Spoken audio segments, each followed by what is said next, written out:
Good morning, everyone. In an attempt, there we go.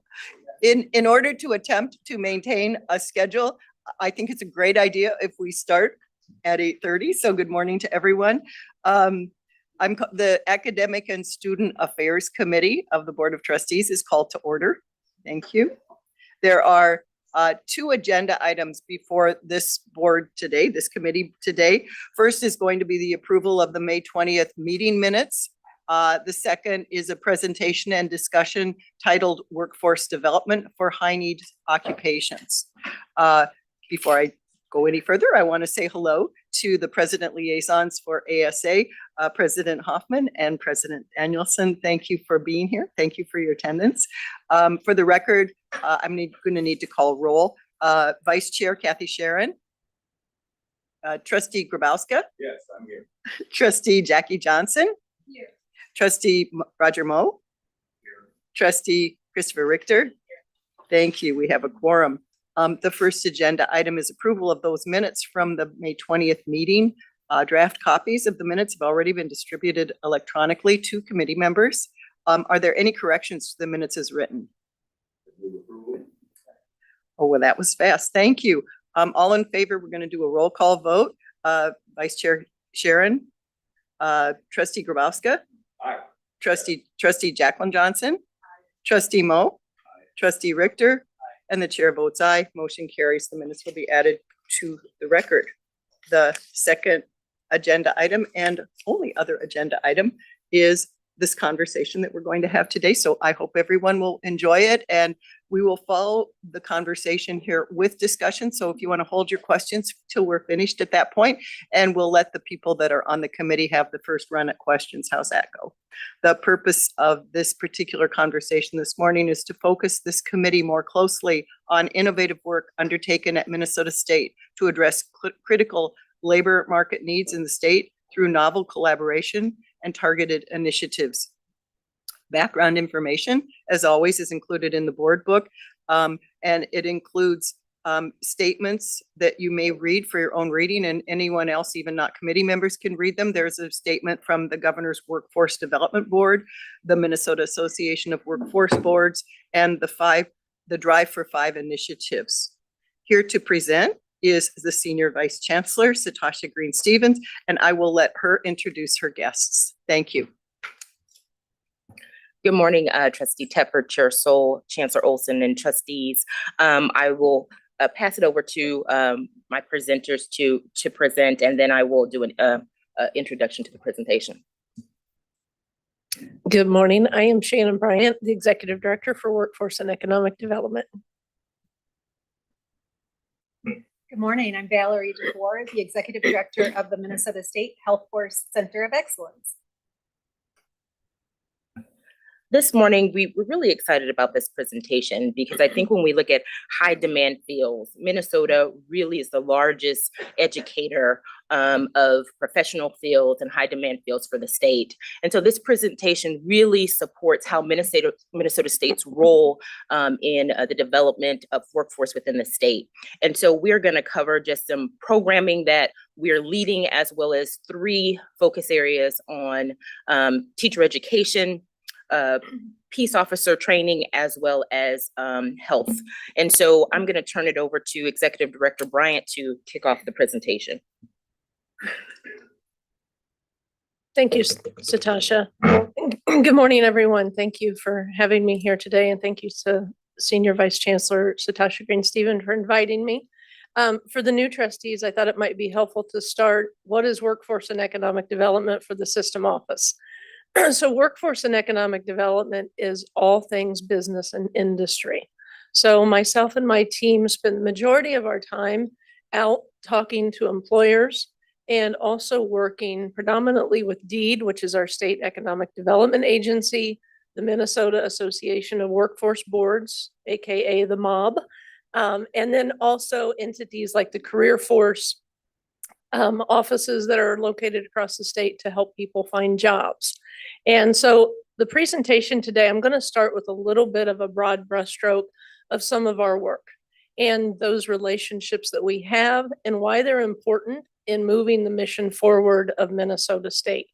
Before I get started, though, I'm going to ask a favor of all of the trustees. I want you to not only have your trustee hat on today, but I want you to also take into a couple of things in consideration. Number one, put on the hat of a student who's getting ready to finish our programs, getting ready to graduate from a program and getting ready to go into the workforce. And the thoughts that are in their mind about how they're going to take this education, the money they spend, and the skills that they now have, and what kind of job they're going to get, how they're going to go about that process. Secondly, take on the hat of an employer, a CEO or a human resource manager who needs to hire our students, the talent pipeline that's so necessary to the economic development of the state and the success of these companies. So I'm going to start off a little bit with the state's economic vision. As you can see on the board, it's to create a healthy economy for all Minnesotans, providing meaningful employment, living wages, and ensuring that all of our businesses will thrive in the state. The state has 5 key target areas of growth that are the strategic plan for the state of Minnesota. And those 5 key target areas are, number one, the caring professions. So those include all things related to healthcare, nursing, nursing assistants, anything that relates to the healthcare field. Education services, our teachers and our support staff for K through 12, as well as higher education. The trades. Trades include everything under the umbrella of construction. So anything related to plumbing, HVAC, construction workers, manufacturing, all things related to manufacturing. To give you an example, this is probably the best example I can give right now. One of the reasons that manufacturing is one of the high in demand sectors for the state of Minnesota, there are currently over 19,000 open manufacturing positions in the state that are not being filled. And lastly, technology. So technology on its own is not just a specific industry. It's all things related to IT that touch all of those other areas. So for example, IT in healthcare, IT in education, IT in manufacturing. So those are the key areas. Now I want to talk a little bit about relationships and how Minnesota State fits into the mix with the Drive for 5. So myself and a number of my staff spend a lot of time with DEED.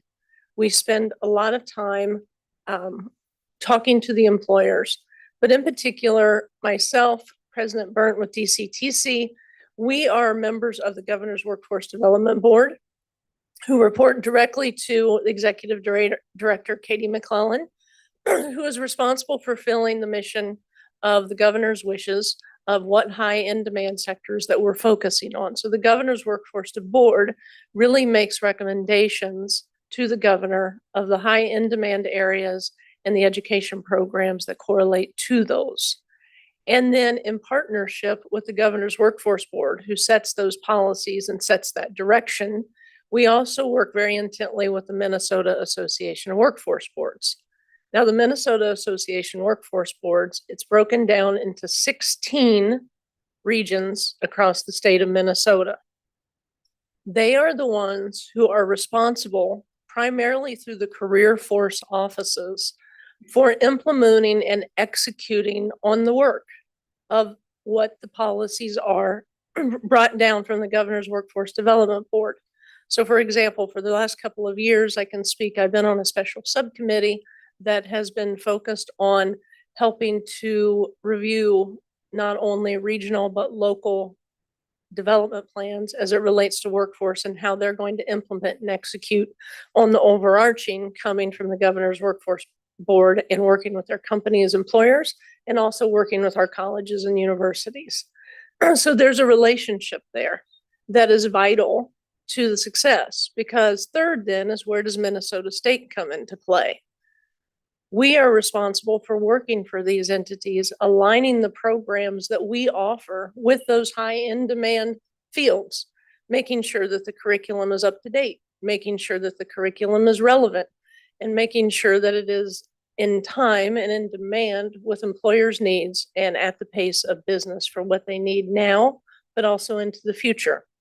So there's a lot of moving components, but that overall is really kind of a broad brushstroke of the work that we are doing and why it's so important, not only for our students to come to a great job with great wages, but also the importance of our employers finding the talent that they need. We should be, and we are, the talent provider for the state. We are the workforce solutions provider and solution for the state of Minnesota, as we should be. And so there's a lot of important components here. I'm going to move away from some of my presentation a little bit, but I do want to mention, I'll pass it over to President Huffman.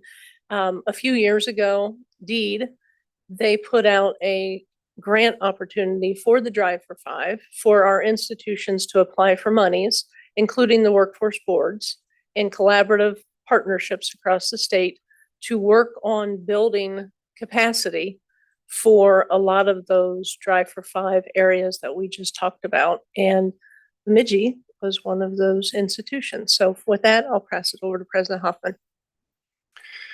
Thank you. So Bemidji State is a host currently to one of the Centers for Advanced Manufacturing, and through our collaborative work there and with some partners across the state and the support of Shannon Bryant, we were able to engage in the application for the Drive for Five grant. Initially, that was for Bemidji State alone. We have since been able to add some elements for NTC. I think that has been a critical piece for us. And so whereas you hear about the large number of manufacturing jobs, for example, that are open across the state, as we engage with our local economic development partners, North Central Minnesota is a little shy on the manufacturing jobs in our region. We've had growth in other areas. And so as we are thinking across the different spaces, we are both trying to bolster the work that we're doing through in the manufacturing space. I will say as an extension to this, we are cautiously optimistic as an earmark proposal has advanced into the federal bill for about 1.9 to help build some infrastructure that we've done in that space. We also have done a lot of work with organizations, businesses, industries. Wells Technology, for example, is one of those housed right there in Bemidji, American Indian owned in its history, and has just certainly done some great work as a collaborative tool between the university, the community, and several of our tribal nations. The breadth, of course, that's mentioned there, and I'll save some of the specifics for later question and answer if you're so inclined, but Bemidji is home to one of the nation's largest co-op tech providers, Paul Bunyan Communications, a leader in that space. So the opportunities in the tech industry are significant. Sanford Medical is the largest healthcare provider, largest rural healthcare provider in the nation. And then in Bemidji, we certainly serve one of the largest physical territories of any of the major hospitals in the state. And so the work in those spaces, and as it goes on and on throughout this, it is a capacity building element, as well as working with partners in developing and attracting talent into those industries. So thank you.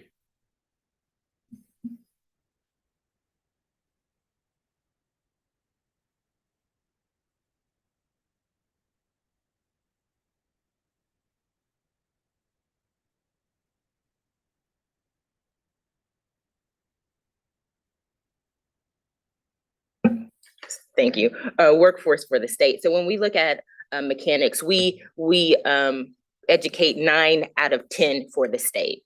Manufacturing, 9 out of 10. When we think about public safety, we educate 9 out of 10 of folks that go into public safety. And when you look at the trades, when you look at nursing, so we are, again, the leader in this space as it relates to training for these professional fields. And so I hear some more stats as we think about graduates in IT, 56% come from a Minnesota State institution, teaching as well. More than half or less than half go into agriculture and business. And we thought it was important to share these stats because as we think about workforce and economic need, there has to be a clear partnership with industry partners. And then how are we developing those programs to support those industry partners, whether that is non-credit or going from non-credit to credit. And so we have a partnership with Workforce and Economic Development to make sure if an industry partner wants to partner with Minnesota State, that we're able to achieve whatever credential that that industry partner may need or want for their workforce.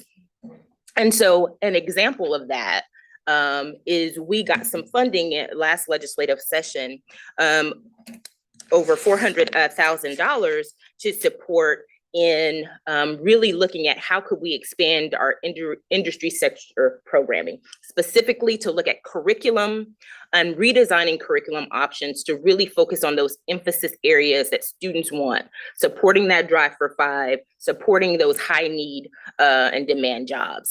And so out of that, in FY 2024, each of our institutions received over $200,000 really to help support and looking at curriculum and redesigning programming to support in that workforce need.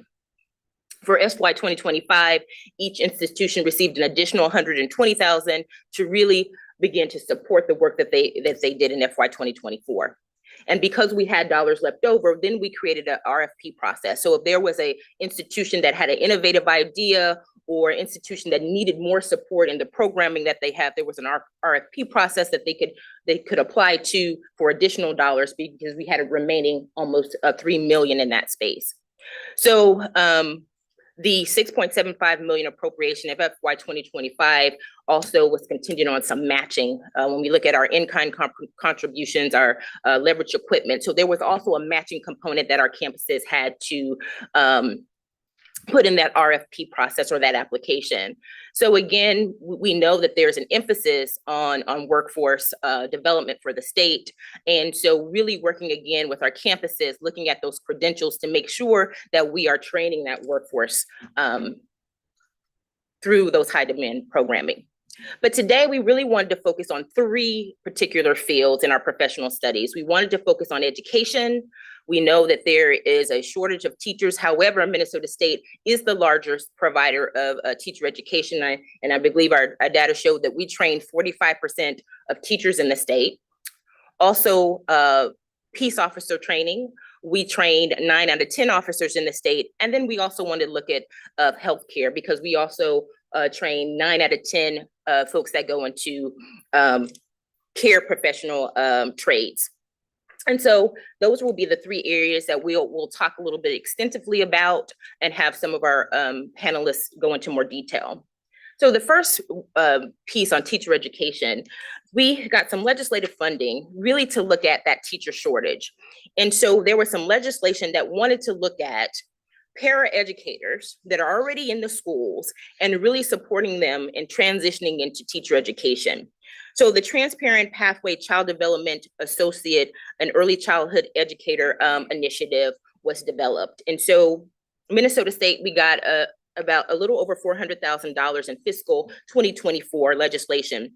And it really was passed to really look at our current early childhood or our childhood development associate degree credentials and how could we support teachers or our paraeducators in their field and use credit for prior learning to go towards an associate's degree so that they could come out with a credential. And so really working on that, we brought together a college work team and a leadership advisory development team to really look at credit for prior learning process that would help support looking at those paraeducators' experiences and how did that align with courses that already existed in our early childhood programming. And so we worked with the Association of Early Childhood Teacher Educators. They were also a part of that, helping us to be able to look at our transfer pathway standards that were required from PELSB, which is our Professional Education Licensing and Standards Board. Again, making sure that when these paraeducators were able to get credit for prior learning, that it also aligned with the standards from PELSB. So if they wanted to move forward with getting a licensure in teacher education, they've met those standards and they wouldn't be a barrier or that they would have to retake courses. And so we began to align those standards with, as we look for credit for prior learning credentialing. We also wanted to look at best practices. So we looked at several other states that kind of had a pathway from paraeducation to teacher education. So we began to do some research, and we looked at Illinois, we looked at Delaware to learn about the processes that they had. They had similar programs that were legislatively mandated and similar programs that gave funding for paraeducators to go into teacher education. So we looked at those different states to look at how were they using college credits? How were they using credit for prior learning for college credits so that we could model something similar? And so at the end of that, we really agreed upon 2 courses, child safety, health, and nutrition, and child growth and development. Based on the data that we saw and the credit for prior learning experiences that our paraeducators have, we said, well, we can credit them these 2 courses. We believe that these expertise equate to these 2 courses, which was huge when you bring all those folks to the table to agree upon being able to say that these 2 courses are courses that we are going to recognize towards their degree for credit for prior learning. So there's continued progress in this work. You know, there's a credit for prior learning pathway subgroup that will continue to identify opportunities for curriculum alignment. Again, those were only 2 courses. So how can we expand this? We are working on this in childcare, early childhood development, but where are there other spaces as we look at the Drive for 5 and industry needs that we can have a similar model that we can replicate? And so we'll be identifying, you know, opportunities, and we'll develop pathways as we think about early education licensure. We've been working very closely with Pelsby and their new executive director. I say new, but I think she's in her role for 2 years. She is very interested also in looking at opportunities for a teaching licensure at the associate's degree level. And of course, she approached Minnesota State because we are the largest provider at the associate level. And so there's some opportunity there. There is also a shortage as it relates to career and technical education teachers. And so really approaching Minnesota State of how we could possibly fill that void and what does a 2-year teaching license at the associate degree level look like? And so there's some conversations that we will be exploring with Pelsby as it relates to that.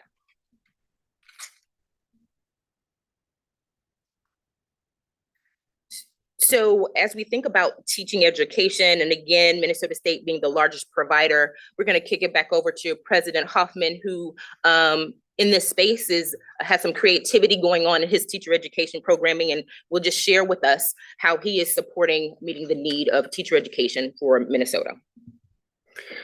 Thank you. And I really need to be clear on this. This is a great case study of our faculty. So very brief history. Bemidji State early on got into the distance education space. And part of what emerged for our faculty in that is that we developed 2 rosters. One roster for our professional education faculty teaching on site, a second roster for our professional ed faculty teaching through distance learning. So professional ed distance learning, or PEDAL. And we had a lot of success. We were an early leader in the space. We have, bless you. Yes. Good. We have had declines in enrollment, in particular for the in-person element of our professional education program. So we had to engage in retrenchments in our professional ed rosters, but we wanted to do that in a way that maintained the breadth of our licensures. This has been a complicated process because of 2 rosters. I won't go too far into the weeds with this. Just to note that there were retrenchments, there were claims for cross-rostering, there were adjustments. This has been a painful year for our professional ed faculty, but they have worked the process to a better end for the institution and for our students. Would have been very easy for them to check out in this space, and yet what I can share with you is that they are now launching a new partnership with the Ground Up Coalition that is getting exactly at what Satasha is talking about in terms of reaching out to adult learners, to paraeducators, collaboration. It has a particular focus on enhancing the diversity of our professional education workforce across the state. And because of our history with that distance education program, we had capacities to connect in various spaces across the state in some unique ways. I will note, as we look on moving forward, professional education is a licensure field that requires a lot of support from our student affairs educators and staff in terms of reporting, support for students, et cetera. That has been a place that has been particularly challenged as we have engaged in adjusting our workforce at Bemidji State. And so there's ongoing work that still has to occur in this space, but this is a place where we can really lift up the work of our faculty.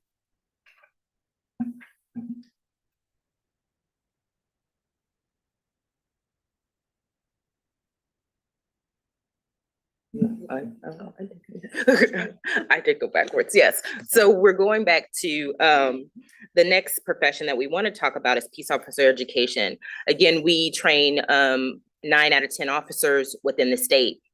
But we are a part of what a legislative initiative called the Intensive Comprehensive Peace Officer Education Training, which is IC POET.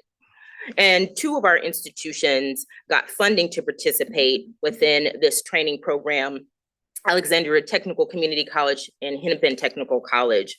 And this initiative really was created to address Minnesota's growing need for highly trained peace officers. And it really aims to enhance public safety while fostering trust and accountability between our officers and the communities that they serve. IC POET combines academic coursework, tactical skills training, and mentorship to equip participants with tools needed to succeed in the modern policing environment.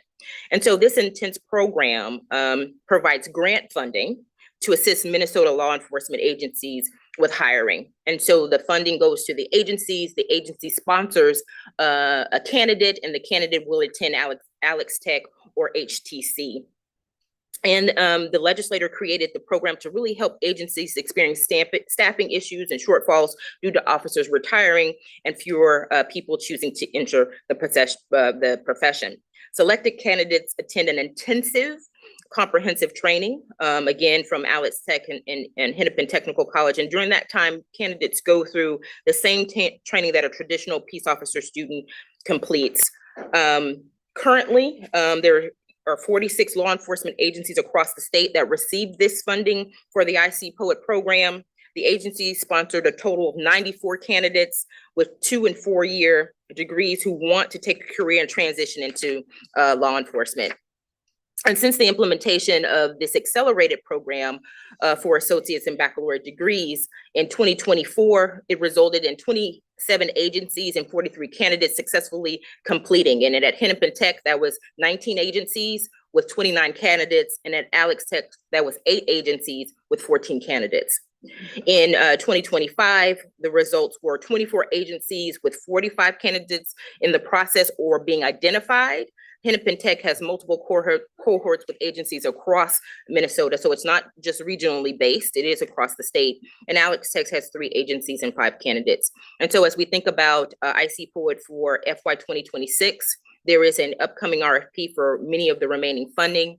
This funding did not get renewed in this legislative cycle, but there has been, some overwhelming response to this. And as it relates to our other law enforcement programs and the reputation that we have of producing high quality programming, it was a clear partnership with Minnesota State for this intensive peace officer training program. The next field that we will focus on is our care professionals field, and I will turn it over to my presentation partner. Thank you, Satasha. Good morning. I'm honored to share information with you about the work that Minnesota State Health Force does as one of your system's 8 centers of excellence. Each of the centers of excellence are doing incredible work within their respective sectors. With system funding that hasn't increased since the legislature required establishment of the centers in 2005, your centers of excellence are working with employers, educators, healthcare associations, and agencies to leverage the resources of our system to meet Minnesota's workforce needs through partnership, engagement, and innovation. Hosted by Winona State University, Health Force proudly serves our entire system and healthcare employers in Minnesota's largest economic sector. Some examples of the work that Health Force does to develop and inspire a pipeline of future healthcare students and workers is our Scrubs camps, which are now in their 18th year. This summer, there will be 16 Scrubs camps across the state of Minnesota, bringing high school and middle school students to college campuses to learn about health careers. Only 2 of these will be actually planned and run by Health Force Minnesota. The others will be run by local communities and local community partners. That's a way that we leverage our team's resources to serve the entire state. And we're really excited to leverage this knowledge and expertise. We're in conversations right now with the MIWI, the Minnesota Indigenous Workforce Initiative, and they are looking at bringing a Scrubs camp to Red Lake and or White Earth. And we hope to be able to have that happen still this summer. If not, we're excited to have that happen next summer. Another way that we are influencing the future healthcare workforce pipeline is quite a different approach, and that is the incorporation of the Minnesota HOSA state director into my Health Force Minnesota team. This strategic addition was made in 2021 and has already resulted in a doubling of Minnesota HOSA members. And if you're wondering what Minnesota HOSA is, it is the student organization for healthcare. So that's the high school student organization. And I hope in the future, I won't have to describe it as the FFA or DECA of healthcare. For the past 4 years, Health Force has been called upon by the governor and the legislature to implement 3 rounds of free nursing assistant training to Minnesotans. This was a rapid response to a COVID need that arose when our systems CECT team trained 600 National Guard troops right after Thanksgiving. And that was a heroic effort that we should not forget. The governor then said, now train thousands more people, so we don't need the National Guard deployed to nursing homes. That first round of funding was followed by a second, and we are now closing out the 3rd round. Those 3 rounds totaled $7.2 million, almost all of it going to 22 of our colleges and universities for training and support. Health Force, working with system office staff and CECT departments, made sure that we responded as a system. We're ready with solutions, engaged key stakeholders, and continuously refined and improved with each offering. Over 4,500 people were trained, and another 2,000 plus high school students were able to take their nursing assistant certification exam through those funds. We're also supporting new models like the pre-licensure nursing apprenticeship model, a partnership involving Minnesota North, Anoka-Ramsey, and the University of Minnesota, through a DEED Drive for 5 grant received by the Center for Nursing Equity and Excellence, which we call CNEE. Students are employed full-time by Alina or Essentia. They're given a 0.6 FTE release for school, and they earn their nursing degrees in an apprenticeship model. This is the first of its kind for pre-licensure nursing in this type of apprenticeship model. Students describe this as a life-changing opportunity because it allows them to have a full-time salary and benefits while earning their degree, and they're only having to work a 16-hour work week. You might wonder why I'm talking about a grant that was received by the University of Minnesota. Perhaps one of Health Force's most unique and innovative collaborations is the co-creation of the Center for Nursing Equity and Excellence. It's a collaboration with the University of Minnesota's School of Nursing. Recognizing that the nursing workforce needs facing Minnesota would require a statewide response and likely some significant changes to nursing education, CNEE was co-founded and is co-funded to elevate and amplify nursing education and workforce voices. We did not feel that we could lead that charge effectively across the state alone, and joined forces with the University of Minnesota and all of the private colleges that do nursing education so that we could really move the needle in the future with regard to nursing. A new addition to our roster is the upcoming transition of the Minnesota State Multi-Regional Training Center from the System Office to Health Force. With Shannon Bryant's assistance, moving it to Health Force will allow us to capitalize on synergies and increase access to life-saving trainings through the MRTC, which is the third largest American Heart Association training center in the country. My team at Health Force is small but mighty. I hope these examples illustrate how we as a center of excellence are working to address education and workforce needs in what I think is one of the most challenging of all the sectors. And I think you probably can envision some of the reasons why it is challenging. We have long known about the aging population, and what happens as a population ages. Typically, you need more health care. And we are facing what I described to our Scrubs campers. We have an aging population. We have a smaller population.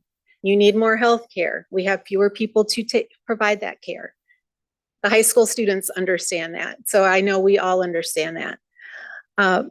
We rarely do anything alone. Partnerships with our system office staff, college and university faculty and staff, state agencies, employers, and associations allow us to do so much more than we could do alone. We strive to be the system of the system, connecting our many resources and serving our state at all levels. Thank you.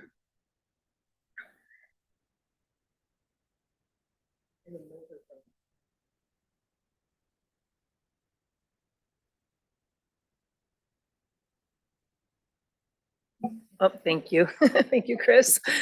Good morning, Trustee Tedford, Chair Sewell, and trustees. Thank you for the opportunity to just tell you a little bit about nursing and radiography at Southeast.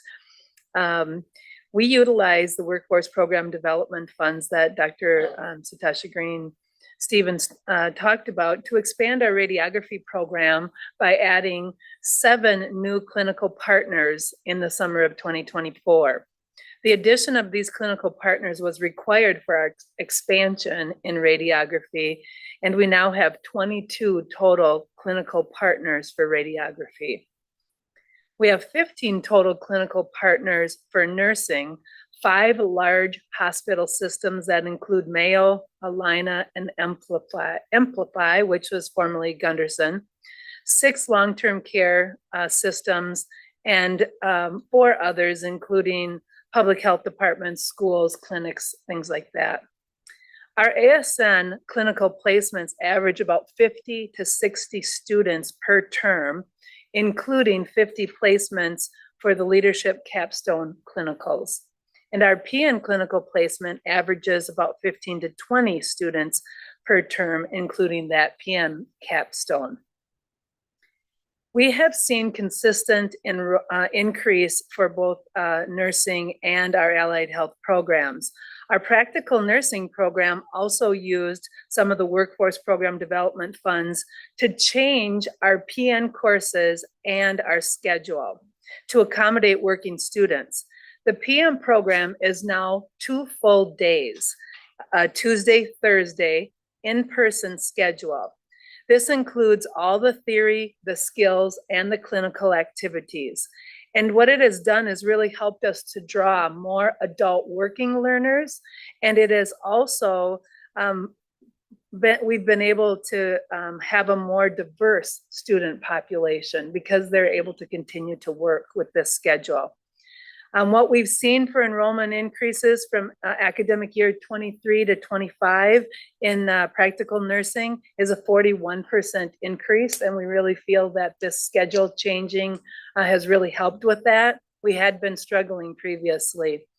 Our ASN enrollment from academic year 23 to 25 increased 43%, and our radiography program enrollment increased 46%.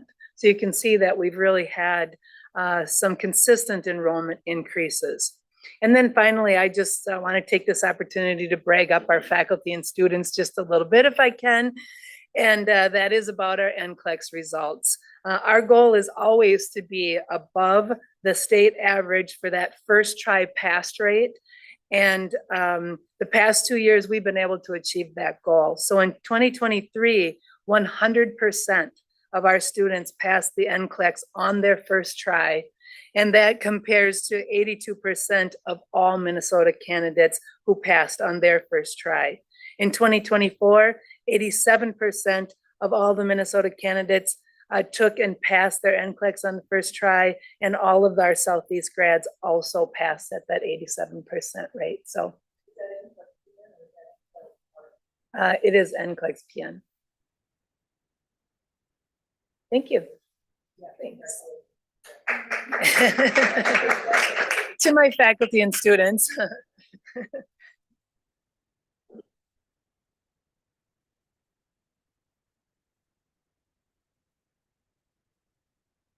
Yes.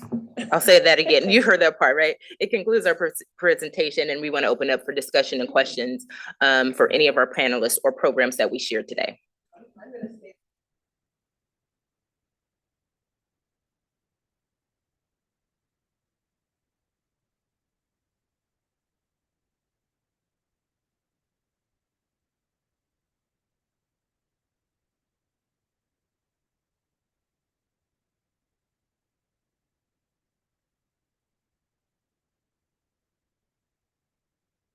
It just doesn't transcribe. It doesn't, you are correct. So no matter how hard I scream, nobody's gonna hear me, right? That's kind of frightening. Sounds like a horror movie. But I'm a little random today. This is my second day. As some of you have, it's also your second day. In any case, I have a million questions, but I'm going to wait with some of my questions because I have an entire committee who are going to want the floor. And I do believe that Trustee Grabowska has the first comment here.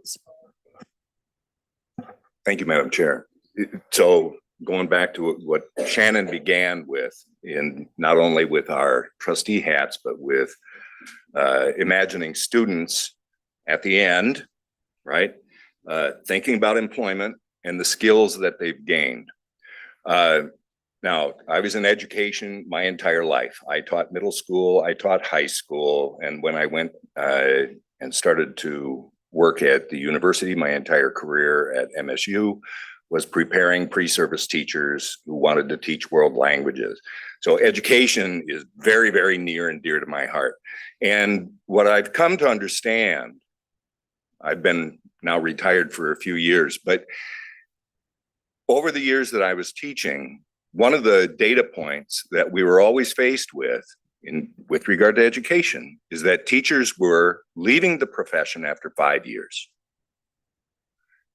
So as much as we talked about success, we prepared our teachers, they passed our exams, they were successful in their clinical experiences, they were still gone after 5 years. What's the problem? That's a problem. It is a problem. You can't keep, there's no success there. So my conclusions and where I'm asking for input from y'all is I've come to believe that mentorship is absolutely critical. So when you talked about, Shannon, people coming to the end, I'm wondering if we're missing the boat and not coming back to the beginning. So the minute that somebody begins to think about their post-secondary career, are we exploring their values, what it is that they believe is important? Are we employing our career services so that people can get in touch and start to explore what it is that they might want to do? Because I can't tell you, apart from washing out, how many people that I got to the end and they were doing clinicals with me before they got student teaching, who said, oh my God, you know, don't put me in a classroom. This is just not for me. And that's too late. So mentorship, I think, is absolutely critical. And I'm wondering if you all have components. I love the apprenticeship piece, by the way, because that is a vehicle for mentorship that's, I think, critical.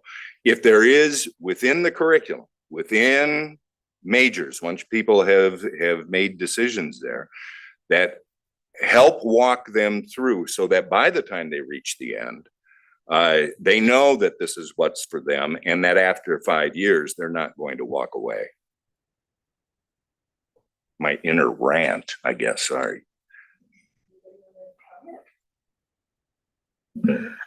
You know, I can comment high level about our education transfer pathways, and I may phone a friend with Dr. Mason, who's sitting behind me. I know one of the things that we just did was, that means that means I need you to come here. One of the things, and I'll let him talk through the process, is we were looking at our education transfer pathways. And a lot of the comments we've gotten is, why hasn't the education transfer pathways gotten up and running like the other pathways? And one of the reasons is we really wanted to make sure, regardless if you're in elementary education, special education, or early childhood, early on, you had opportunities for observation hours, early on opportunities to get in the classroom so that you're not getting to your junior year at the university and it's like, what is this that I'm getting into? And so I will just turn it over to Dr. Mason, as we just went through looking at the new standards of PELSB and maybe that process and how we got to make sure at the 2-year level of that programming that observation and clinicals are incorporated. Good morning, Chair Teffer, Chair Soul, Chancellor, and trustees. Through this work this year with our transfer pathway, especially elementary education and special education, we've done a lot of work in looking at not only the new PELSB standards, but addressing the issue not only in recruitment, retention in our programs, but retention long-term, as the trustee stated in reference to the 5-year that teachers get out of the pathways. And so a recommendation has come forward that also include wraparound services such as career preparation, and how do we work not only with the 2-year colleges, but the teacher preparation programs at the 4-year, which will be coming to Senior Vice Chancellor desk for approval to combine those transfer pathways for a more holistic approach. In addition, my boss just recommended me to be the co-chair working with the Governor Workforce Board and our P20 state unit around teacher pathway that address that retention issue, bringing stakeholders together across. So we are endeavoring to see what statewide, what we can do to increase that retention of teachers in the Senate, from not only pay, but also what is the cultural impact of those communities and the school districts that they will serve in.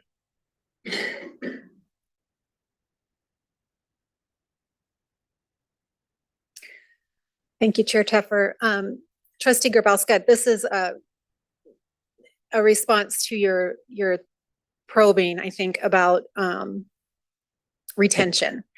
And in the healthcare field, retention is also a big factor, especially in the entry-level positions. And I just wanted to share a little bit of work that we've done to address that. In the nursing assistant, next generation nursing assistant work, the 3 rounds of funding that I described briefly, we discovered with each round how to get better at identifying or alerting or preparing the students that were in those free trainings for the job that they were going to be hopefully in. Because retention in that nursing assistant role is, it's a churn. Students are new completers and new employees in that job. There could be 100% turnover, in a facility or in a skilled nursing facility each year. And so we were trying, and we got better at it each time to have information sessions before we enrolled students in the free training, so that we presented to them, this is what the job is. This, this is what you're going to do. You are going to take care of someone's, personal needs. You're going to help them with toileting, with, oral cares and all of that. So, so that they could decide then, is this what you want to do? Is this a job that you feel you can do? It's strenuous, you're on your feet. So we learned that helped. We've also heard from those students that once they got on the job, what made that job more satisfying? And some of that is flexibility. And so President Danielson talked about changing the student, your program hours and things. That's also on the employer. And so we've given that feedback to our employer partners and said, if you could change your shift time from 3 to 11 and make it 5 to 10, so you could hire high school students, or just as an example, that will increase your retention. And so I just wanted to, I guess, give the trustees some examples of how we come across this in our sector as well. At some of the higher level jobs, so for example, RNs, BSNs especially, there are new grad residency programs that kind of mentor those new grads once they're on the job. And those are actually employer-led, not education-led. But we work at HealthForce to share that practice with employers so that, this is something this is kind of a good way to onboard new employees and new hires and to improve their retention. Because if we don't improve retention in healthcare, there's absolutely no math that's gonna work. So. Thank you. I have just a sec, Chancellor.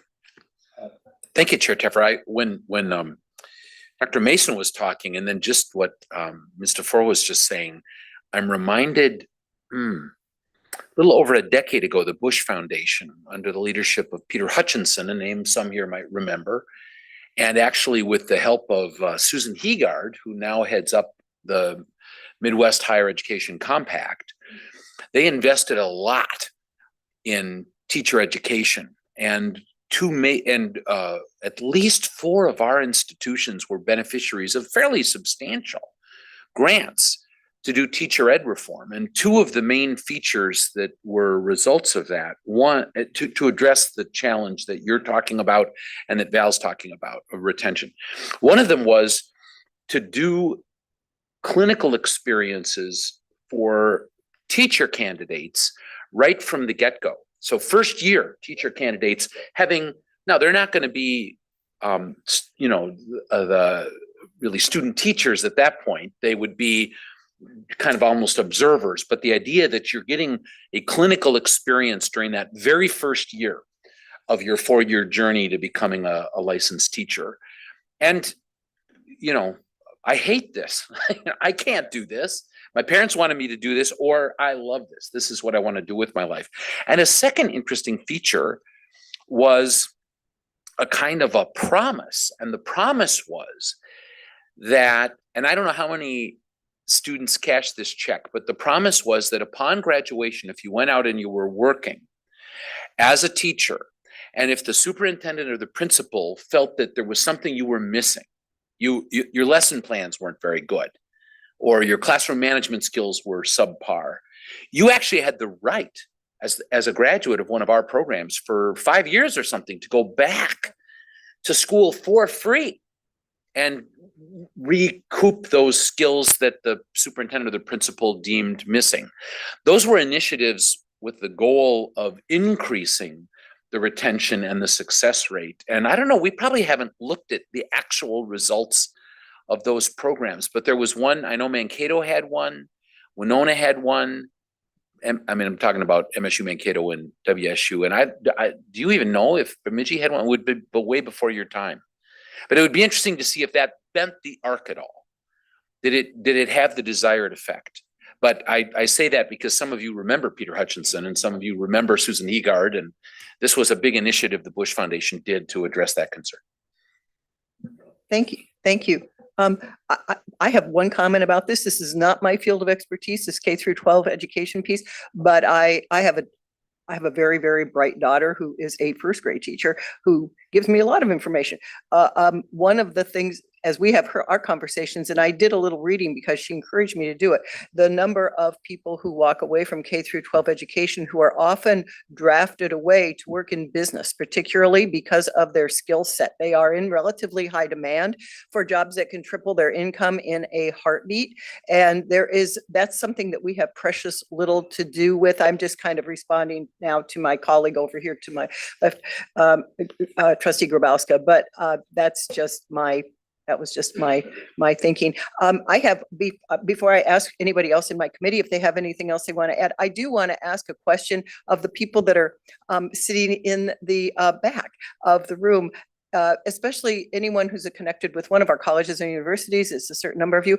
Please, would you wave out your hand and tell us if you or your school were involved at all in that particular initiative that we had this conversation about getting people into care facilities with nursing assistant licensure at a time during COVID when literally the vast majority of people who were dying in those era were elderly, institutionalized adults, and people came in from the military. They were fast trained. And so raise your hand or wave your hands if you did that. Look, I wanted to do this.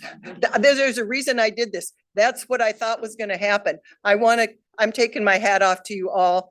I was a long practicing registered nurse. I know I was on a couple, I'm looking at you, sir, campuses where I sat and watched the people and had long conversations with them over coffee on more than one campus. And so thank you for your help in that assistance. That literally, you don't know how many lives you saved, but you saved lives. I just mean that. So thank you for that. I mean that. That's just my heart to yours. The only other thing I have a question about before, because I have all these thoughts. Was there a conversation here about putting people to licensure in K through 12 education at the associate level? Or did I get that wrong? Yes, Trustee Tepper, one of the opportunities, and Dr. Mason, you can jump in if I miss anything. As we are building our partnership with Pellsby, we meet regularly. And one of the things, as we talk about teacher shortages, there is a teacher shortage in some of our career and technical education areas. And again, we're the largest provider in those areas. And so there was a conversation about how could Minnesota State help alleviate that. And in sharing that conversation, I said, well, most of our career and technical areas are at the 2-year level. And so the conversation then became, well, how can we be able to begin possibly at the associate degree level, being able to support K through 12 teacher education in those career and technical education. So we are having a conversation with Pellsby, trying to get through the education transfer pathway. And then that's the next topic on our agenda to see how do we work with Pellsby to be innovative and creative at the associate degree level to help with some of the high demand areas in career and technical education in our K through 12 space. That makes sense to me. The only cautionary tale I would like to provide in terms of anyone who's thinking about any sort of licensure or training, however you want to say it, in the K through 12 space. This is my experience from a long history and a lot of knowledge about the practice and discipline of nursing in a field that is largely female occupied, such as K through 12 teaching or nursing. These are fields where people have often been short shifted in terms of their academic qualifications. The cautionary tale for me is to, instead of trying to tighten or lessen the number of requirements for these programs, I think we do it at our peril. People in this room most probably don't have any idea, but I'm going to tell you in 30 seconds what happened in registered nursing and why we have a million ways that you can enter into the field of nursing. It was before World War II. Literally 100% of registered nurses in the United States were educated at 3-year hospital schools of nursing.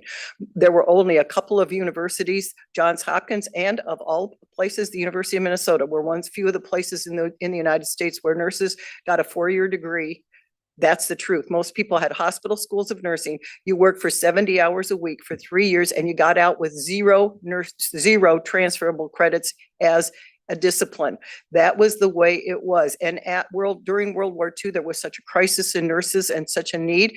They decided to retract and condense the number of hours and how fast it is to get nurses battlefield ready. So they put them. Mildred Montag was the name of the person who developed the discipline. She put it into 2-year schools, community colleges, and that is why you have community colleges to this day that sign off and have registered nurses. Amen. Hallelujah. That was it. The truth of it is, instead of nurses going on to become university educated, they went to a community college.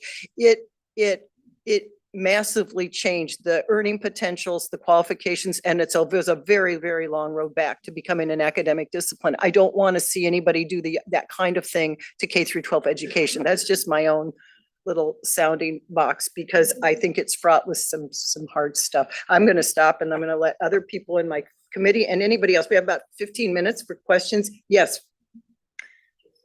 Thank you. I would like to talk just for a couple of minutes about the intensive comprehensive peace officer education program. And as I understand it, this program is intended for graduates of 2-year and 4-year programs without peace officer training. In other words, they didn't major at one of our schools in criminal justice or law enforcement, et cetera, to get that training and also to get the skills training in an 8 or 9 month period provided by Alexandria Tech or Hennepin County Tech, correct?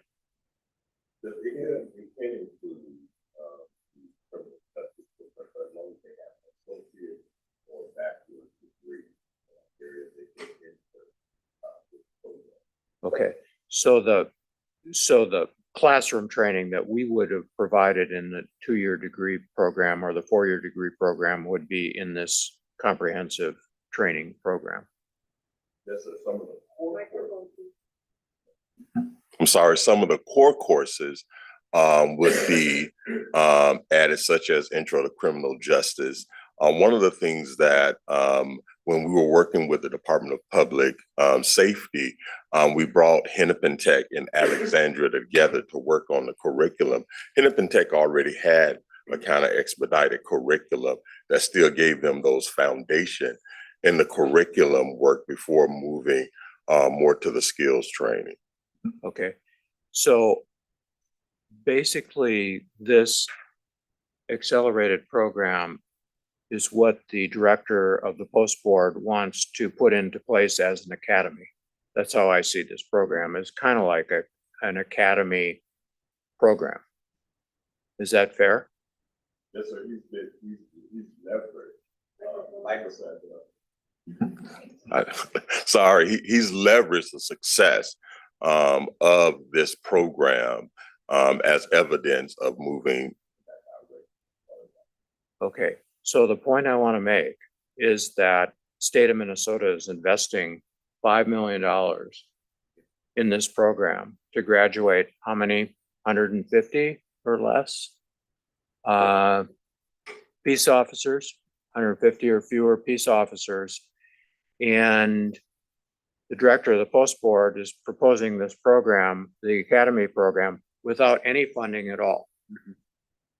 And it just so shows the fundamental mismatch of this idea of doing an academy without any funding, when we're basically doing an academy needing $5 million of state money to educate these 150 or fewer students. Yes, sir. And the concern. Yes. Well, I was just going to add a layer to that, as some of our other skills providers and the agencies that they work with, one of the concerns, even with this IC POET, it requires those state peace officer agencies to have the money up front. And some of our smaller agencies can't afford that money up front and then get reimbursed by the state. So it has left a number of agencies. That's why we're saying, when we say 20 7 agency or 19 agencies, it has left some of them out of it because they don't have the budget to pay upfront to pay a future cadet full-time. It seems to me that Chair Sewell, you just opened up a whole nother expansive conversation that this looks to me like the prelude, not the end of a conversation here. So with all respect, I hope we can continue this conversation and maybe make it a discrete conversation that we can are you okay with that? Anybody on my committee before I open this up for the larger group? Anybody else who has any comments, question? Yes, go ahead. Microphone? No? You have a comment? No? No? Anybody not on the committee who would like to ask any questions about career? I do have a question over here. Yes. Yeah, go ahead. Yeah, Jacob. Trustee. Thank you very much. I appreciate this topic a great deal, and I would begin by saying that I'm delighted to see the increasing coordination and collaboration from DEED through the workforce boards and the Minnesota system as a system perspective.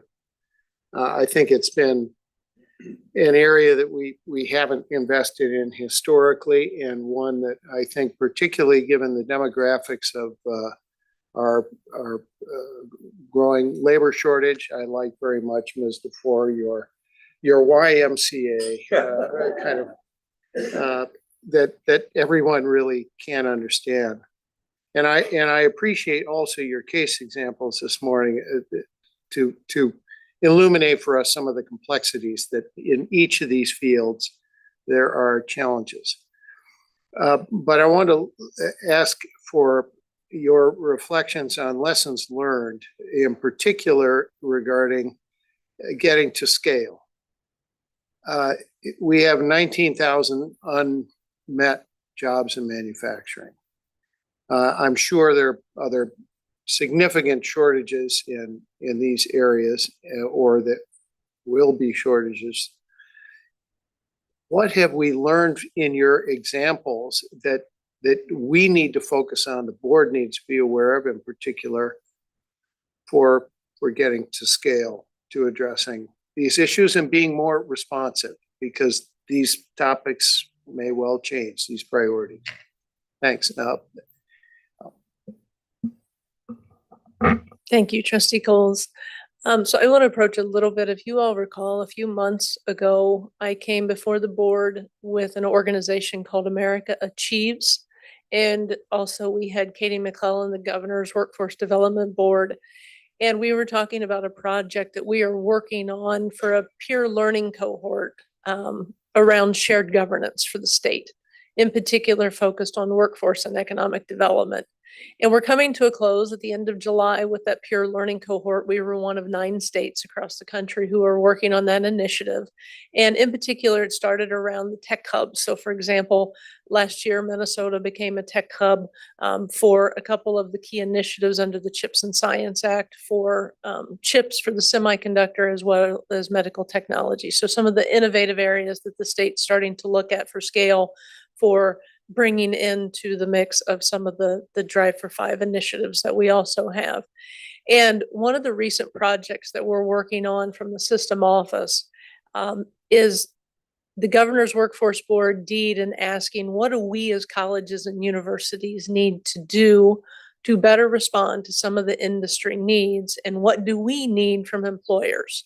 So just recently we put together a document to DEED, and it's not, I guess, a formal document at this point in time. But one of the things that I have been talking to them a lot about, and we've had some examples over the past year, especially with budget constraints, is the fact that employers are wanting us to produce programs where maybe the numbers aren't really there for us and the resources are short, because at the end, there's really not a pipeline of positions that we can send our students to. So we are pushing back a little bit right now and encouraging deeper and more difficult conversations with employers, asking the questions of, what is your labor market data? How many individuals are you going to be hiring? And talking to Deed in particular. So for example, a lot of this came out of the CHIPS initiative and the medical technology initiative, is the fact that over the past year, we've had a couple of colleges, Normandale and Hennepin Tech, creating curriculum for the CHIPS semiconductor industry. Well, in talking to the semiconductor companies in particular, there's only been maybe the promise of 40 jobs we're going to hire at the end of the year. Well, that's not really enough for sustainability. So then we started asking deeper questions about, well, what positions, entry-level positions in particular, is there a common thread amongst other industries in the state? So medical technology, right? Both semiconductor and medical technology, they use clean rooms. That's just one very small example. But looking at where can we start establishing foundational courses that go across many industries, and then also talking to employers, and this is where you could all certainly help in the conversation, is talking to employers is that if a company only needs to hire 3 or 5 people, that's not sustainable for us as colleges or universities to start a program. However, if you draw a consortium of employers together and that 5 employee goes to 500, those are initiatives that we can get behind. And some of those can be piloted through our continuing education and contract training department. So after this presentation, I'm bringing together some of our CECT departments across our system to give a different presentation about how we can incubate some of those ideas in the CECT departments to see if they grow legs to then transfer over to a more formalized academic program. But that's really a key component right now that I'm focusing on with Deed and America Achieves, Greater MSP, of the things that we as an institution need from the corporations. And what, not just what they need from us, but what do we need from them to be more sustainable and more frugal in our revenue decisions and the investments that we're making. So I hope that helps to answer the question just a little bit. Trustee Grabowska. I'd piggyback on that because you're talking about the delivery side. Making that apparent to students as well, I think, is critical, because our students are not going to be employed in a single field for the rest of their lives. And if we can get them to understand the skills that they are gaining and how they are transferable, and perhaps where they are transferable, now we've really done them a service. Because going back to my discussion about somebody washing out of teaching, well, the skills that they've gotten are not limited to what they were doing, but they may not know at that particular point what else they can do. And if we can build that in, I think we've really, really served students. I just want to add to that before we do anything else, that this is a very large system. And I think by anybody's estimate, people retrain, rethink their careers 3 times in their career lifetime. I think that Minnesota State is ideally set to bring people in, to continue to bring people in, and to continue to bring people in. However they choose to advance their careers up or down the academic scale. They can go from a university back to a technical and career education focus. They can do the opposite. And I think that is one of our gifts. It is time now. I want to thank President Danielson for her conversation related to healthcare and the workforce. I appreciated that very much. And I think with the last comment goes to my colleague to my left, Trustee Janice. I'm just kind of curious, what's the average pay for a manufacturing job these days? I will more than likely need to get some numbers for you, but it's typically averages between $25 to $30 an hour, depending on the skill sets. That's entry level.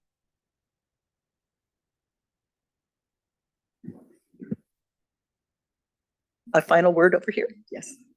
No, I'm sort of hesitating because I know our time is short, but maybe I'll make it more in the comment. The contract relationships that you have allow income source through the contracts. And I'm thinking a lot about revenue these days, as we all are. So I would be curious at some other time to talk about the need, the workforce need that's identified, and the legislature's recognition that state system provides the workforce, but we don't get enough revenue to expand our capacity to meet that need. And I'm wondering, because I think at some level, there is a thought that business should be matching or contributing to their needs to assist us with money, not just the documentation of the need. And I just wonder where that struggle is and if that's part of our conversations, but that's just too big a subject to ask for an answer for now. On that note, I think we're going to conclude our committee. Thank you to everyone who presented today. We very much appreciate it. And Chair Sol, that ends the committee. Thank you.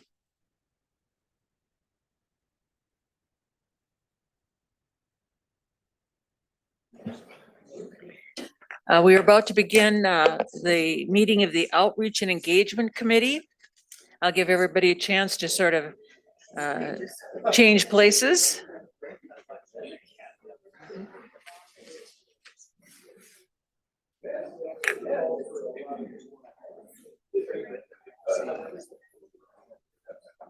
Thank you for your Yeah.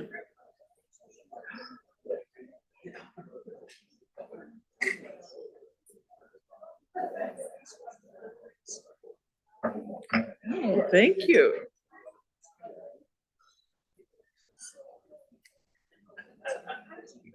Just wanted to make sure you noticed, because it's different than the word. This is right. We flipped your presentations so that Shannon's part comes first, since it's such a nice follow-on to. So go ahead building and just sustainable follow. value Yep. is first and then, Yep. okay.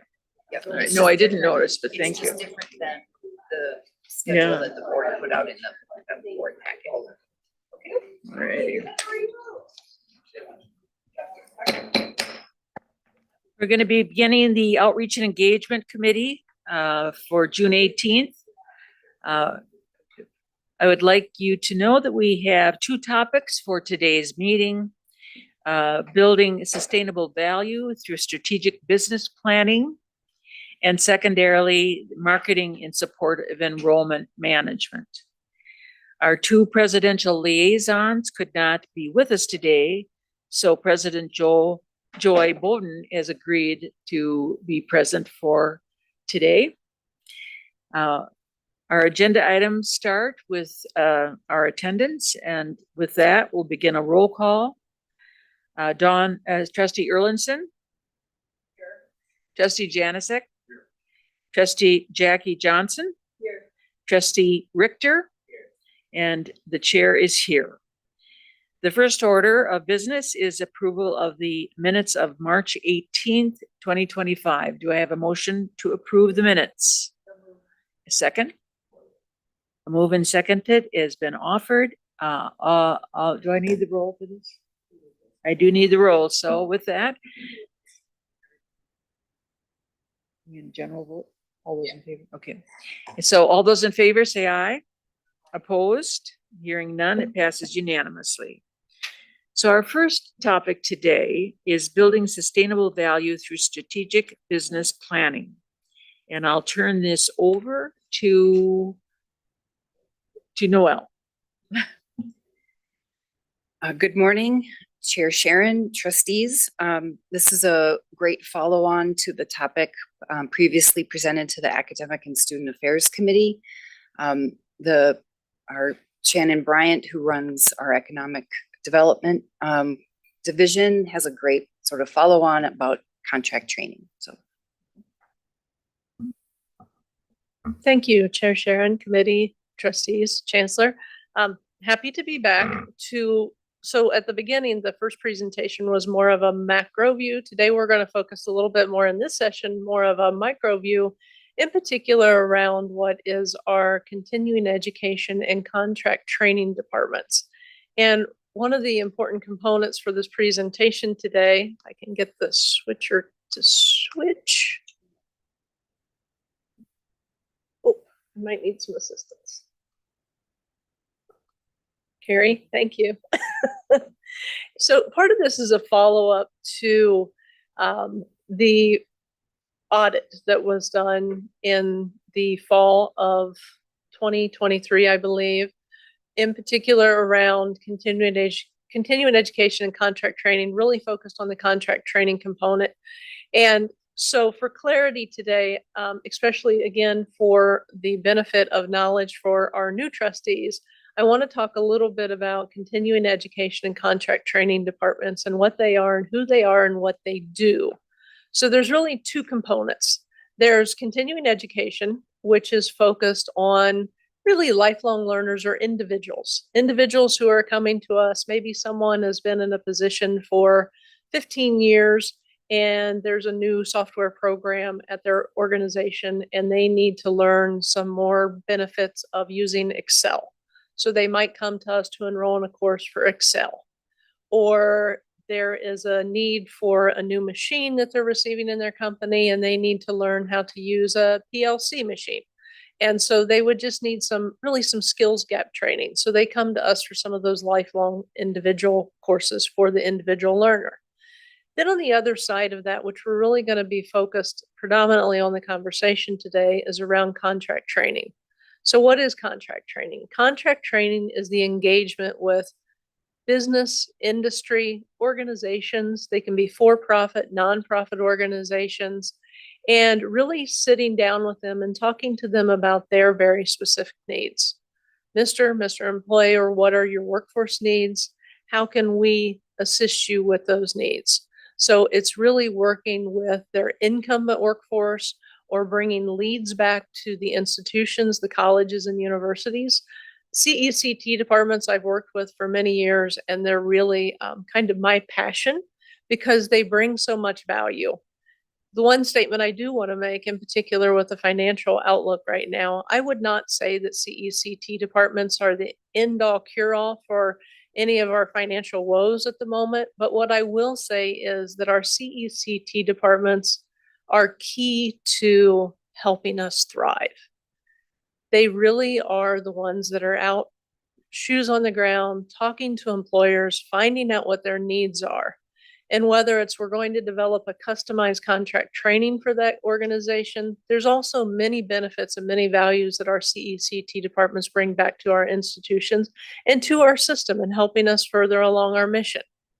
And those things are that maybe an employer needs to hire a number of our graduates.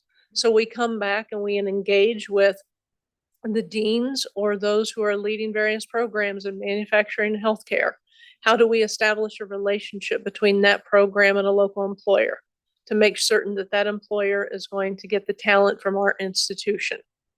Other instances of they need a job fair. How do we connect them with our career development areas so that they can come on our campuses and they can hire our students? And then lastly, I know this was a big topic yesterday, and Chair Sharon, this may touch on one of your points. In my experience in working through CECT departments, they're also a key contributor to philanthropic efforts. Because if we are establishing relationships with employers and we are working with them and providing value to them, I always say CECT departments and colleges and universities, we do two things, right? We provide a talent pipeline for the employers to hire for the students who are coming out of our academic programs. Through departments like CECT, that's the sustainability factor. We're going in and working with employers. We're working with incumbent employees who have been there, maybe someone who's been on the shop floor for 15 to 20 years, and they've never had any formalized education beyond that work that they've been doing. But they come back and they either come through a continuing education course or a contract training course, and they have exposure. And now maybe they want to come back. Maybe they want to use their tuition reimbursement for their company to come back and enroll in an academic program. So there's a lot of advantages to the benefits that the continuing education and contract training departments offer. As a follow-up to the audit last year, there were a couple of things that we said we were going to do in particular to the contract training area. Number one, we were going to define contract training for the system, talking about how it engages specifically with business and industry. Number two, we were going to define a set of best practices. There were 12 of them that we had defined. And third, there was a business template that was highlighted that we put into play last year for any of our colleges and universities who wanted to use the business template, covering all of the key features of the Learn organization, which I'm going to talk a little bit more later. But for our new trustees, the Learn organization is a nonprofit organization. It stands for the Learning Resource Network. And they are an association that works with continuing education and contract training departments of universities and colleges all over the country. And they also worked with a lot of community enrichment programs. So for example, those little flyers you get in the mail about the local YMCA that offers classes, and they really set the gold standard for those types of programs. And so they have a lot of great standards and policies that are recommended for us not only to provide value, but also for the sustainability piece of how do we look at our programs to make sure that we're getting a return on our investment. And so today I'm happy to say that we have a couple of colleges, Minneapolis and Dakota and Inver Hills, who are going to be speaking to some of the strategies that they're putting into place for their CECT department. So if you would, I'm just going to have them introduce themselves real quickly, and then I'm going to turn it over to President Burnt, who's going to talk a little bit about some of the initiatives he has with DCTC and Inver Hills. So I'll start with Amy. Good morning, everyone. My name is Amy Dwyer. I am the Director for Continuing Education and Workforce Development at Minneapolis College. It's a pleasure to be here. Hello, I'm Bob Truewartha with Dakota County Technical College and Inver Hills Community College. I'm the director of our Customized Training and Continuing Education Department.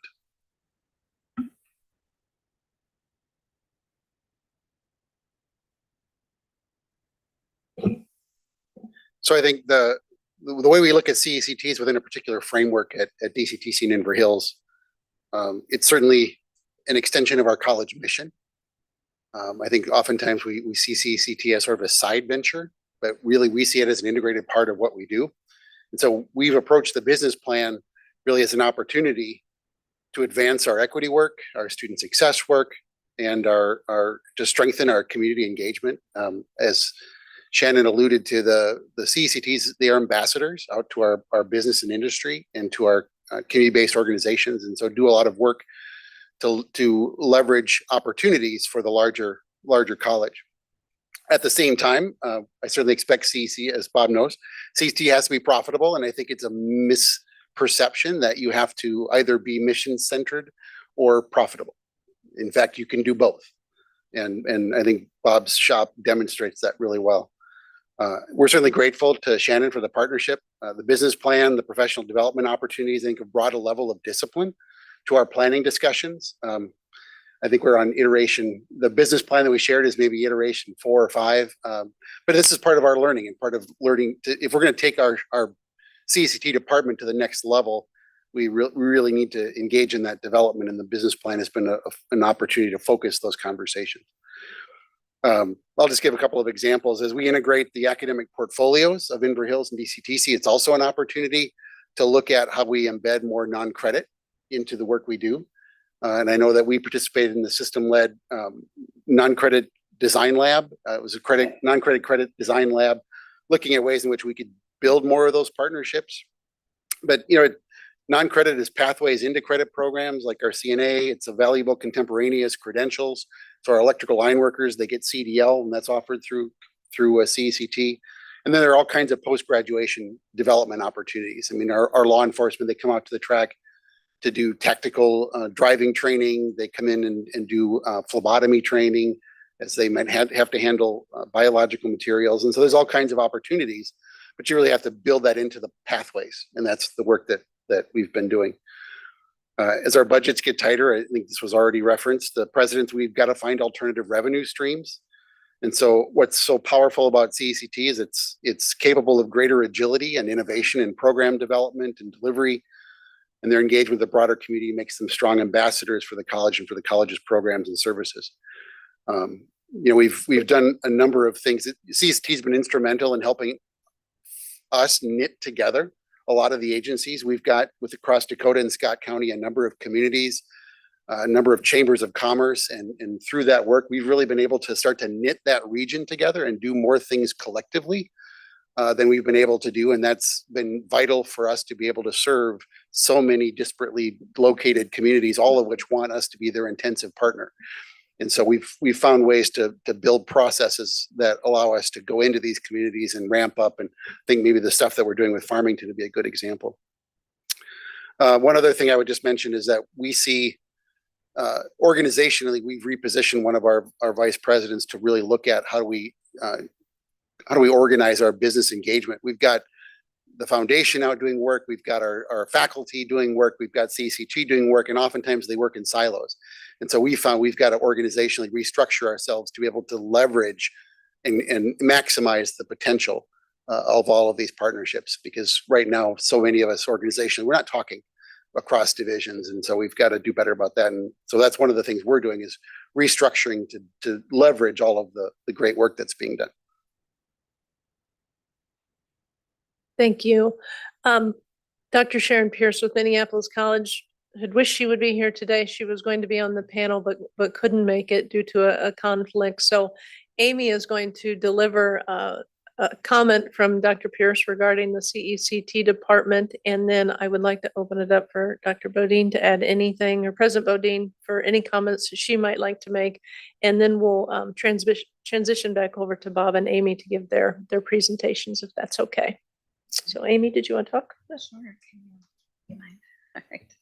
Thank you so much. So Dr. Sharon Pierce regrets that she could not be here today, and I'm happy to represent the quote that she has provided here that you see.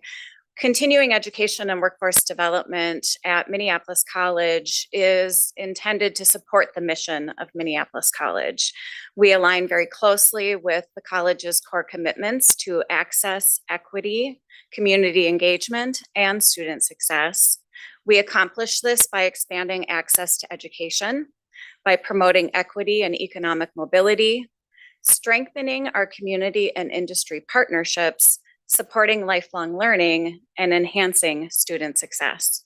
And I'm happy to talk more about that in just a little bit. Thank you. President Bodine, would you like to make some comments? Customized training is really vital when we talk about alternative funding for the campuses, and especially scaling up. But it's really important to the economy, and with DEED, there's many MJSP grants where employers are coming and they will come to us, many of the colleges across the state, and say, we need this many employees. Will you please develop a training model, credit or non-credit, and launch that to help us employ people?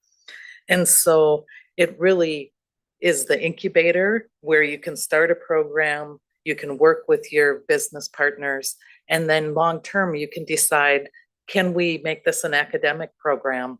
But as we all look at alternative funding, the customized training programs across the system is a great opportunity. Thank you. So Bob, I'll turn it over to you if you want to give. Excellent. Chair Sharon, trustees, Chancellor.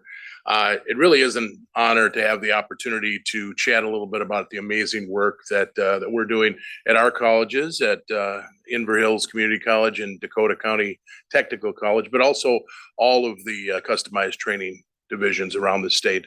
We do have opportunities to chat between us and share best practices and have a conversation about what works and what kinds of things might enhance the work that we do. What I want to talk about a little bit here is our mission, the college's mission, which is the same as customized training's mission in a general sense, is to ultimately be profitable while we're doing the work of the mission. Equity-minded impacts, and I'll talk about a couple things that we've done that I think meet both criteria, as well as expanding our reach within our local communities, whether it's the local business community, government agencies, nonprofits, the community at large, all focused in the end on our students. And our students, whether they're clients in businesses or they're individuals that again are coming back to get a short-term certificate or some other type of education to help enhance their ability to perform their job within their career. And again, whether they're a non-credit or they're a credit student, they're all part of that same group of folks that we're trying to assist. One thing I want to take a second is, why is customized training so important? I mean, one of the things that I think is relatively obvious is that the better trained, the more upskilled that our employees are, the better they're going to be and more competitive they're going to be to perform their functions in a productive, more efficient manner. And businesses and industry and our economy is all going to benefit from that. Another aspect that I think is probably at the forefront of our future planning is the reality that short-term training, certificates, getting immediately into the workplace is becoming very desirable for industry and very desirable for individuals. And I think customized training plays a very important role in making sure that they get that first step. Doesn't mean that's where it ends. This is the first step towards a longer term, hopefully, expansion of their educational career. That's one of the reasons I think it's so important that non-credit and credit work together to make sure that that process takes place. The DCTC in Inver Hills has an emphasis on contract training. I would say that 75% of the business that we do, maybe even a little bit more than that, is in the contract training side of things.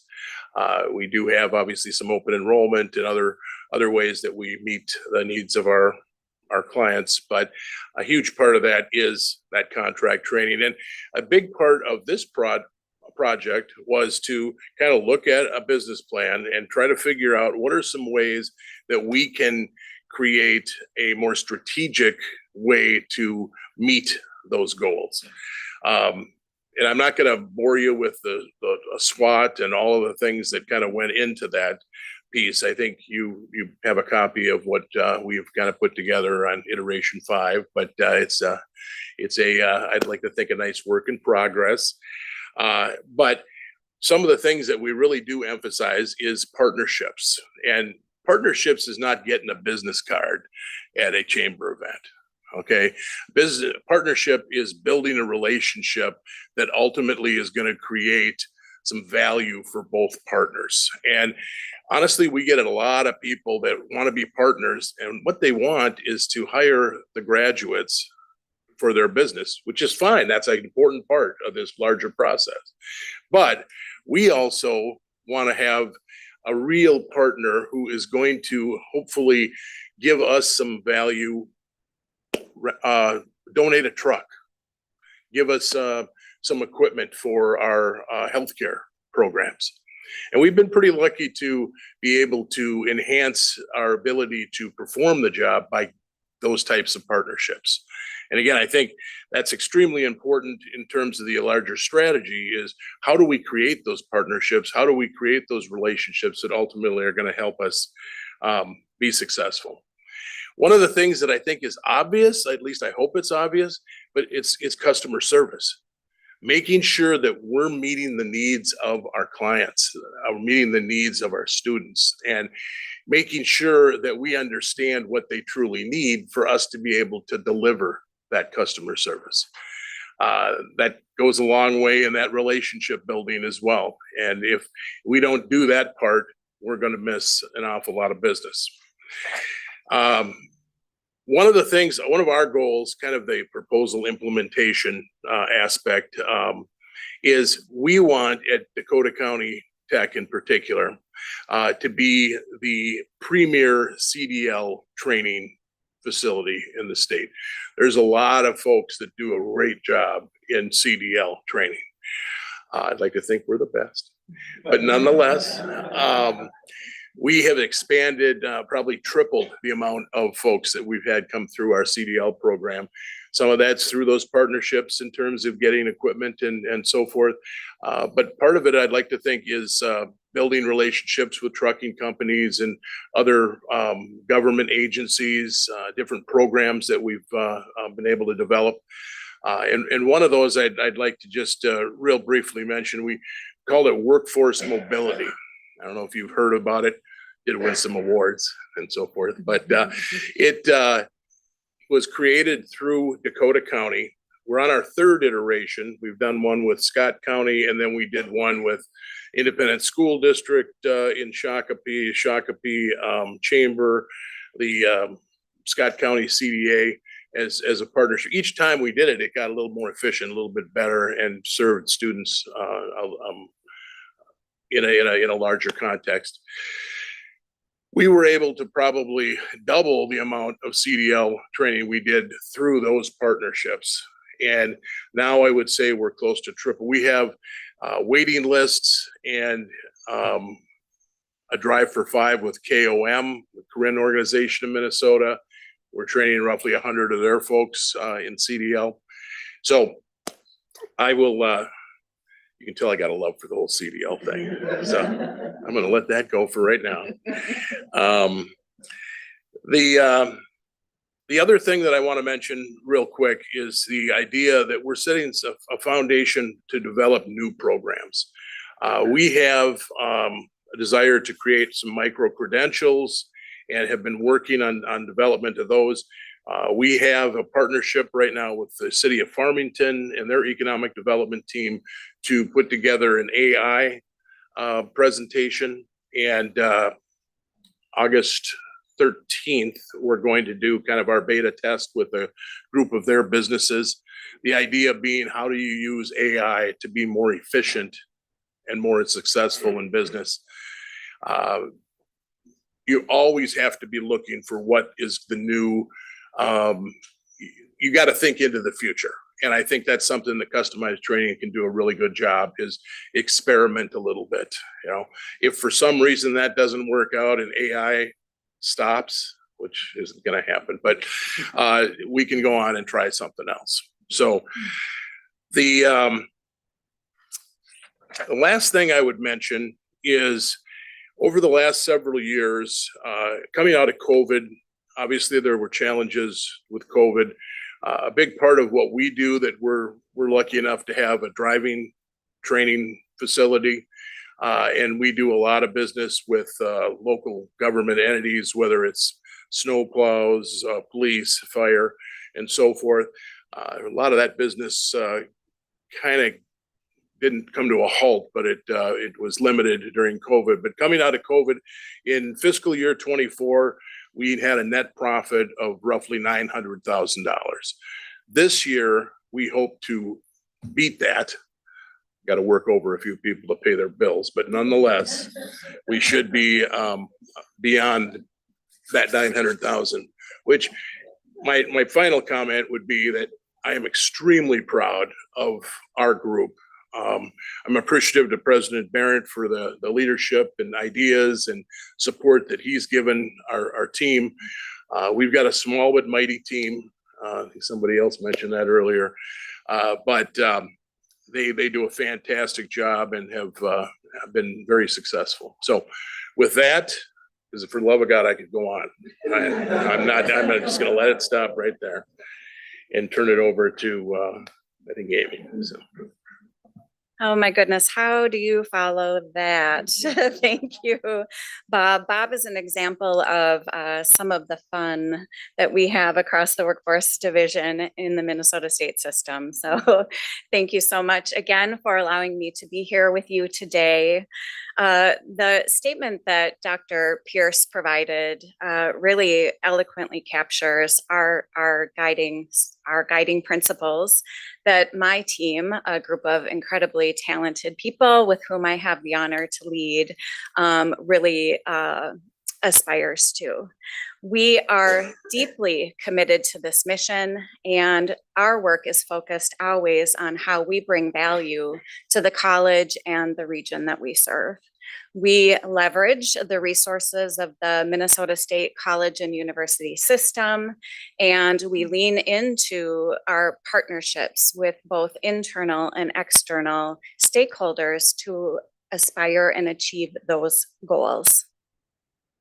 Our fiscal 25 business plan, which was provided for your reference today, in it, you'll see that our office, CEWD, is comprised of two main divisions. Our continuing education division accounts for about 40% of our annual revenues, while our contract training division accounts for the remaining 60%.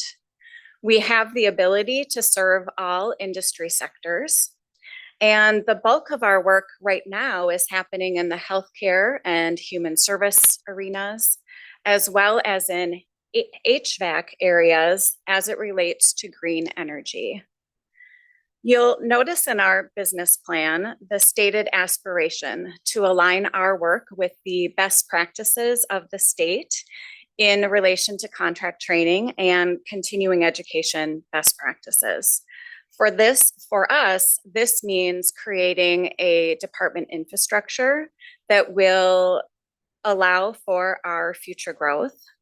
It also means providing the right tools and training for our team so that we are fully equipped for the work that we're stepping into. We lean on the guidance of the expertise of Shannon and her team and our colleagues across the Workforce Development Division to learn and grow. We are now a Learn member institution made accessible to us through Shannon's good work, and we regularly benefit from Learn resources and training. And in fact, our team just participated in contract training conference last week.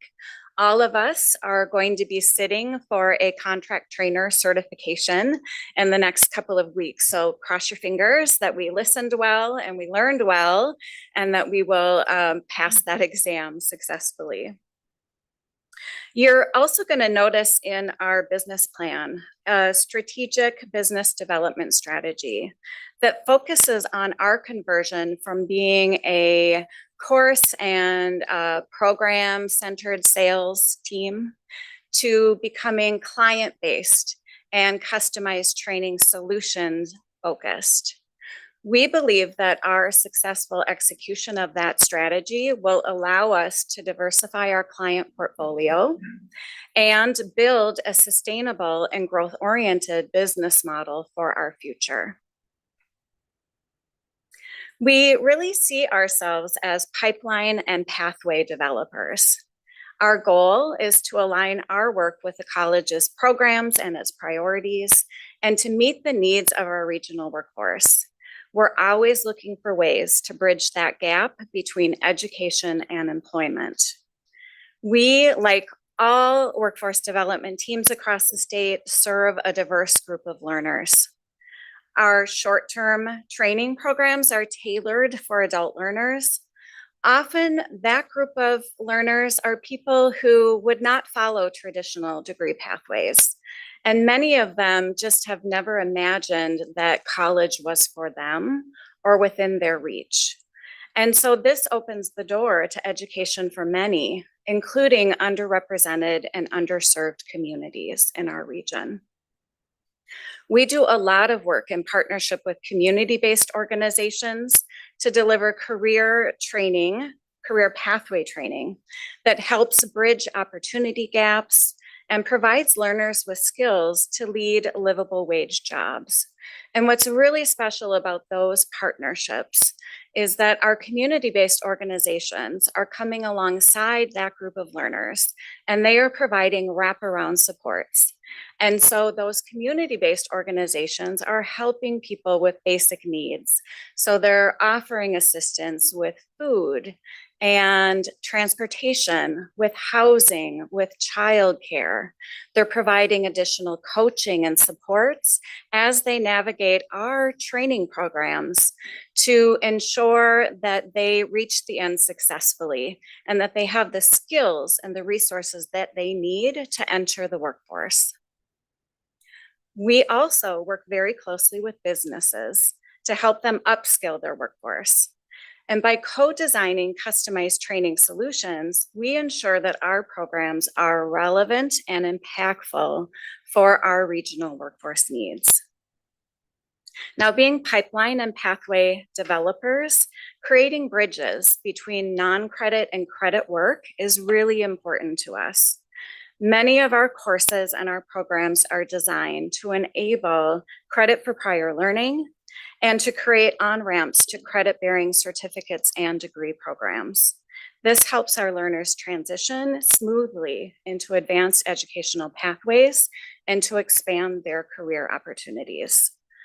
A great example of the scope of our work, and certainly the type of work that we would like to do more of, is our participation in the Mental Health Talent Pipeline Management Project.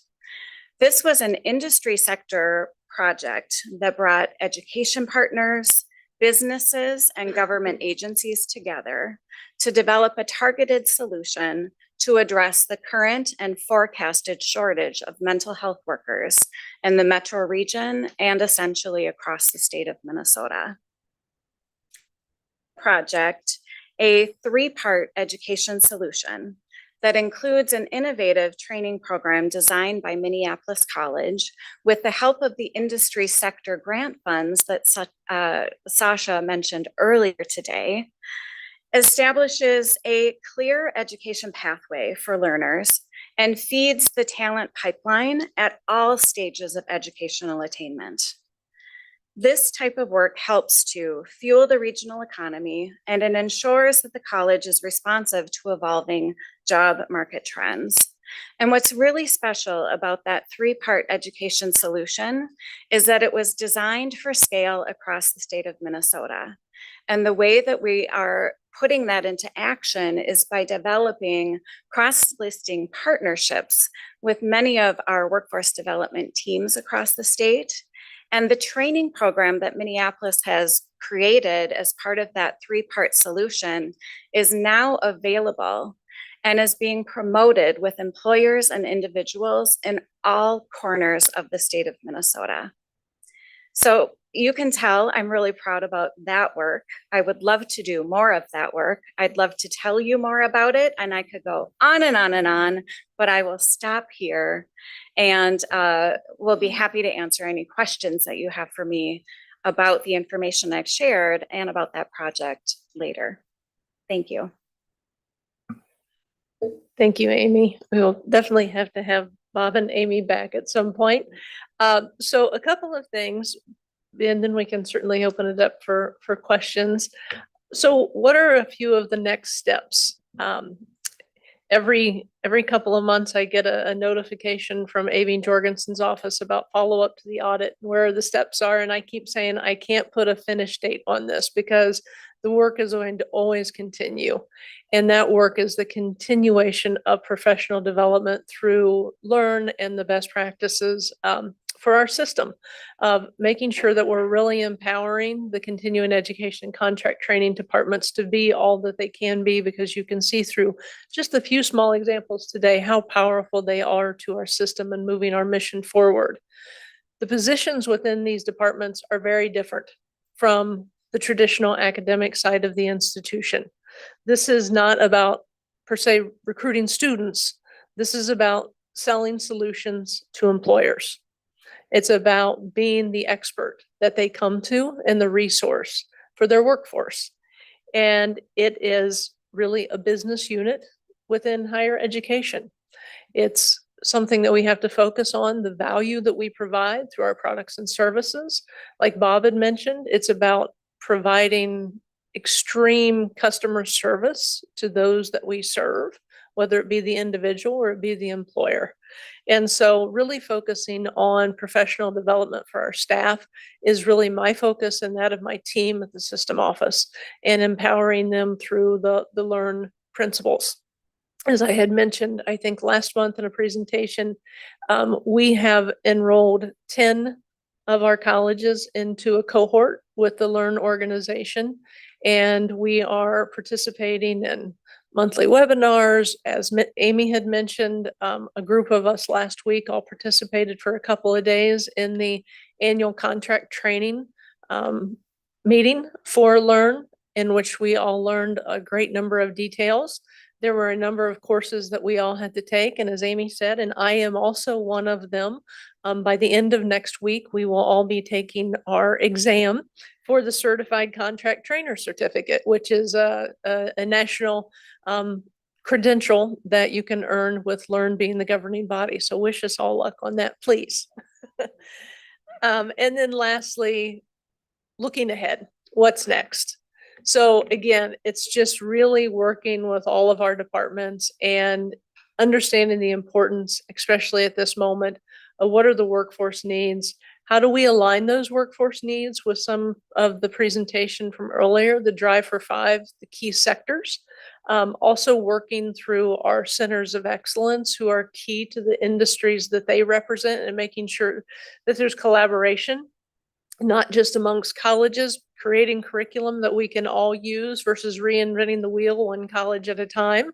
Working with our centers to help us with industry-led partners, working with our community partners, and really just focused on what is the work and how can we bring that back to our students and open up opportunities for engagements and philanthropic efforts and the such, and driving value. And most importantly, these days also driving ROI to those various departments. So, and we're looking for your support. I did position a few questions, but I will yield to you, Chair Sharon, on any next steps.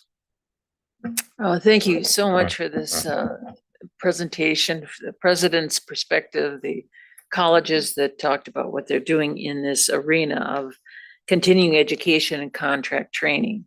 I just would open this up to questions at this time. You offered some for consideration. I appreciate that. But to say that when this, in reminding you, this is the Outreach Engagement Committee that is hearing the presentation along with others, that I think this is absolutely a perfect definition, what you presented today, of what we talk about, what we intend to have happen, that a definition of outreach and engagement. It's just absolutely a demonstrated set of activities that are all rooted in outreach and engagement. So with that, I thank you for your presentation and open it up to see if there are others that have questions. Trustee Tully. Thank you. I want to start off by saying thank you. Is it Dr. Bryant? Not doctor, just Shannon.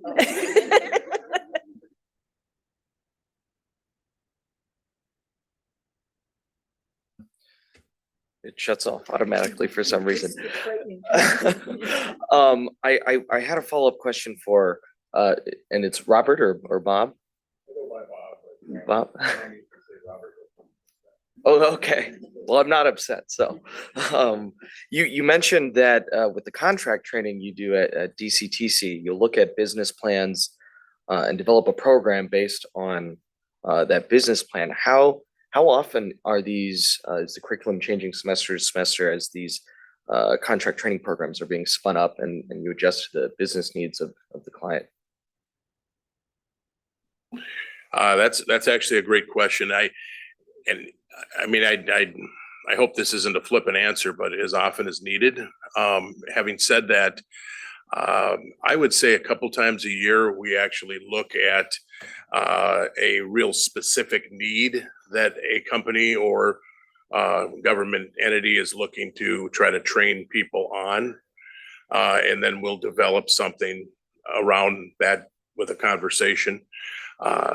We do have, honestly, with our contract training, a pretty good solid set of repeat business. So there's a certain amount of defensive driving or welding or the CNA and phlebotomy classes and so forth that businesses know what we have to offer and they come to us for that, and then we customize it around their schedule. So the curriculum maybe is evolving occasionally, but again, customization of how we deliver it is changing on a pretty regular basis. Hope that answers. Trustee Johnson. Thank you. it was just really an enlightening presentation. There are so many acronyms I'm trying to keep up. So CDL is Commercial Driver's License, is that right? That is correct. I probably should have alliterated it. Well, I should probably know that one of the highlights of my career as Chancellor in Morris was driving a semi-truck for Schneider Trucking. Don't worry. In the parking lot, 5 miles an hour with a licensed driver next to me. I would never want to do it again. But anyway, thank you. And thank you for your passion. I do have a couple of questions. One of them has to do with, and I don't mean this in any negative way. One of them has to do with kind of reputation, integrity, and credibility. And so what I'm curious about is, because I just don't know, is there any connection between continuing education, the contract programs, the credential programs, and accreditation, either with Higher Learning Commission or with specialized accrediting organizations? Is that in any way connected, or are these just sort of out there and on their own, and the credibility comes from the repeat business, if that makes sense? I can at least take a stab at that. There's a number of third-party credentials that are accredited by a specific association. For instance, welding has AWS certification. So it's very specifically regulated on what a person would have to do to get that. With a CDL, the license, there's a very specific process that needs to be done before they can take their test. They have to pass the test, and that's a third party as well. Having said that, most of what we do is not something that HLC would have to accredit, and honestly gives us a little bit more nimble approach to be able. Anything we can do that has a third party accreditation or certification gives us additional credibility, and that's what we try to do. There are people or businesses that might request leadership training, and then we give them a certification. They went through leadership training, which it's nice, but it's not necessarily so.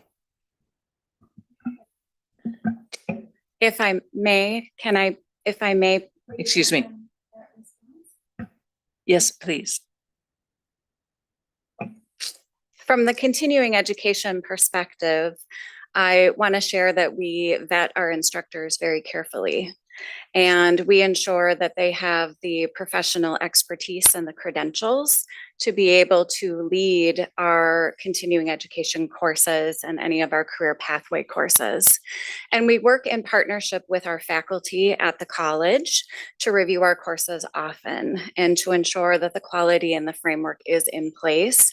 We award continuing education units, or CEUs, at the end of many of our courses and our pathway training, and we take that award very seriously. And in fact, our team talks about our certificates of completion with CEU units on it as bearing the same credibility and the same weight as a college transcript issued by Minneapolis College.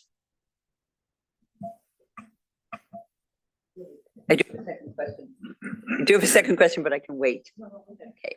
So thank you for that. I was had questions about what you, I think, had said originally about the continuing education being just for the random person coming back, but there are professional organizations that require continuing education, and so that certification would derive, I assume, from them. But my other question has to do with profitability, and so I appreciate the focus on that profitability. And so my question is just really simple. Are these units self-sustaining? So basically, the obligation is that you pay for yourself as a unit and your staff. And then is also the expectation that not only are you self-sustaining, but that you're also contributing to the organizations, to your institution's bottom line. So I can speak at a very broad level as to some of these departments. So some of the averages. So for example, through the Learn organization, they have a standard. A lot of these departments have business development representatives. The industry standard is that the business development representative will make at least 12 times their salary in revenue per year. Now, is that happening across the system? No, probably not. But is it a goal? Yes, absolutely. In some cases, every college and university is a little bit different as I have come. You know, I come from 2 other states prior to arriving here. I can say in other institutions I have worked in, and we're working on this here across the system as I'm working with the presidents, I'm working with the administrators of these departments, is in some cases, those funds are part of the institution as part of the general fund. In other cases, they are separate. I can say in instances of leading these type departments before, I've always had instances where there was a revenue generation bucket, there was a break-even bucket, and this is the difference where you've all heard me say before that there's a difference between commodity-based education and value-based education. So commodity would be, I'm going to offer, let's say, an OSHA 10 course or a safety course. I can't really charge more than $5 or $10 than the guy down the street because that's pretty standard curriculum. There's not a lot of wow factor to that, right? It is what it is. And then there's value-based, which is where we really have to be more strategic in how we are doing value-based pricing. So that could be on instances like, for example, Bob had mentioned leadership. Yes, it's a nice to have, but in our organizations today, leadership is essential. So learning leadership skills is going in and working with that company and really laying a program on top of the blueprint of the company and their mission, their vision, their values, and what they want to see delivered. For those, we can offer that program at probably a higher ROI. Industry standard for the Learn organization is that ideally for any of our customized training is that we would be hitting a minimum of a 50% profit margin. If I could just, everything we do would have to have some semblance of a profit or we would not do it. We do turn down business. And we had, I don't know if I mentioned that was driving me nuts. If I mentioned that the 900,000 that we made was net profit. So that's after everybody got paid in our department, and that money then goes to the school for whatever purposes our President Barron decides. So. I would just, before we go with more questions, I just wanted to ask Noelle, we have a second item on our agenda today. Can you give me a feel for me to manage time, what you will need for the second agenda item? I believe we could do it as quickly as 45 minutes, including questions, but longer would be nice. Thank you very much. So with that in mind, Trustee Teffer was the first person I saw, then followed by Trustee Grabowska, followed by Trustee Janet Johnson. And that might do it. Thank you, Madam Chair. You've sort of answered this, but I remain confused. This goes back to hearing President Bodine say something about, I'm going to mess this up, but making a decision on something, whether it's credit or non-credit. That was the point. And I thought at some point here, people are making these judgments and it comes down to pricing. And I'm trying, as a trustee, trying to understand, how we're doing this. The thing that is easiest for me, I come from a long academic background, is like, I think about what we do in education like this. We sell something. We don't sell a jar of pickles. We don't sell a cup of coffee. We sell knowledge, skills, and a values orientation around it. It's a intangible thing. And so the president's in here and all of you and all of the people underneath you I'm sure we give them one thing. We give them a credit hour. It's an abstract thing. There's a credit hour, and most of us understand what a credit hour is, how many hours of instruction it is, what it entails to have a credit hour. It's like, and people take it away on a piece of paper and they have something, right? Okay, so now in this conversation, I have heard that we either are or are not giving them this piece of stuff that's what we sold, or I've heard you use the term business unit. I've heard you use credential, and we've used credit hour. And so then you said something about pricing and sort of like, oh, it's a little squishy there. Now, it's not squishy with a credit hour because every trustee knows if we really wanted to look, we could go find what the credit hour is on different ones of our campuses, right? So see, I'm just asking because I still don't quite know, what are you selling and what are we paying? Does that make any sense to you, or how? Listen, I'm a nurse. I know all about CEUs. I know all about CEUs. I know about credits and all of that, but help us to understand this in just a really tiny piece so that we're trusted. We trust how we're doing this. Thank you for the question. It's very, very valid. So it is essentially selling kind of an intangible as well. And it depends on what it is that we're selling. So what we're selling is based on what is the need of the client or the customer or the business. So in some cases, that could be anything from a consulting service, perhaps, that we're going to provide some consulting. So for example, let's say it's a manufacturing company and they need some consulting around making their organization a better lean organization. So they have a number of cells out on their manufacturing floor and they want some help with lean concepts based on their process flow of their manufacturing floor. That could be based on kind of industry standards of what are consultants who are experts in this area looking at, to more projects where, let's say, we're going to do a leadership course for a program. A lot of these programs are based on a flat fee versus an individual fee. So let's say we're going to do a leadership program from peer to supervisor.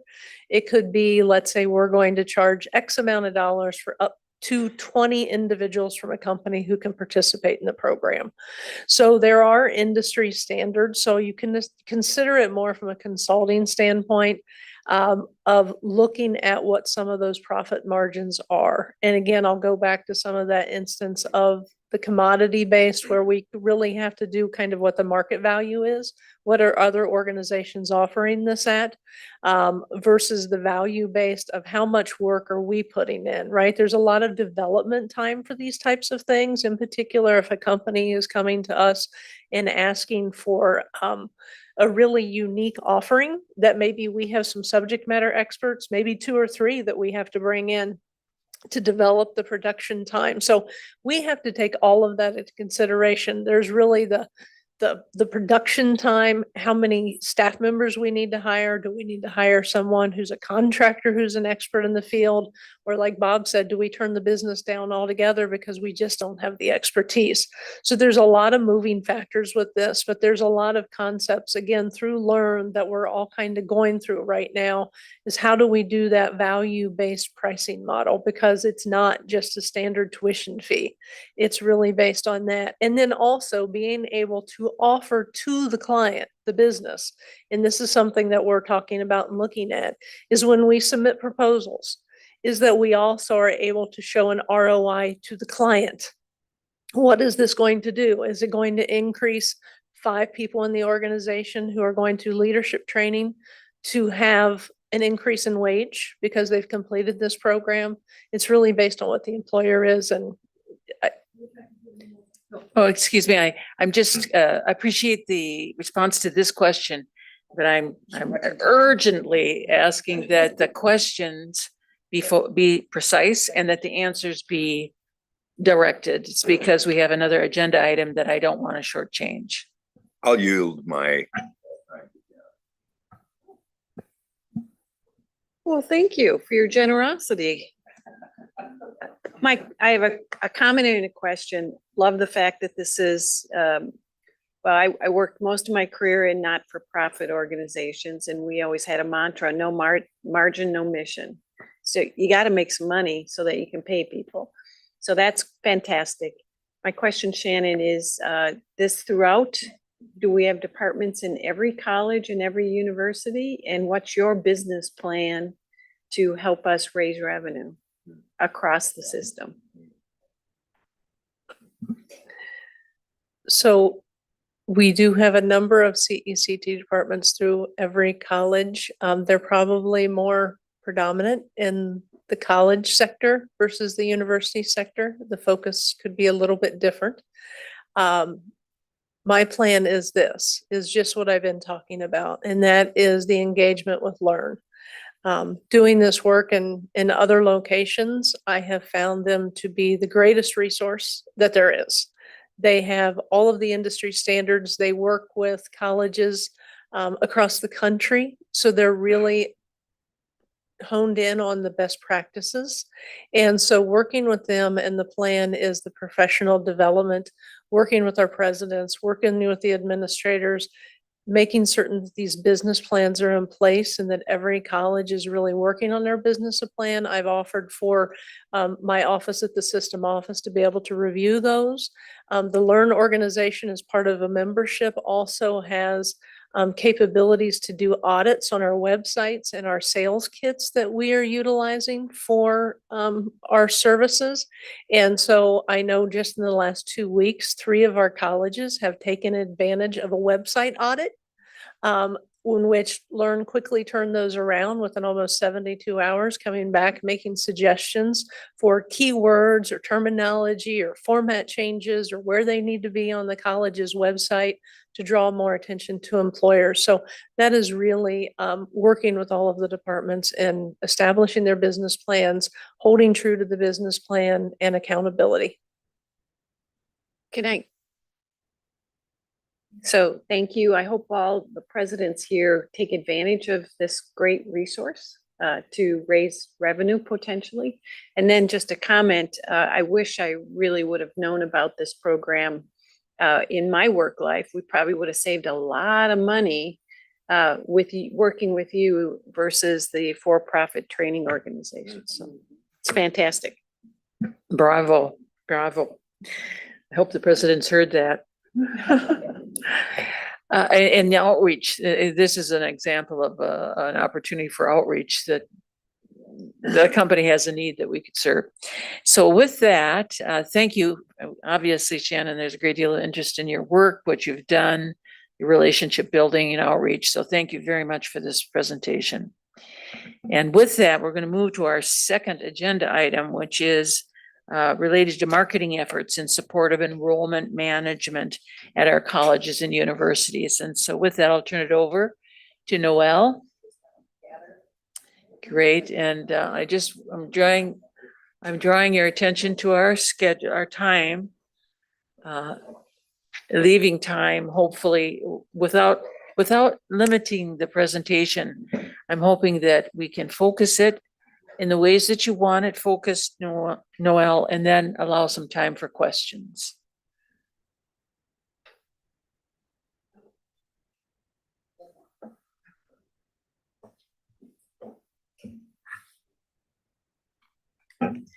All right, thank you. If it's all right, I think we'll start by just introducing ourselves since we have new trustees and new guests. My name is Noelle Houghton, and I serve as the Chief Marketing and Communications Officer for the Minnesota State System. Good morning. My name is Barbara Hine. I serve as the Director of Marketing for Minnesota State. Good morning. My name is Marcy Olson, and I'm the Senior Director of Communications and Marketing at Southwest Minnesota State University. Good morning. My name is Marissa Deba, and I'm the Web and Digital Media Manager at Hennepin Technical College.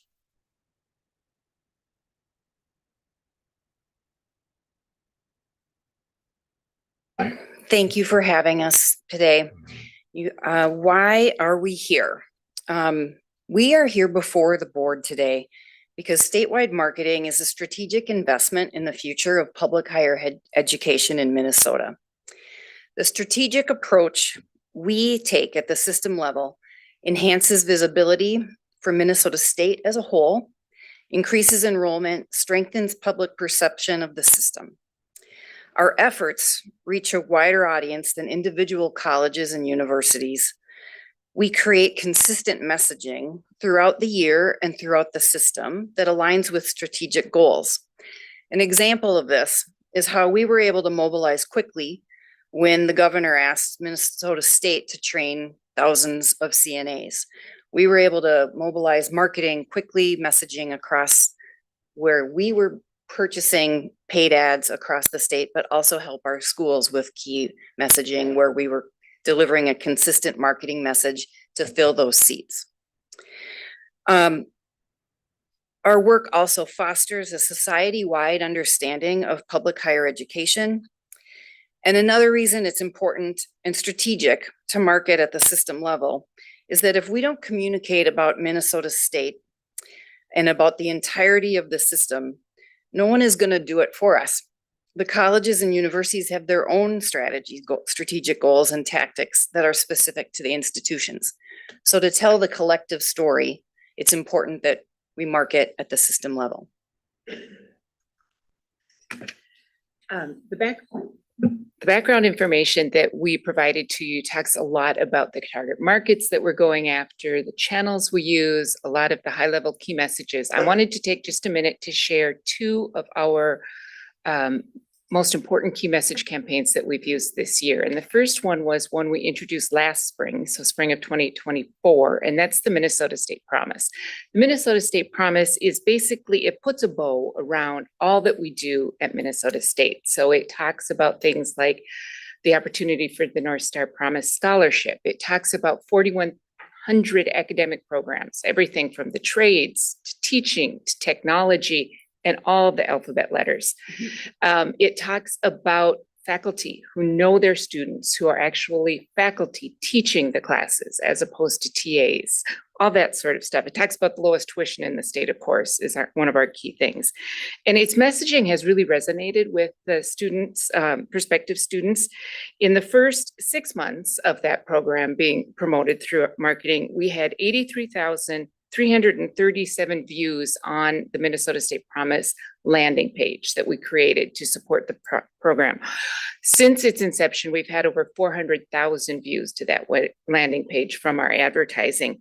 And just because I thought it was interesting, we looked at how many, our strategy around landing pages is never to get the people to apply. It's to get them to be interested enough to either go to our programs page on the website, which gives them a lot more information, or to go to an individual college or university because they're interested in learning more, signing up for a visit, requesting more information, that sort of thing.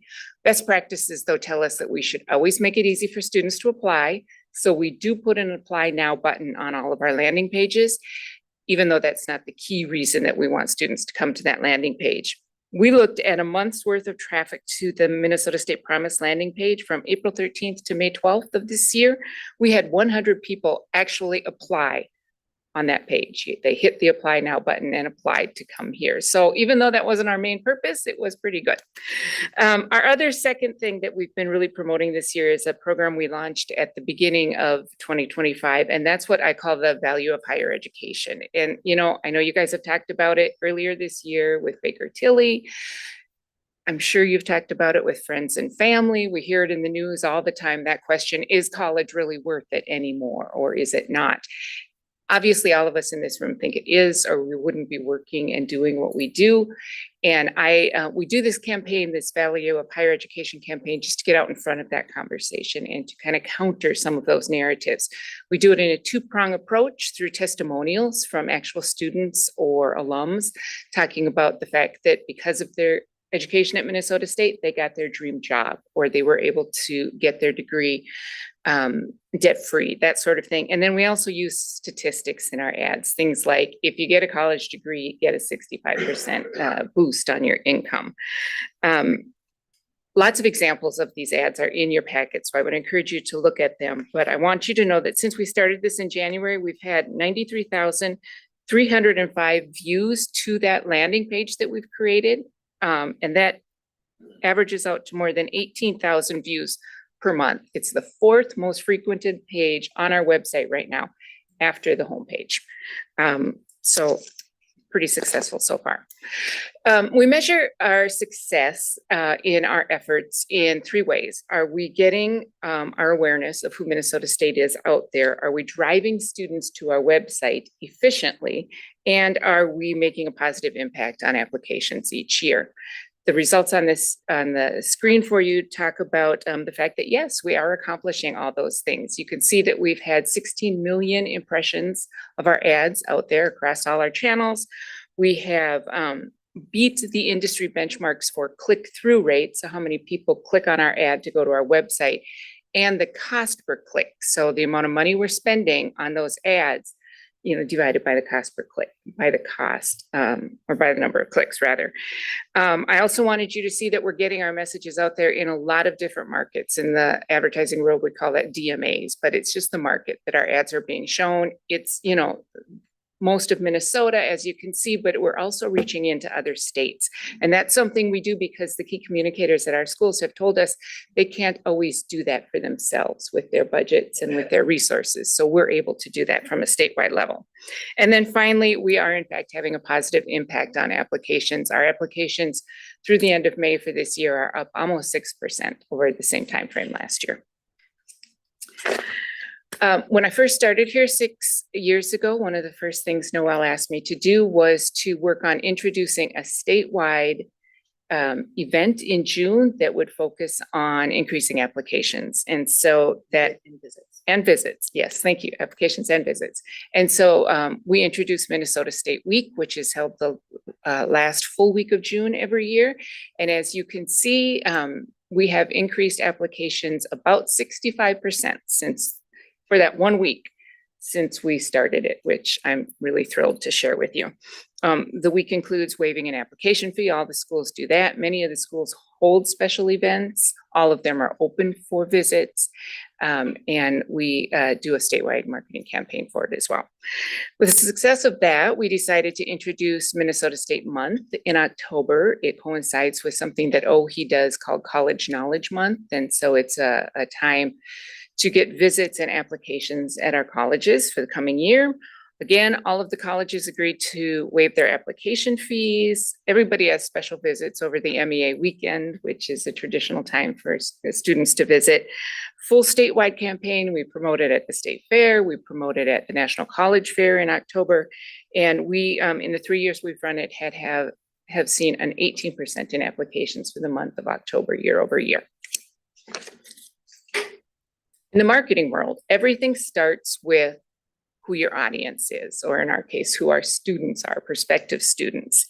And knowing them helps us decide what they need, what they value, and helps us make strategic decisions for marketing. One way to accomplish that is through focus groups, where we interview small groups of students and we're able to understand what their pain points are, what their motivations are, all of that. The last time I did focus groups here at Minnesota State was right before COVID, and then we canceled several once we all went home for COVID for a while. As you know, students today are not the same as students before COVID were. Students 10 years ago are not the same. And certainly students many, many, many years ago when I was at Bemidji State are not the same as they are today. So it was time for us to do some more focus groups. We did focus groups at these 4 schools. You can see kind of the demographics of who the attendees were. And just a quick call out to all of the key communicators at those 4 schools. They helped me recruit students for these focus groups. I couldn't have done it without them. And so I really appreciate that partnership. Once the focus groups were done, we took a look at all the different types of things that we learned from them, kind of categorized them in a couple of different kinds of students, looked at differences between college students and university students. And we also looked at the overarching things that mattered to all of them: cost and graduating with little to no debt. And we took that and then we created personas. And so I want to introduce you to our personas. If you're not familiar with personas, they're really just a fictional, research-based representation of who our students are. They help us better understand their needs, and they allow us to tailor their messages. So as I'm thinking about putting together my marketing plan for next year, I have Emma in mind as one of the markets that I need to go after. I know it's hard to look at all this on the screen. It's a lot.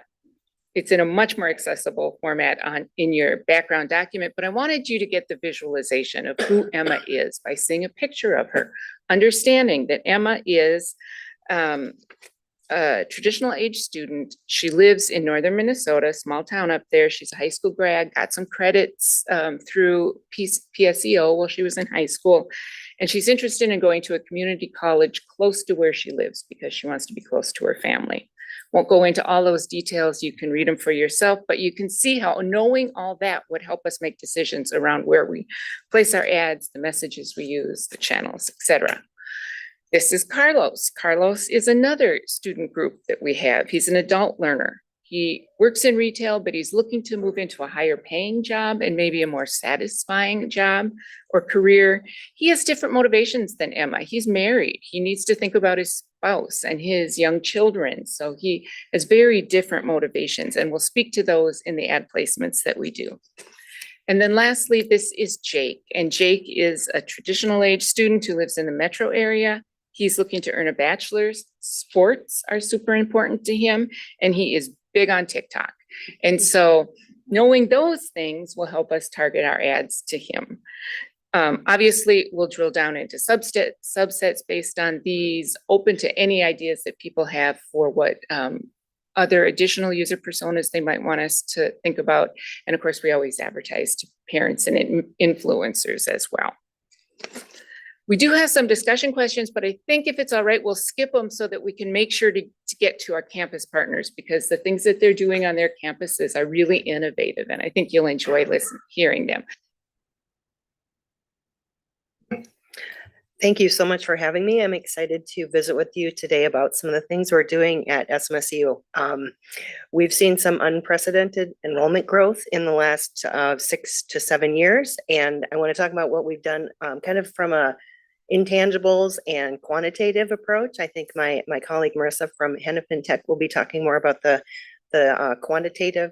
So we'll be looking at kind of a little bit of kind of our approach to changing our perception. We started with taking a look at how students and faculty and staff perceived us. So we did focus groups as well, meeting with them, asking them, what do you think of us? Do you know about us? We did surveys of students who came to our visit programs and their parents and said, how did you find out about us? What do you know about us? And what are your expectations for coming here? Because our goals are to recruit the students who come to campus and are not surprised by what they find there. We aren't the U of M, we are not Mankato, we're not any of the other schools. We have something special happening on our campus because we are small, personable, and students get an experience that's unlike any other. And I think really focusing on that has allowed us to grow enrollment during a time that others have not. So we've used that information from focus groups to rebrand ourselves externally. We, for many years, were known as Minnesota's best kept secret. What a terrible, terrible image to have. Absolutely terrible. Who wants to be a secret? So our goal was for people to know about us, to be top of mind. And how are we going to do that both in the region, in the state, and beyond? Even before COVID, we were talking a lot about how are we going to offer online classes, because the demographic in our area is shrinking. High schools are combining. The graduates in our region are fewer. So we needed to really rethink what we're doing, how we're doing it, why we're doing it. And with a partner in a marketing firm, we came up with the Discover, Engage, Lead theme that we've leaned into very heavily over the last 6 years. The Discover, Engage, Lead, really, I feel, I've been with the university for 30 plus years, and I feel this is probably the best representation of who we are in all of the marketing that we've done over those years. Discover speaks to discovering us as an institution, but also for students discovering themselves while they're here. And the engagement is engaging in your classrooms, but also engaging outside the classroom and preparing for life after school.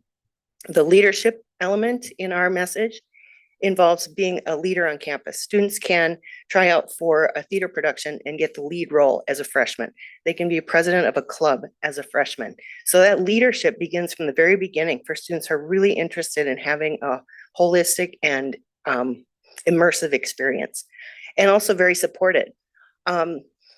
You can see through these numbers that this branding initiative has really changed both our image regionally and statewide, because it's increased our head count. We focus very heavily with our marketing on the on-campus undergraduate student enrollment, but it also includes our graduate enrollment, which have increased. And by fall 2024, we've had our highest enrollment in 14 years, and we're so very proud of that.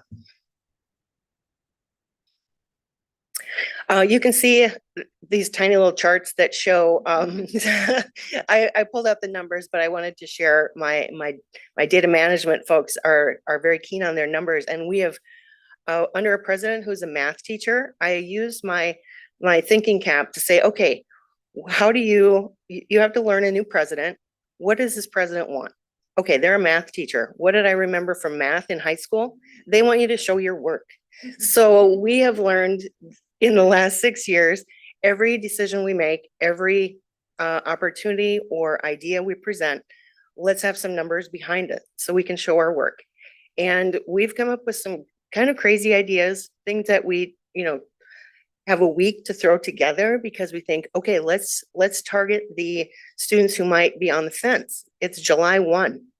They haven't picked a school for fall. What can we say to them? So we've had some late summer blitzes, and of the students who applied from July 1 to the first week of school, we have admitted and retained 1/3 of those students. So we've remained very nimble, but it's also knowing exactly who we are and what that message needs to be, even on short notice. So those are just an overview of our numbers, growth in all areas, total headcount, on-campus undergraduate growth, international has doubled.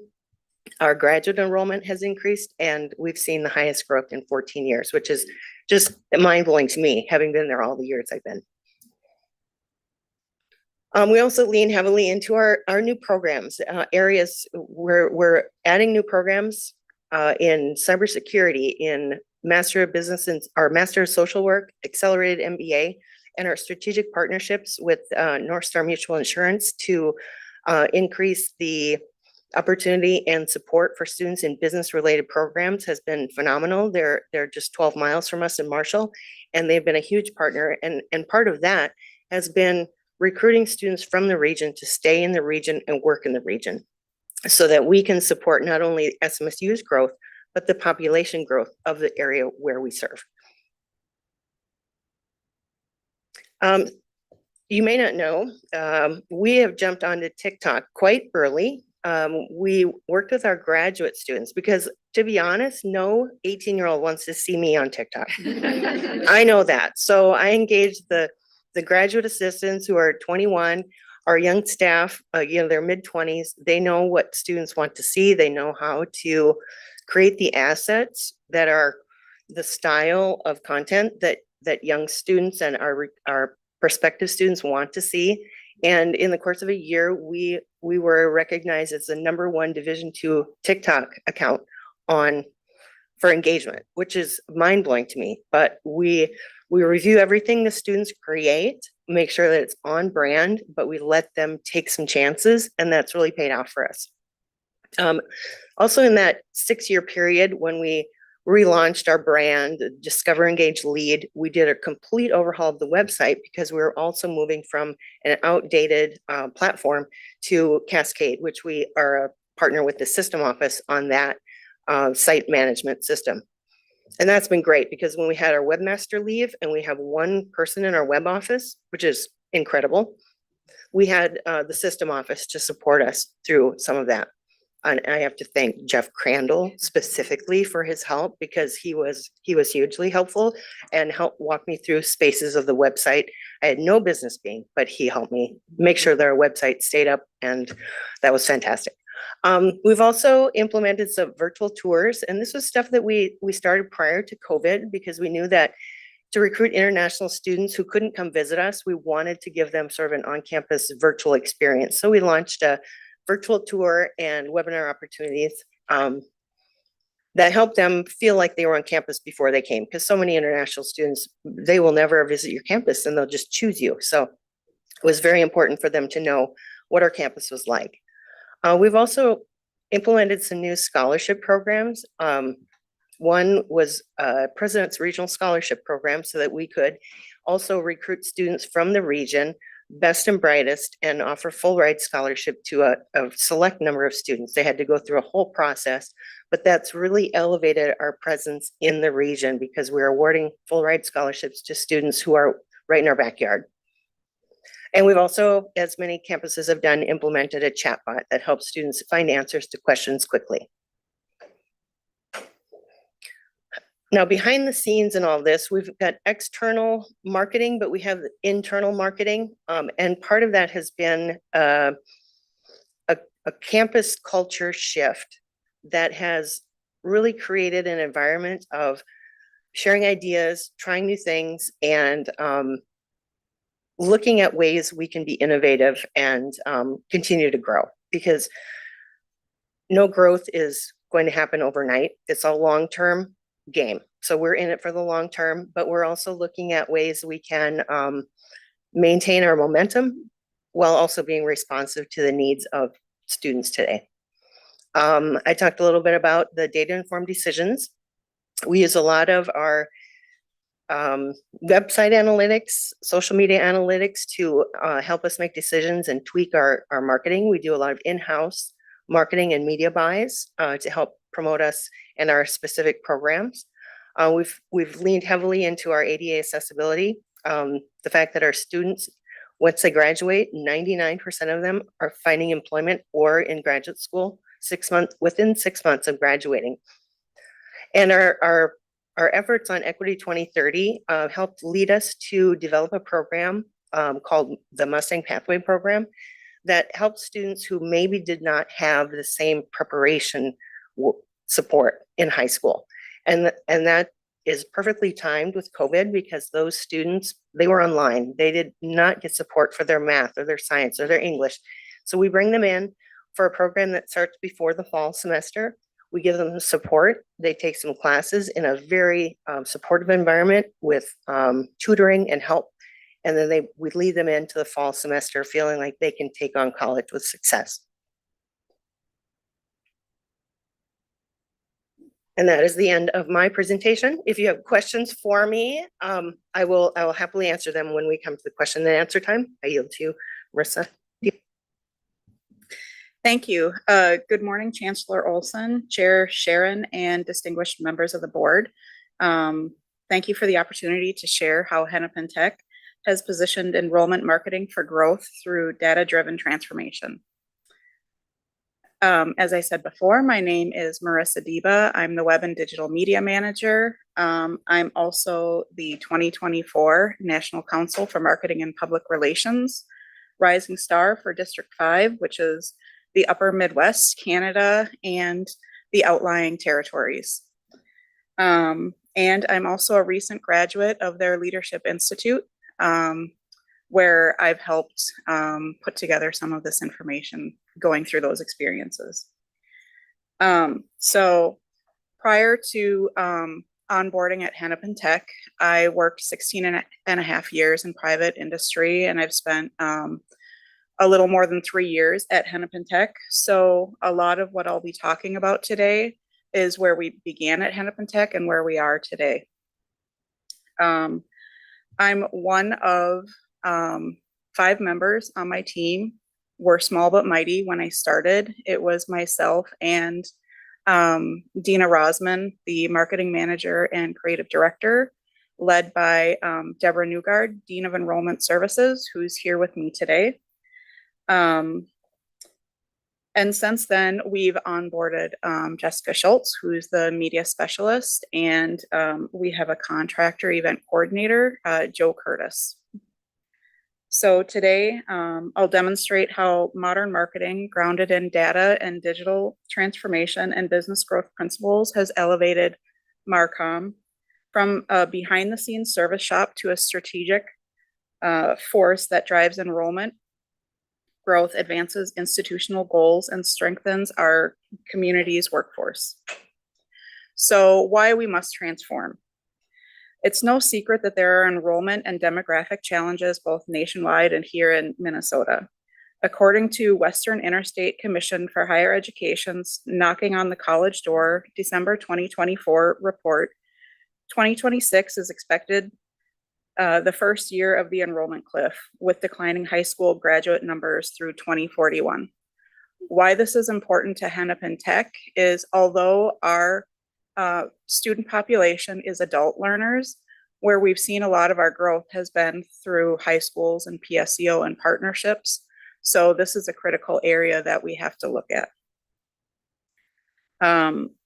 These predictions are based on birth rates of individuals turning 18, with additional rapidly shifting workforce needs, such as through technology and AI, and heightened competition among institutions.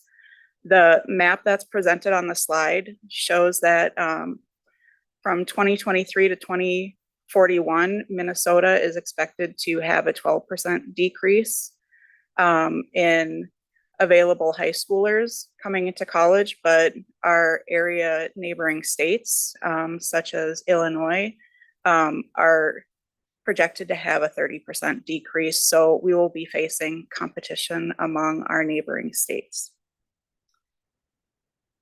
How we go to market must adapt to changes in student expectations. Today's prospective students demand immediacy, personalization, and digital access. This reflects the Amazon effect, which is essentially a reset of expectations across every industry, including higher education. Further, market data gives insight that nationwide, over 85% of media buying resides in the digital channels, such as search, display advertising, online videos, and more. And that is from research from Education Dynamics from 2023. Digital marketing solutions like SEMrush, which is a tool that we use for search engine marketing, provides insights on SEO, which is search engine optimization, pay-per-click, content marketing, competitor analysis, and social media marketing.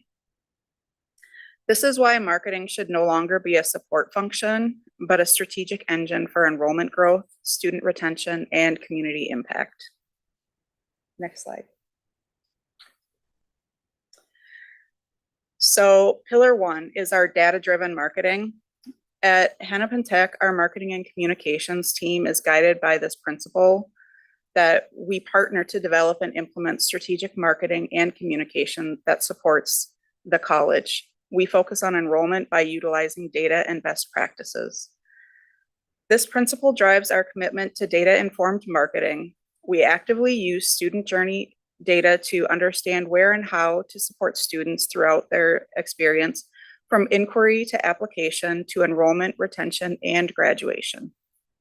To do this, we use tools such as Salesforce and Pardot, along with institutional research data, advertising key performance indicators, and enrollment and marketing trends. These insights allow us to track inquiries, applications, engagement metrics, and signals that a student may be at risk of dropping. With this information, we can deploy timely and targeted communications across a variety of platforms that align with student behavior and decision-making process. One of the key outcomes, the most impactful example of this work occurred when Hennepin Tech led the Minnesota state system in student drops at the beginning of the semester. Recognizing the urgency, our team responded with an immediate and coordinated strategy.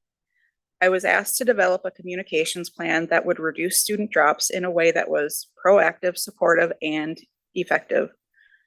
Rather than relying on a single email or skipping outreach altogether, which did sometimes happen, I implemented a multi-step drip campaign grounded in student behavior and proven marketing practices. We followed the rule of 7, a marketing principle that suggests individuals often need to see a message several times before acting on it. The plan began with a series of official emails, followed by messaging placed near the registration area on our website, a robocall reminding students to check their email, which is our official mode of communication, but if they're not in school, they may not see it. and then also manual outreach. As time went on, students who have not yet taken action began receiving more frequent and varied communications. However, once a student completed the necessary steps, such as applying for financial aid or making a minimum payment, they were removed from the campaign. This helped us avoid oversaturation and ensured that our messages remained helpful and relevant. The success of this effort was possible because of true cross-functional collaboration. Manual outreach was handled not by one department alone. Staff from institutional research, faculty, deans, enrollment, and student services personnel, and executive leadership all participated. Even President Bodine personally made calls to students, setting a strong example and demonstrating the importance of this effort to the entire institution. As a result, Hennepin Tech saw a noticeable reduction in student drops, and for 2 years has preserved up to $500,000 in tuition revenue each semester. More importantly, this initiative showed the power of combining data, strategy, and collaboration to support student success and advance institutional goals. Just last week, we completed our campaign for our student semester, and we went from a list of over 400 to a final drop of just 18 students. So over 400 times $200 per credit times 8.5 credits on average. That's how we see such a preservation of funds. All right, next slide. So pillar 2 is our digital transformation. At Hennepin Tech, our commitment to innovation is reflected in how we modernize the student experience across all digital platforms. This work supports enrollment and student success by removing friction, increasing access, and creating a seamless user journey. So we modernize the digital experience. We've completed a full website overhaul with intuitive navigation, personalized content, and built-in self-service tools. This includes integrated chat support available 24/7. And our data showed that by utilizing this chat support, we were able to serve 28% more students after hours and on weekends. We've also included appointment scheduling and additionally after hours phone call assistance provided through Distance Minnesota from our partners at Alex. The chat tool alone, as I said, has proven its value. The level of access is critical for today's students who often balance school and work with family responsibilities. We've also automated key workflows such as registration and graduation application reminders, financial aid follow-ups, and early alerts for at-risk students. These automations ensure timely, consistent communication that supports students through every phase of the enrollment process.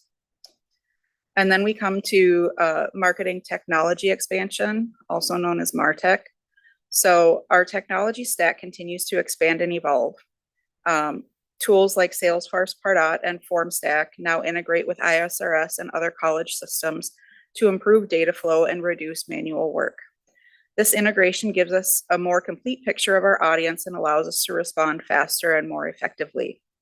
We've connected our CRM, which is Salesforce, our website, email marketing, digital ads, TV syndication, and analytics platforms to create a unified digital ecosystem. This allows for smarter communication, streamlined lead management, and better decision-making. Looking ahead, we are exploring new technologies such as predictive analytics, AI tools to anticipate student behavior and personalize their experience further. So key outcomes from this, our efforts have resulted in continuous improvements to our digital and web platforms. We launched multiple SEO-focused development projects. One major area of improvement was renaming academic program categories to better align with how prospective students search online. The chart on the slide shows the results of this research. So our previous category name was building and landscapes. And when I evaluated the search terms with SEMrush, so building They have 60,500 monthly searches across the United States, and landscape is 90,500. When we evaluated this project, it coincided at the same time that Min-State changed their categories. So that also helped reinforce that we should be looking at other terms such as architecture and construction. Architecture having 135,000 monthly searches and construction at 110,000. So this is important because user data shows that not just prospective students, but all individuals with internet access use search engines such as Google to find what they're looking for. And if we're not using the words that open the doors to these traffic, they're never going to find us. So it's important that we look at external market versus our internal naming. So we're not done yet. We're continuing our digital transformation through a full website redesign with a targeted launch next summer. Every improvement we make is rooted in user behavior, digital strategy, and the student journey. Next slide. So pillar 3 is business growth mindset. So we're applying private sector principles to our marketing strategy by treating the user journey like a performance-driven funnel and aligning our work with data, systems, and intentional growth strategies. So marketing is a revenue funnel. We view the enrollment pipeline as a structured funnel that moves students from awareness to interest, then consideration, conversion, and finally retention. In fiscal year 23, we mapped activities to each stage of the funnel to understand where our efforts were generating momentum and where there were gaps. We've adopted private sector frameworks like the growth gears, which emphasizes insight, strategy, and execution.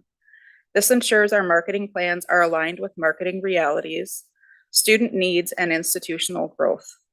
We also follow the principle of stopping random acts of marketing by creating structured, scalable campaigns with clear objectives. And I should point out that we went from taking meetings with some faculty to promote 5 open seats to changing the strategy on how we serve them versus launching full-scale program marketing plans. Next, we go into smarter brand storytelling and targeting. We continue to emphasize storytelling that reflects the real experiences and goals of our students. We use inclusive language and representative visuals to connect with diverse audiences, and we align our value propositions with students' long-term career goals. We are using program marketing by growth stages to allocate resources based on where programs are in their life cycle.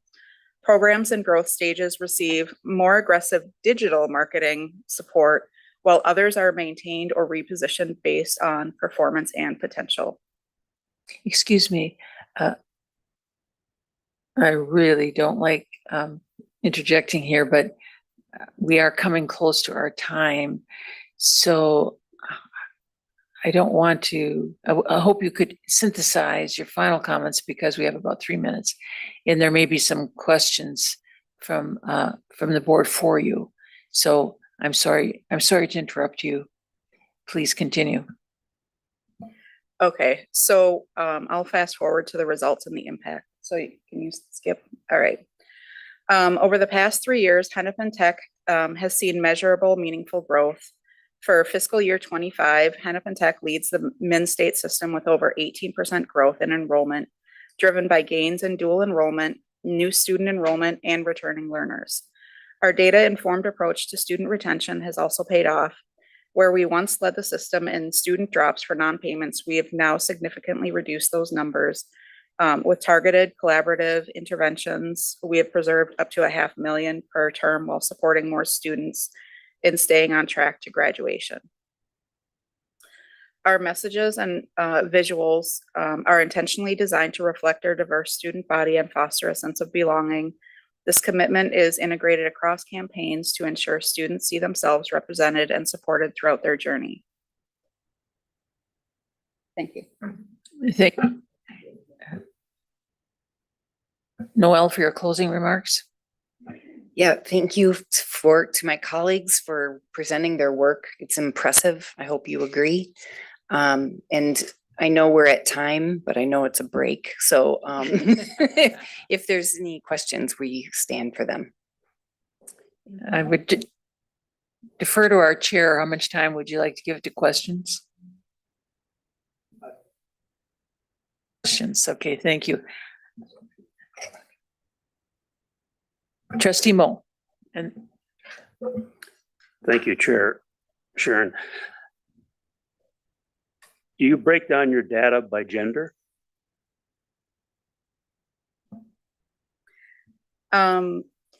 Yes, we do. But we have found that aside from marketing to programs that need additional support in diversifying gender, that the real difference for us in going to market is which channels we promote the programs on, such as young males you'll typically see on Reddit and YouTube versus females you'll see on Instagram and Facebook. Yep, I would agree. I'm sorry. Excuse me. I draw a conclusion by sitting through your commencements. And certain campuses that have certain programs. And it just seems to me that young men are a target area that we'll probably have to figure out a different strategy to get them. That's just my reaction. I don't, am I off base on that, or do you feel you're successful with getting young men, no matter where they are in the state? Yeah, I'll say something and then anybody else can too, but Trustee Mo, as you know, as I think you probably know, the number of young men going to college is down across the country. And so, yeah, absolutely, you are right. We need to find ways to reach out to them. And as a larger, maybe that can come from our area too, a larger need is to show young men why they want to consider college in the first place. thank you. Trustee Erlinson. Thank you. This was a wonderful presentation. Marissa, how many staff people do all that work? Just you? Sorry. Yes, the strategy for these that I've mentioned came from me, but like the at-risk student, that involved about a dozen personnel. But typically it's myself and two of the other Marcom team members, the marketing manager and the media specialist. Point out the stellar work of these two campus leaders and our system folks. We do a lot with very few human beings and significantly lower marketing budgets than our competitors. So I just want to commend the work of this team, these folks, as well as others on our other campuses. Thank you, Trustee Erlinson. Absolutely. Thank you, Chair. I want to say that when I entered Metro, I worked with a lot of colleges within the mid-state, and I have seen you guys' work, and it's awesome. Digital usage is good. Now my question kind of refers to Barbara with the statewide campaign that you were talking about with the graphs. I wonder what happened from 2022 to 2023. What is a huge jump in between the applications per week and then per year? Can you kind of go over that? Sure. At those timeframes coming out of COVID, we ran into a large issue of bogus applications, you would call them, or people who were trying to apply just to get a Microsoft account. And so those years in my mind just kind of have to be thrown out in terms of stats. Trustee Tully. Yes, I also wanted to commend the work of Marissa as a student at Hennepin Tech who waited a little bit to make my payments. It was impossible for me to forget the drop and pay by dates. So I commend you for your work. My question is simple. I know that SMSU does advertise on TikTok. Barbara, you mentioned that in the focus groups, TikTok was a big way to reach out to students, but I noticed it wasn't in the presentation that we advertised through Minnesota State on TikTok. TikTok, as you know, is video and kind of fun stuff. We don't have students to show from the system office because we don't have students at the system office. So it's a challenge for us that we hope to find a way to overcome working with the campuses to maybe get some content that we could start advertising on TikTok. But right now, since we don't have students, we haven't done it. Maybe we can get the trustees to do a couple TikTok. If I may, Marcy, did you want to? yes, I would. On TikTok for SMSU, we do not spend any ad dollars. All of our engagement and our presence on that is organic. We do not spend dollars on that platform. Any other questions? Well, then, do you have any final comments, Noel, you want to make?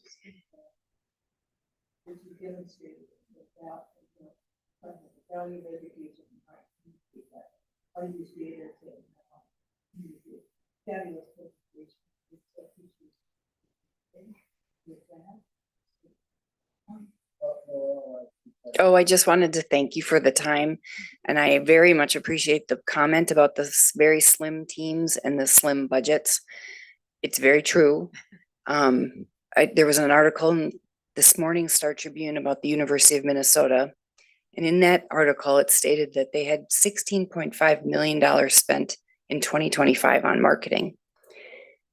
We are not even the 0.5. So I agree. I think we do great work with limited means. So thank you for the appreciation.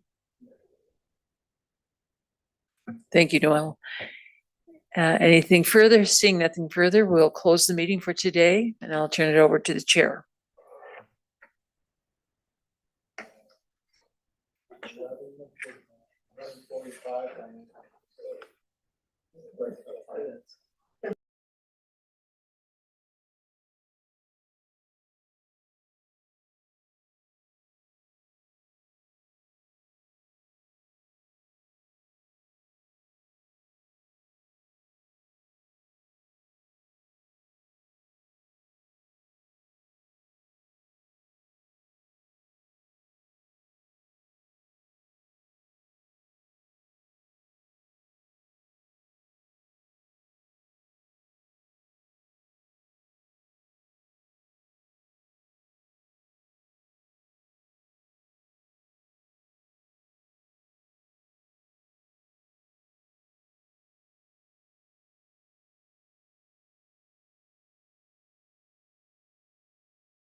Good morning. I will call the Finance and Facilities Committee to order. We'll start by the roll call. Trustee Coles. Here. Trustee Janusik. Trustee Jana Johnson. Here. Trustee Jacqueline Johnson. Here. Trustee Moe. Here. And the chair is here. We do have a quorum. I'd like to also thank our two president liaisons, President Brimhall, President Jans for joining us today. Agenda for today, we're actually going to break this up into two sections. We'll have it between now and 12:30, and then we'll take a short lunch break and then come back for the second part. We have a number of contracts to go through. Then we have the capital budget and then the operating budget. So with that, the first item of the agenda is approval of the minutes. Because we had the meeting over 2 days last board meeting, there are two separate sets of meeting minutes from May 20th and May 21st. Are there any additions or corrections to those minutes? Hearing none, is there a motion for approval? It's been moved. Is there a second? It's been moved and seconded. I will do a roll call vote. Trustee Coles. Yes. Trustee Janusik. Trustee Jana Johnson. Trustee Jacqueline Johnson. Aye. Vice Chair Moe. Aye. And the chair votes aye. Those are approved. With that, I will turn it over to Vice Chancellor Mackey. Thank you, Chair Hibsch. Before moving into the agenda, just a really quick update on the system office redesign and renovation project. I think many of the trustees had a chance to tour the space in the past few weeks.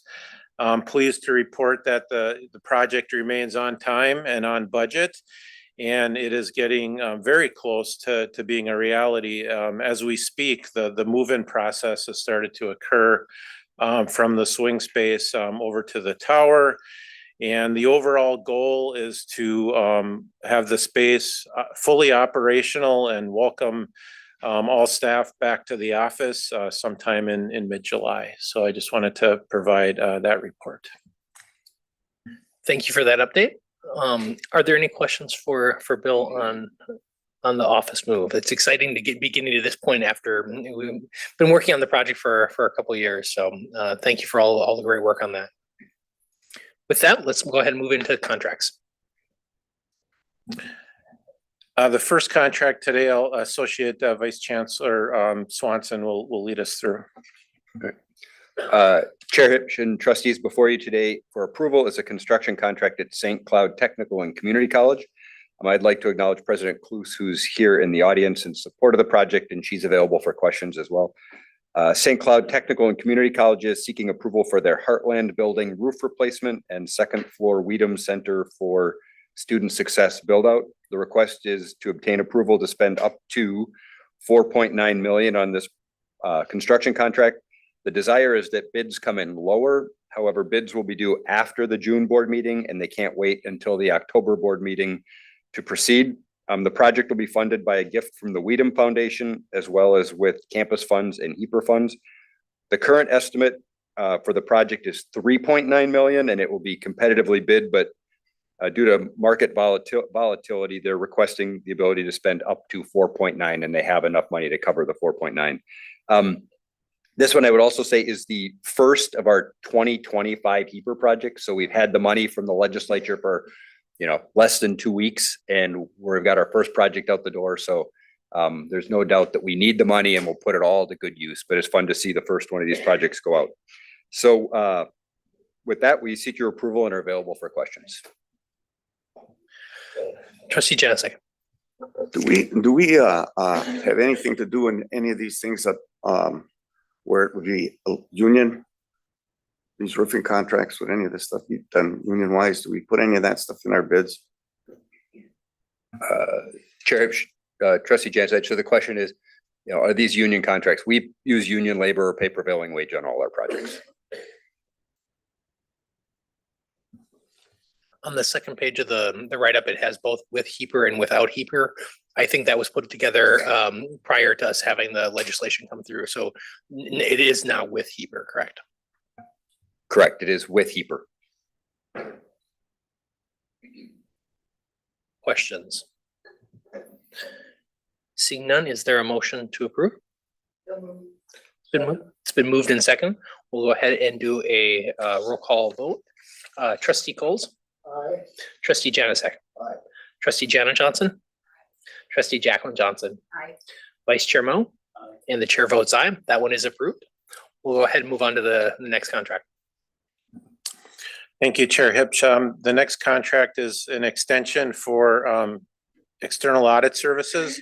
Last month, Chief Audit Officer Jorgensen consulted with the audit committee whether we should move ahead with a contract extension with Clifton Larson Allen. And the audit committee supported moving ahead. So this is now bringing the transaction, so to speak, to the Finance and Facilities Committee to authorize the contract extension. Just a couple comments about it. It's a little unique in the structure of it.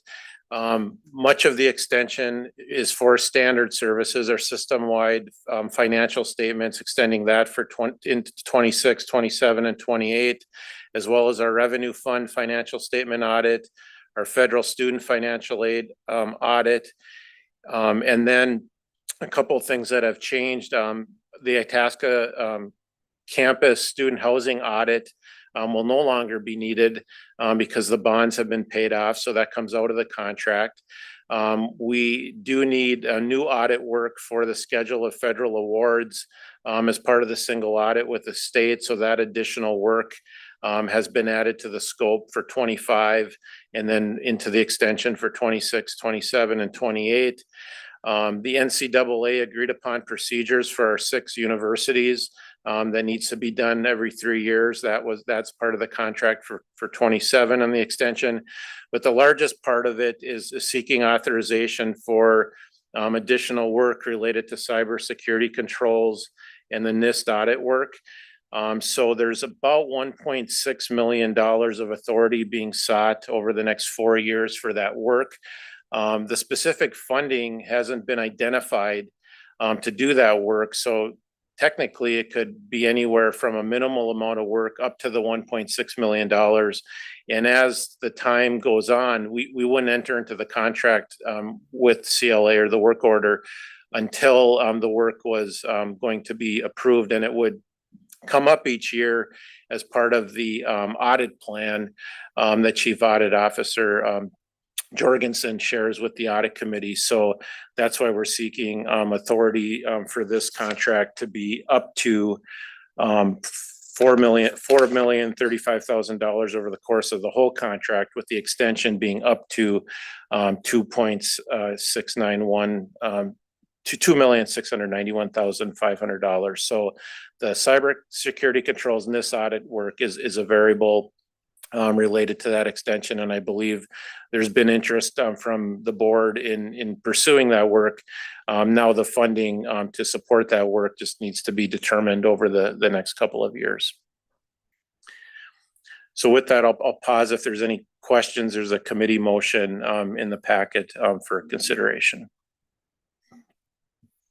Questions on this contract?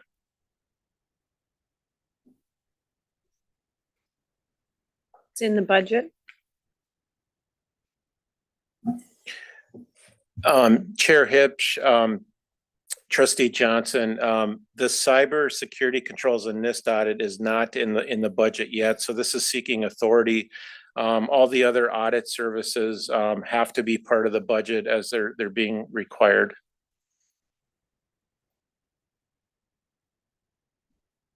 Do you have a follow-up? Well, so where does the money come from then?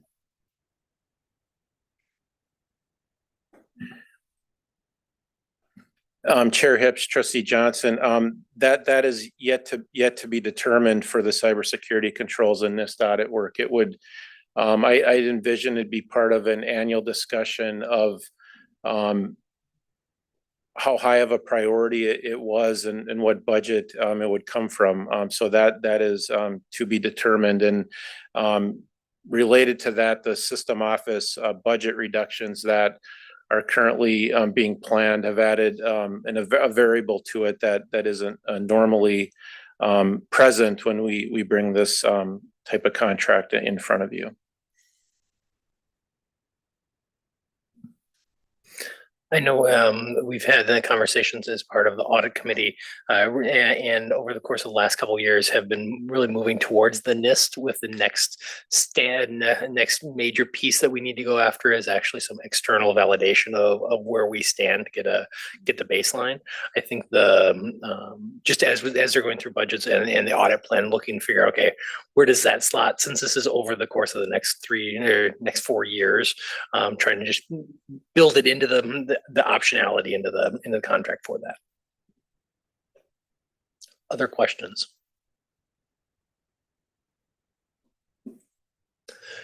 So Bill, can you just repeat the motion? I know on my speaker notes I have one numbers, and in our books there's something different. I think what the request is, external auditing services up to $2,691,500, not to exceed an overall contract amount of $4,035,000. Is that the correct language? I'm sorry, the correct language is in the board packet. So the dollar amounts in the draft that probably got mistakenly included in your notes were higher dollar amounts. So the motion is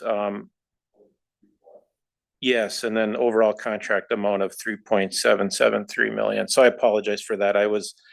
This was a fairly complicated arrangement with all the moving parts. So after our first initial planning meeting, we reconciled the numbers. Fantastic. So and to confirm then, that's external auditing services up to $2,429,500 and not to exceed an overall contract amount of $3,773,000. Correct.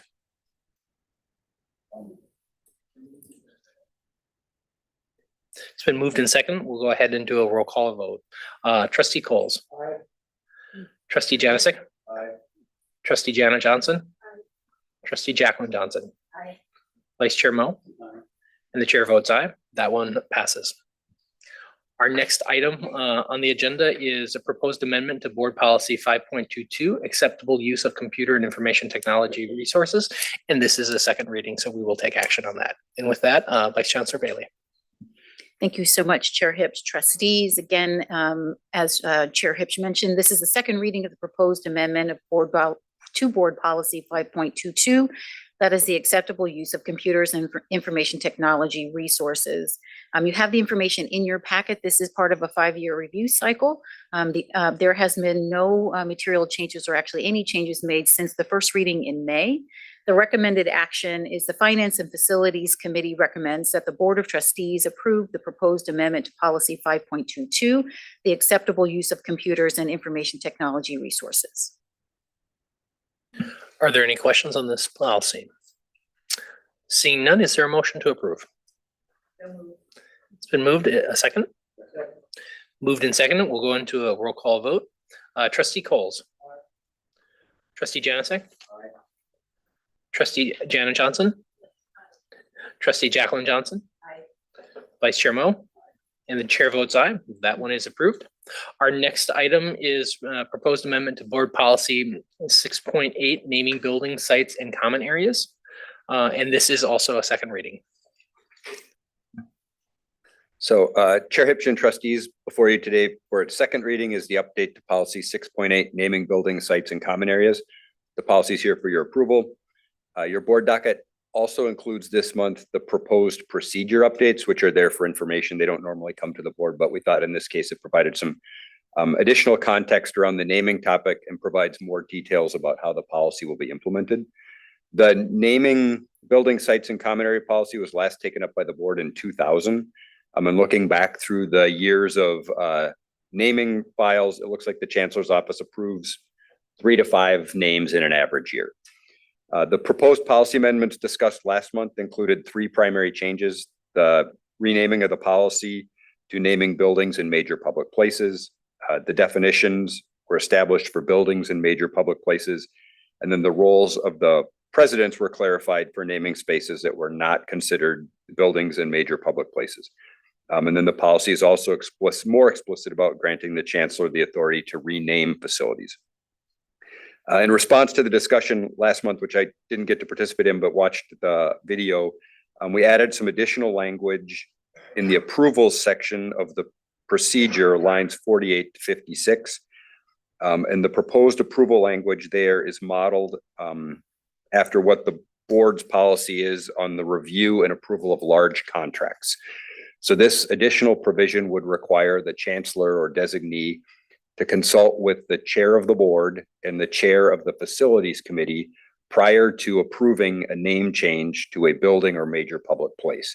And then the provision also gives the chairs the opportunity to recommend a full board review on any of the names for major public places or buildings that are being advanced. A few words about the procedure. The proposed edits to the procedure from the original ones, which I think also date to around 2000, it provides further definition and clarity around 3 types of naming: honorary naming, philanthropic naming, and commercial naming, and then the associated criteria for each. It establishes naming as a component of general donor recognition and establishes a maximum initial term of 50 years for a naming, although shorter is fine, and adds a provision for removing and renaming facilities with the idea that no facility should be named in perpetuity. So then both the policy and the procedure have completed their 30-day review. Drafts of the policy and procedure were shared with the foundation leads for both the 2-year and the 4-year schools, the Leadership Council, Minnesota Management and Budget, and our debt advisor, PFM. And so we're seeking your approval and are available for lots of questions. Thank you so much, and thank you for including the procedure. I think that adds just a little bit more context and color to it. That hits on a lot of the questions that came up at our last conversation. With that, additional conversations on this policy change. Trustee Erlinson. Thank you, Mr. Chair. I know I'm not on the committee. I'm curious about the not naming in perpetuity thing. The rationale for that, I'm just thinking of my son's colleges named, they named the buildings after the presidents that were around 200 years ago. They didn't give any money, you know. Does it matter if the person, like if we want to name it the Olson building, we want to get rid of that one?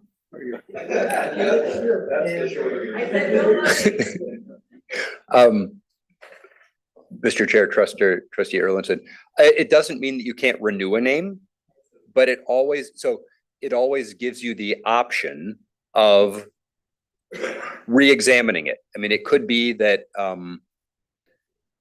something emerges about a person, not of course the chancellor, who will be forever a saint, but you know, if somebody comes along who'd want to give a whole bunch of money, it's an opportunity. If the name of a building changes and it's no longer engineering related, but now it's medical and it's more appropriate to have a different name, it just provides flexibility. Chancellor Olson. Thank you, Chair Hipsch. I would just add to Mr. Swanson's list that, you know, sometimes you tear down a building. You know, if you're thinking way in the future, there may be a facility is torn down or moved or sold or all those things. You want to preserve the ability to move on. Any comments from our president liaisons? Okay. Any other questions? Seeing none, is there a motion for approval? It's been moved. Is there a second? It's been moved and second. We'll go into roll call vote. Trustee Coles. Trustee Janusik. Trustee Jana Johnson. Trustee Jacqueline Johnson. Vice Chair Moe. And the chair votes aye. That one is approved.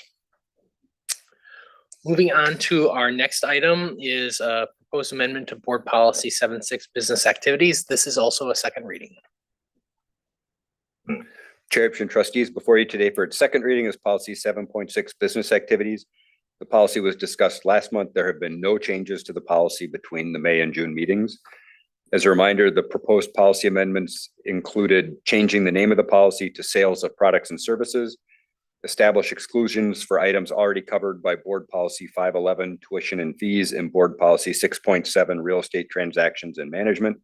It outlines factors for determining whether or not to engage in sales activities, defines requirements for accounting, unrelated business income tax, and private business use, and clarifies and aligns delegations and terms with other board policies. We're seeking your approval and are available for questions. Any questions on this, this policy change? Seeing none, is there a motion? Moved and second, we'll go right into roll call vote. Trustee Coles. Trustee Janusik. Trustee Jana Johnson. Trustee Jacqueline Johnson.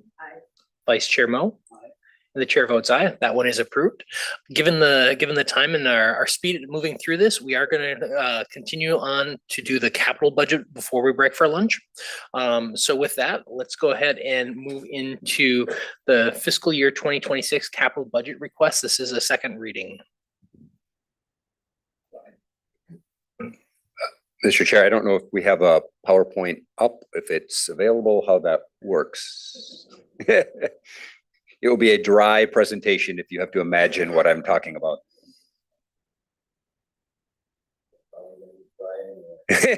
Oh, that hurt.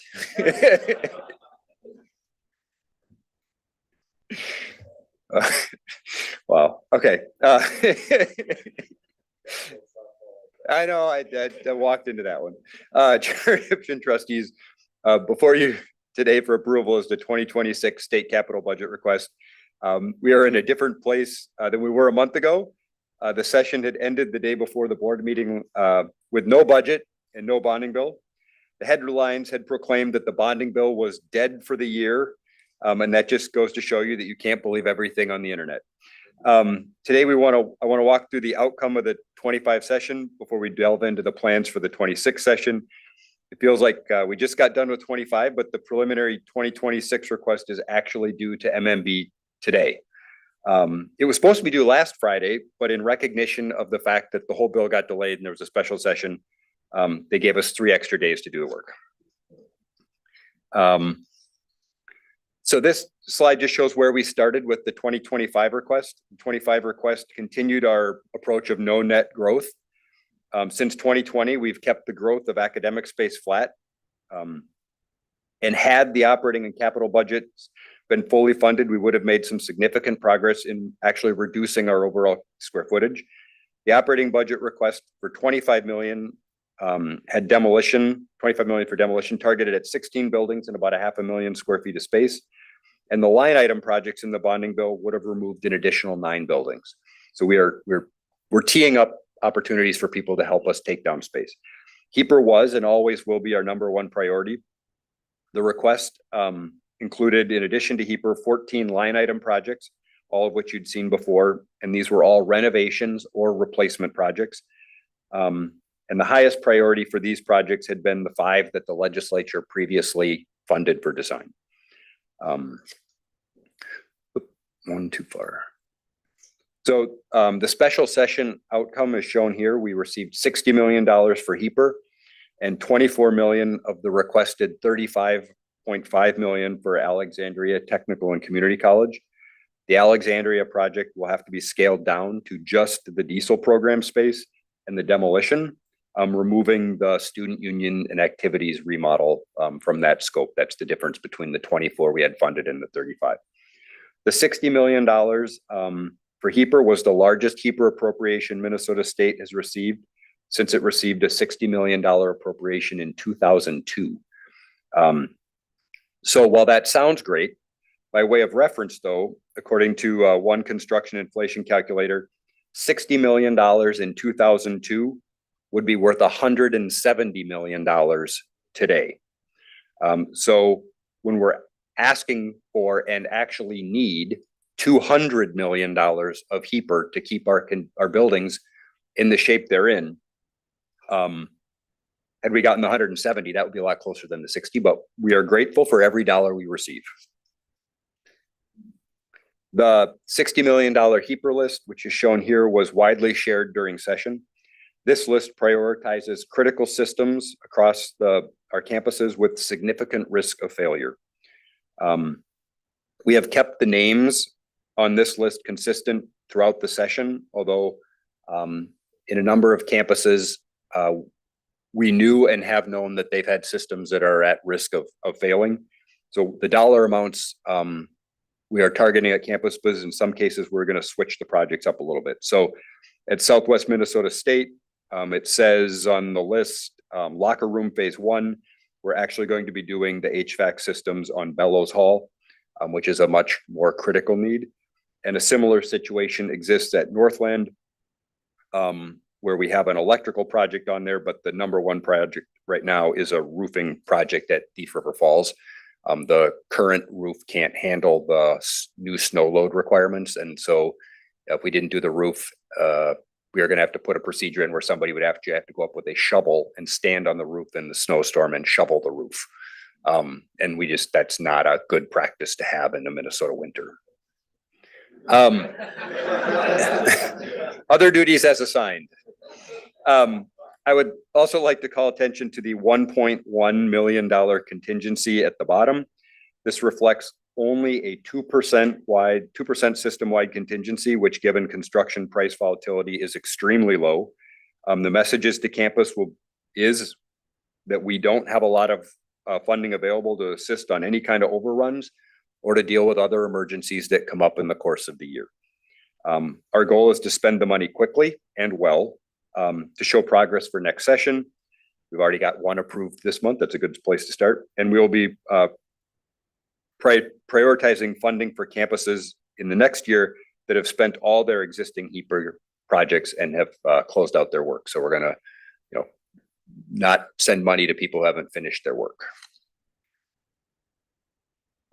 This is a reminder of where we are in the process. Our next step involves submitting the preliminary request to the state. We'll refine that request over the summer and then hopefully be able to take legislators and MMB staff on tours of the campus projects. I think many of them have been to these places before, but it's always helpful to see them again. And then our final request is due later this fall. Before we move on, Trustee Earl. Thank you, Mr. Chair. Congratulations on getting the funding to everyone who worked on it. And yeah, this is a very sexy list of projects, but I do think the board has fiduciary responsibility, so we probably should have been shoveling the roof. I hear you about the costs of things and the unpredictability. So there's the cost of goods, buying products. Are we bound by prevailing wage in terms of hiring contractors? And do we know what those are? Those wages that are required that we use? Chair Hibbs, Trustee Erlinson, the variability we've seen right now has largely been on materials, and it's been a lot on the mechanical system side. So HVAC projects, chiller projects, those are the ones where we're really struggling. Roofing has been, I think on some of those we've gotten maybe better bids, but the mechanical systems and electrical systems, things with long lead items, anything that has foreign components, those are the ones that are really difficult. And I think the contractors they have to just price in the variability. So they have to take a guess. And if they're going to guess, they guess high. Only other topic I would mention is, it's a great list of projects for the HEAPR side. If there's any way as we're going through them to be able to get some visibility and bring the legislators in or do something to really acknowledge the work there and thank them. It's not quite as good as cutting the ribbon for a new building, but it's, let's be thinking about ways of how do we really highlight that for them, knowing that we're going to have additional HEAPR requests in the future. Chair, so you're like a mind reader. Bernie and I were actually talking in the back room here before the meeting about how do we promote the HEAPR projects, both the ones we've got and the ones that are coming up. I attended a wall breaking at Central Lakes, where was a remodel, but very creatively gave everybody hammers and you got to smash a sheetrock wall. And they invited not just legislators, but Chamber of Commerce people, local folks from the county, folks who would actually talk to their legislators about what going on in the building and the importance of the college. So there's opportunities, and I think we have a groundbreaking and ribbon cutting guidance document that we're going to be recirculating to all the campuses, and just to help promote that. So we're on the same page. Great idea. Trustee Mo. Thank you, Chair Hips. You know, a selling point that we probably haven't emphasized enough on the HEAPR projects is that these projects don't go to Mortenson's and the big companies. These go to ABC Roofing Company in Paynesville. And I don't think we emphasize that enough. We should figure out a strategy how we can,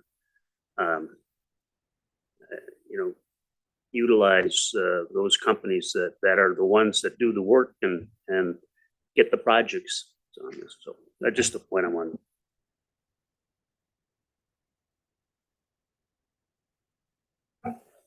As a reminder, the guidelines that you gave us back about a year ago for developing the 2026. So we've used these to guide our thinking on the 26 request.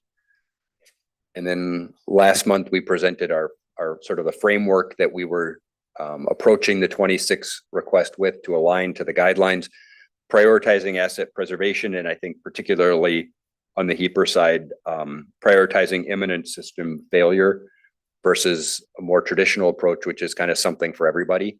We have too many places around the system where critical systems that keep campuses open or warm are at risk of failure.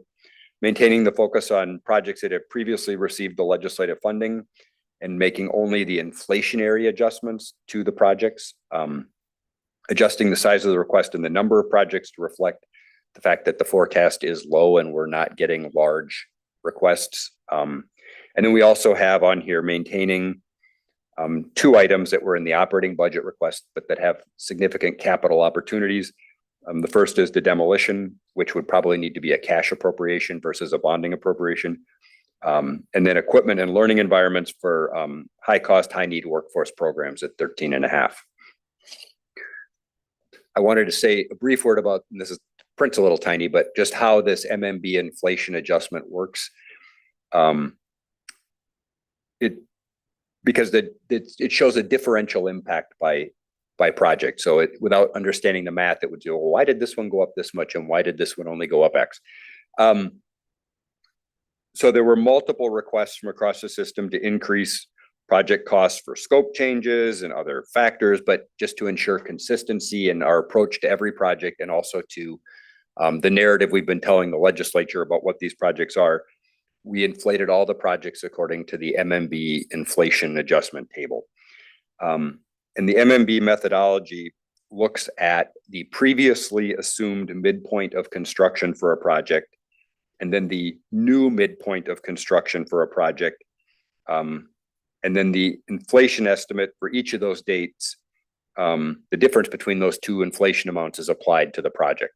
So you can see, for example, on St. Paul College, we had previously assumed a midpoint of March of 2008. They assumed, because they're continuing their design efforts, that the new midpoint, even though there's a delay, a 1-year delay in the appropriation, it actually only impacts the construction schedule by 2 months. So the net change to St. Paul is only about 1%. Where if you look at something like Armstrong Hall, the original plan for that one had a midpoint of construction back when it was originally done of September of 2006. And that changed because of any number of factors around multiple phasing, year of design readiness to to July of 28. So that results in a larger inflationary increase for the same kind of project. And so you'll see those numbers change based on what the campuses submitted for a revised schedule. So that brings us to the actual 2026 request. These are all things you've seen before. We still have the 200 million of HEAPR, The next four projects are carried over from the 2025 request with no change in either order and only the inflationary adjustment to the total.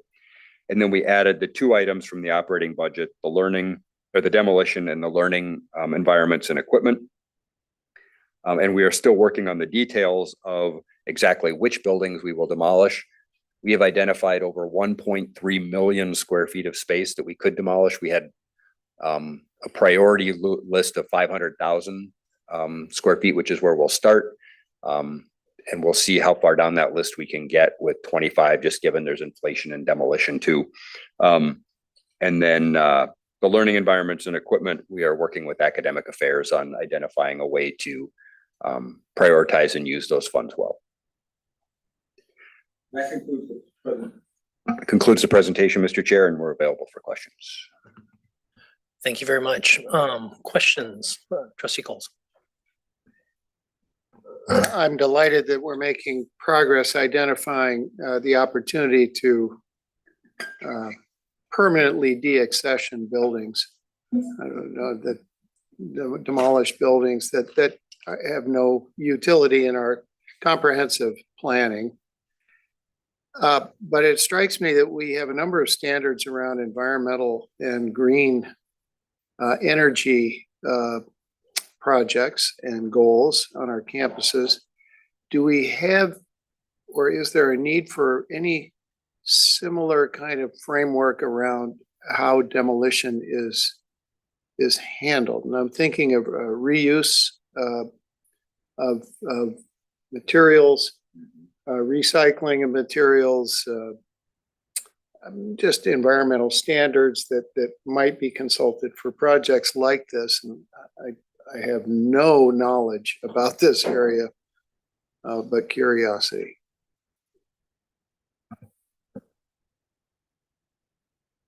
Mr. Chair, trustee Coles, that's an excellent question. I don't know what, I haven't gotten to that one yet, but we'll go look that one up for you. Around what exactly we do on reuse of materials from demolished buildings. I know we abate them, do all the asbestos abatement and the required work before we do it, but as far as salvageable materials, that's an excellent question. Chair, if I could add, I know in some cases, the contractor, if there's certain high value materials in a building, they will actually bake that into the cost of their bid that they get to keep and reuse those materials. So in some cases, that's assumed in the contractor's bid that they get to reuse that material. But I'll dig up some more details. Other questions? Seeing none, I will draw everyone's attention to the at the bottom of the narrative section for this is the actual committee, the motion to move forward. So I'll just hit it on a high level. So it's four parts to this motion, just to how it comes together for the capital budget. First one, Board of Trustees approves the 2026 capital program recommendations as presented in Table A. 2026 state capital requests, specifically the projects and priorities for the 2026 legislative session. B, the chancellor is authorized to make project costs and related adjustments to the requests as required and to forward the requests through Minnesota management and budget to the governor and the legislature for consideration in the state's 2026 capital budget. Part C, the chancellor shall advise the board of any subsequent changes to the approved capital program prior to the 2026 legislative session. And finally, Part D, in addition, as funding is authorized and appropriated by the legislature and approved by the governor, the chancellor or the chancellor's designee is authorized to execute contracting actions necessary to deliver on the scope and interest of the projects. So that would be the motion. Does someone move that motion? Been moved. Is there a second? Second.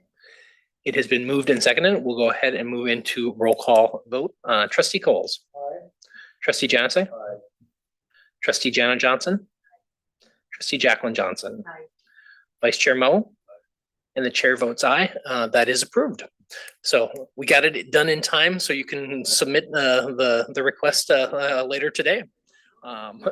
So with that, we are right on time. So we will go ahead and take a pause now for lunch, and we will reconvene at 1:15 for the operating budget conversation.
We will go ahead and reconvene the Finance and Facility Committee meeting. Just for the records, we'll go ahead and go through and record who's here from the committee. So Trustee Coles. Here. Trustee Janusik, I think he's out in the hall. Trustee Jana Johnson. Here. Trustee Jacqueline Johnson. Here. Vice Chair Mo. The chair is here, and we have quorum to move forward. This next part is the FY 2026 operating budget. And what we'll do kind of from a framework, we'll go through the presentation. As we mentioned yesterday, we have some comments from some of the bargaining units and student groups. So then we'll have that, and then we'll open it up for full conversation. So with that, Vice Chancellor Mackey. Thank you, Chair Hipsch. While the presentation's being called up, we have about 20 slides of overview to go through. This being the second reading, you have a very dense packet with a lot of information related to tuition, fee rates, and other information that we report by policy to the board each year when we set our operating budget. Steve Ernest and I are going to walk through this presentation, and there'll be a couple of points during it where we'll pause and see if there's any questions where there seems to be a logical transition to another topic.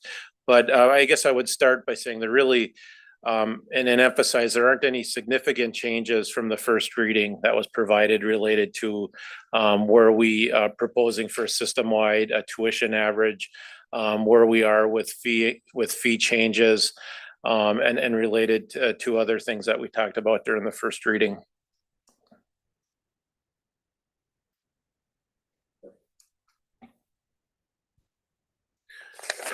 So I want to start by just trying to tie together the year and actions that have been taken, starting with the Finance and Facilities Committee since the retreat in September, or even back to last June.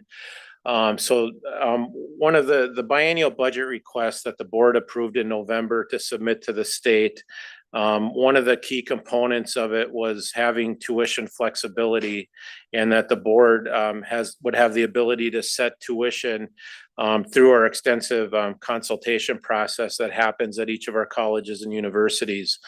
Along with that request, there was $285 million requested for system operations and student affordability, with the idea that if we receive funding closer to the $285 million, that tuition rates would likely be much lower than what's being proposed today. Whereas if it was closer to zero, there'd be more reliance on tuition revenue for our budgetary needs. And of course, as we know and have been planning for the past several months, we actually will have less operating funding for our colleges and universities in fiscal year 26 than we had in fiscal year 2025, a reduction of 35 million. And we'll cover that a bit more later. We also presented on an annual basis the financial health indicator report that looks at the health of our individual colleges and universities after our financial statements are presented, and shared that information. And I bring that up because the tuition parameters that were set by sector and by college and university that were shared during the first reading, the methodology to create the different parameters was based significantly on the financial health differences between sectors, as well as individual institutions within those sectors.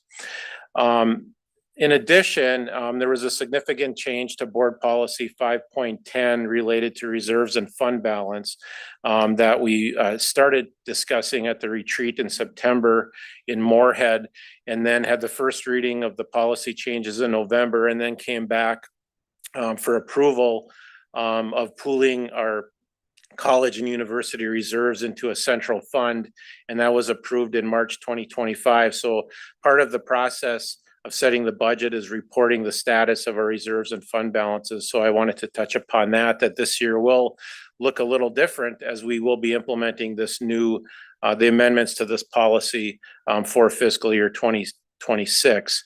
And then our fiscal year 2026 undergraduate tuition, again, this being the second reading, we started discussions with the committee in April with some high-level scenarios.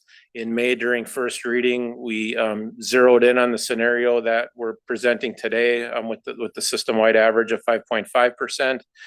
So just wanted to kind of tie all those things together of the work that's been done this year. We will finalize the 2025 state of Minnesota legislative results. They're really what was apparent or what was there during first reading was finalized in special session. So no significant changes there. Spend time on the operating budget, tuition and fee proposals. And then my colleague, Steve Ernest, will provide some additional information related to the financial aid implications for our students and the different programs that our students are able to access to help pay for their tuition and fees and other costs of attending our institutions. So starting off with the college and university system reserves, in the packet, and this is each year we report this in SP 9 and 10, we provide an analysis of what the reserves are and now in addition to what loans may be taken against the system-wide reserve. And I just want to state that there are no new loan requests for fiscal year 26 to report at this time.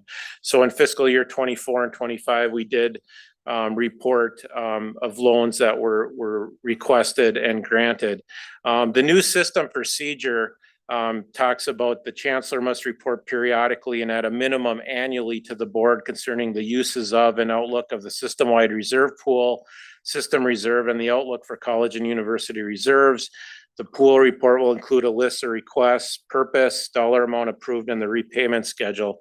So that information is included in SP 9 of the packet, and the change of implementing this from the old practice of just a system reserve from the system office to a pooled reserve of all the colleges and universities in a 26.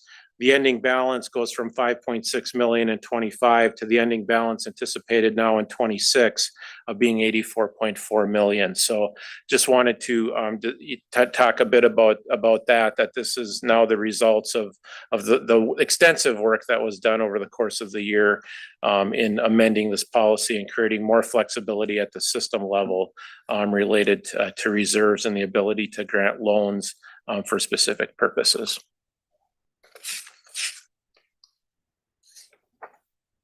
So moving to summarizing the tuition rate maximums that were discussed during first reading.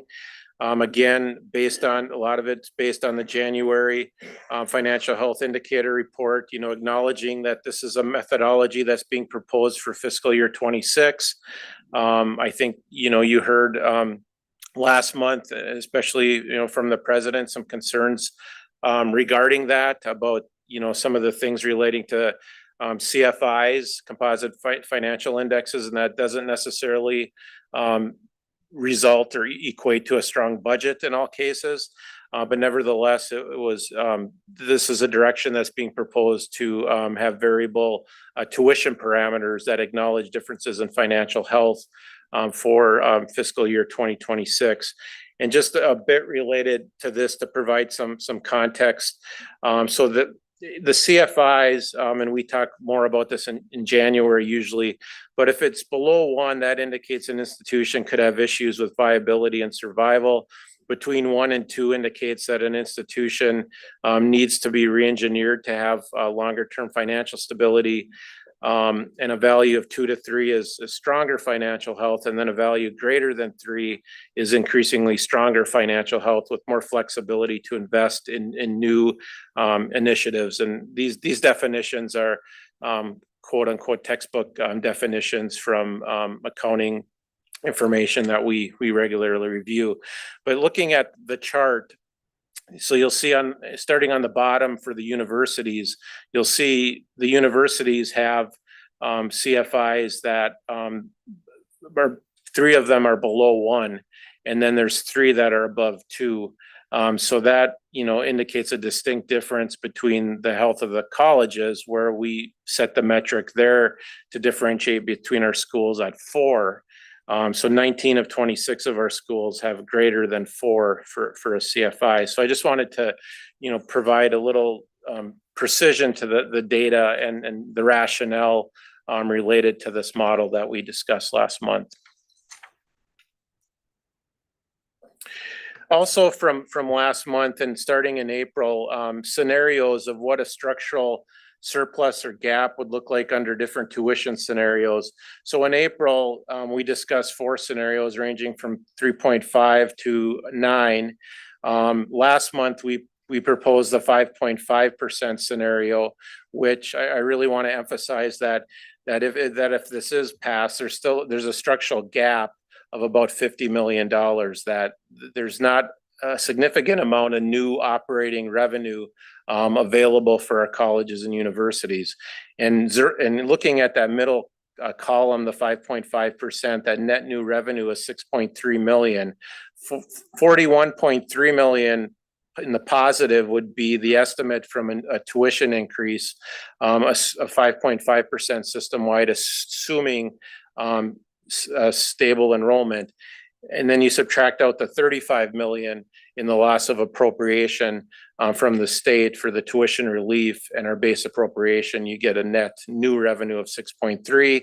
And then we use an inflationary figure for cost increases, which we're estimating at $56.3 million, which results in a structural gap of 50 million.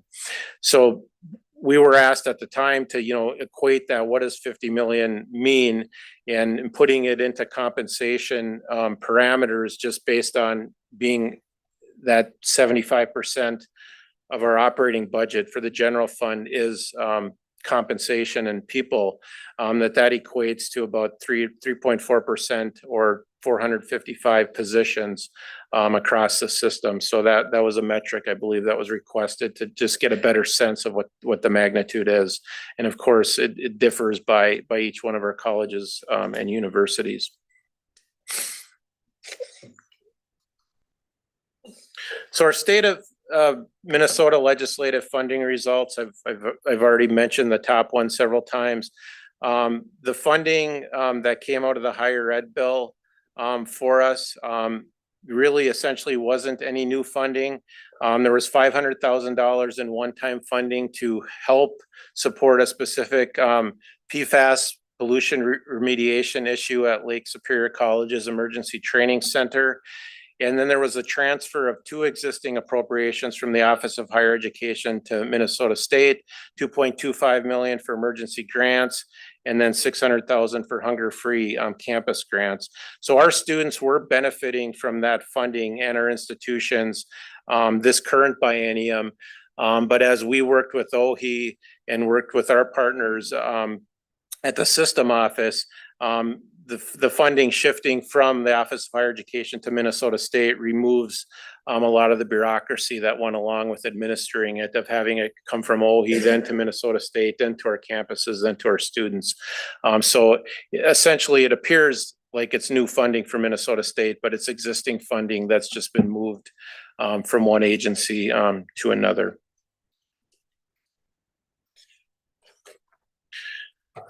So this is the motion that the committee will be asked to consider at the end of the meeting. And we're going to organize the rest of our presentation based on 3 bullets of this motion. One is the tuition structure, which is the second bullet. We'll talk about that for a minute, and then I'll take a break for questions and comments. The total all funds budget, which is the first bullet, and then the revenue fund budget and fees, which is the 4th bullet. So we'll orchestrate our presentation based on what we're asking you to consider this afternoon. So again, tuition and fees, in the attachments has the specific information by institution. A system average of 5.5% for undergraduate tuition increases. This would mean the average full-time college student would increase by $246 per year. So that's 30 credits over the course of a year for 4.5%. the sector differentiation again, and then the university average would be 6.5%. So the average university student over the course of the year would experience a tuition increase of $564. When we factor in fee increases, we had parameters where we asked colleges and universities to rationalize to us fee increases that are more than 3%. And then as we shared last month, and that's in your packet, there's certain fees where campuses go out to students and have a referendum to go higher than 2%. And that's something that we're required to do based on legislation that was passed a few years ago. But what you can see with the fee increases in comparison to the tuition increases is that colleges and universities really were sensitive in making sure that they were being prudent in not looking at fee increases to be higher than tuition. So in fact, when we include fees in the calculation, the total cost is 4.1% on average for college students and 6.1% for university students. So the fees went up less overall collectively than the rate of tuition and brought down the overall cost from that aspect. And in your packet, SP1 has it listed by institution. In fact, I believe there was one institution that ended up reduced some fees due to, for example, Lake Superior College eliminated one of their fees due to programmatic changes. So their tuition is projected to go up 4.5%, but their fees are actually going down. So their overall increase to student would be 2.5%. Just to give an example of how due diligence is done on each and every one of our fees at each one of our colleges and universities. So part of the motion is approving the tuition rates, and there's several of them. They're laid out in the attachments. You know, each institution has a different rate. A lot of the focus and attention is paid to what's in 1A and 1B. Undergraduate tuition rates per credit, which is the main assessment of tuition at our 26 colleges and one of our universities, and then banded undergraduate tuition rates, which is how 6 of our universities, their primary way of assessing tuition. And then we have the differential tuition rates for online per program and course. This generated a significant amount of committee discussion last year. We had more flexibility in that this year, so many colleges and universities adjusted their differential rates to catch up and accommodate extra costs that go along with certain programs and courses. And as you can tell from your packet, there's a list of several for each one of the institutions. And then our market-driven rates by policy, which would be our graduate rates for master's levels and doctoral programs. And then our non-resident tuition rates are also considered market-driven. And for the most part, those are the same rates as the residence rates. And then the student consultation portion. So a significant part of the packet includes the letters that were received. There's 50 letters where each college and university communicates their description of the annual budget consultation based on their processes. You know, our analysis of reading these letters is that the overall theme was that the consultation was informative, respectful, collegial. Some indicated some areas of potential improvement. By policy and procedures, students can take a position on this, but they don't have to. So some of the letters clearly state whether they support a tuition or fee increase. Others don't take a position on it at all. And there's some that take a position that's averse to what was proposed. So our analysis of it is in the state university sector, 6 of the student letters supported the direction that was presented to them related to tuition and fees. In fact, some of them even at a higher tuition rate than what is being proposed today. And then with the colleges, 15 of the 26 took no position. 7, we believe, indicated support, and then 4 indicated concern or no support to what was being provided. So Again, those letters are a critical part of our process. The board reaffirmed and made some changes to our policy related to student involvement and decision-making and our operating budget and planning process. And those letters are kind of the culmination of that process when we bring this budget forward at this time of year. So I'm gonna pause there as that concludes the tuition section and see what types of questions or comments the committee has for us.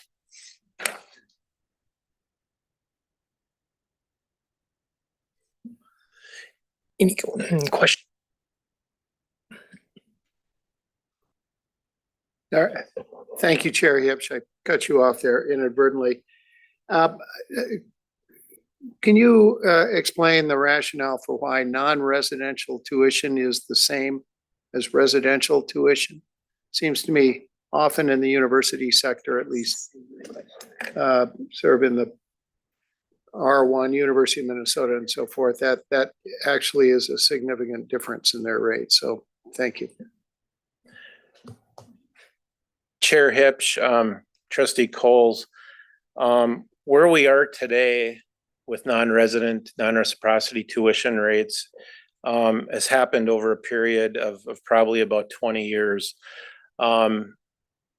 What started out, there were pilots related to non-resident, non-reciprocity tuition being the same as a residency rate.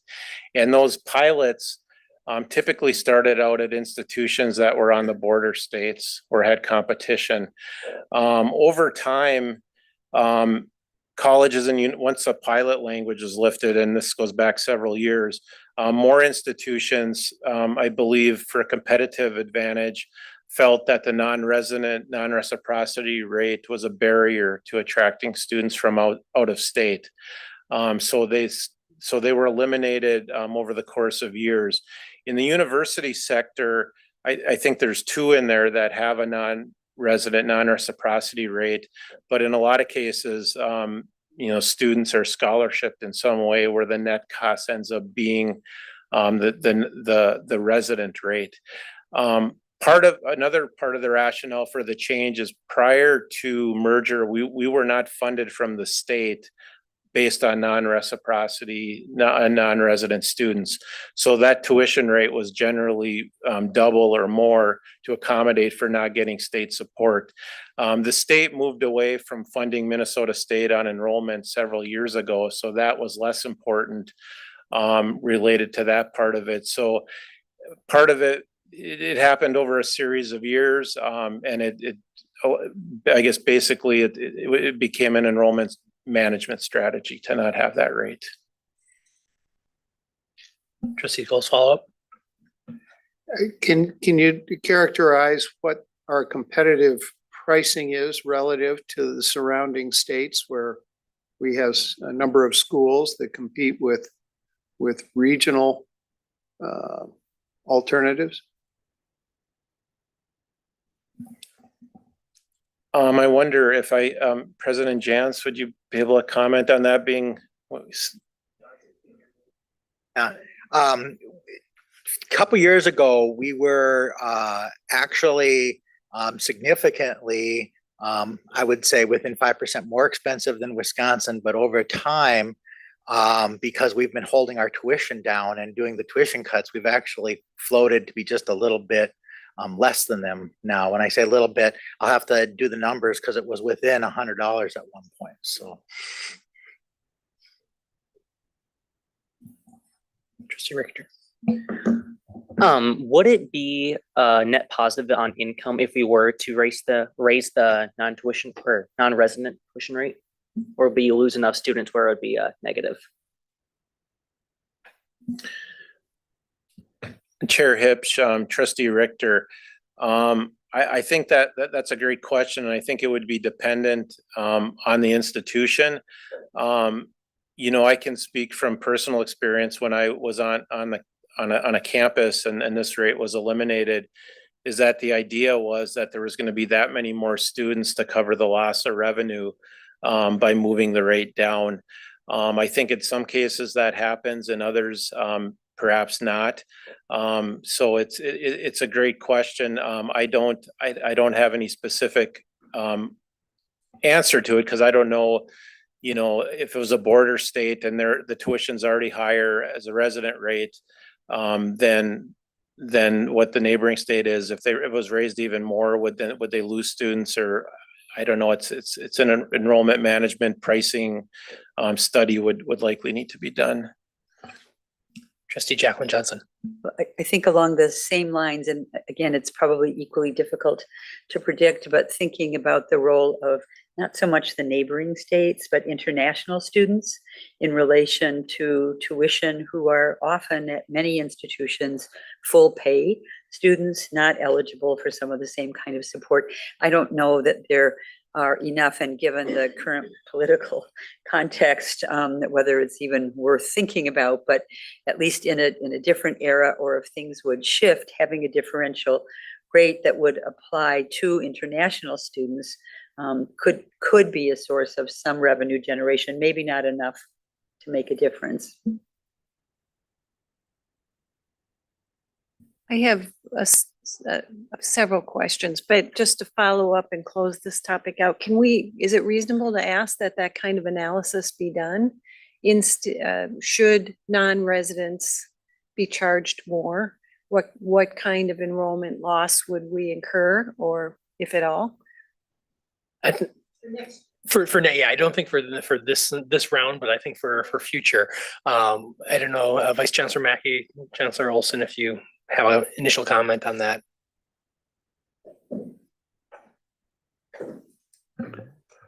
Chair Hipsch, Trustee Johnson, I think all the campuses that are contemplating whether or not to charge in-state tuition or are doing extensive analysis on the effects of, for example, charging an Iowa student with whom we do not have reciprocity the same tuition as a Minnesota student. If you're cutting the tuition in half, you have to enroll twice as many. And the question is that half-price tuition enough incentive that you double the enrollment from that state? Otherwise, you're losing ground. So I don't know that we do much analysis of that at the system level. Maybe I'll defer to Vice Chancellor Mackey on that. But I know each campus is especially on the borders, are really looking at how to, almost like the Laffer curve in economic, how to optimize revenues versus expenses. So now just a couple more questions. And maybe this is for President Jans. In general, do the presidents know do you price based on cost of service? Your tuition, is it set based on the cost of delivering this service? So we base it on what revenue we bring in, and then we set the services we're providing to our students. For us, our biggest set of students outside of Minnesota students is, of course, Wisconsin. We have tuition reciprocity with them. Our next biggest would be Illinois, which we do not. And so that would be a group, and Iowa would be another one. We do know our cost of delivery, but much like Dr. Olson mentioned earlier, we look at, well, if we brought in half as many students and we lost that tuition revenue, what would be that net loss? And usually that's the calculus we're usually doing on both the Iowa students and the Illinois students.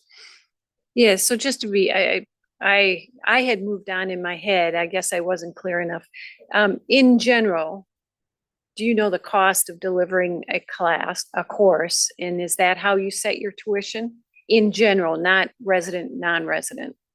The cost, I'm sorry, Trustee Johnson, in general, the cost of delivering instruction, I could actually give you an incredible breakdown. Our CFO just recently did. What varies so wildly amongst discipline that's actually a very hard question to answer, because it is very different to deliver a sociology class, for example, than a nursing class, and it's significantly different cost structure wise. So that's why, from that standpoint, it's a very difficult question to answer, because the variables are so different across disciplines.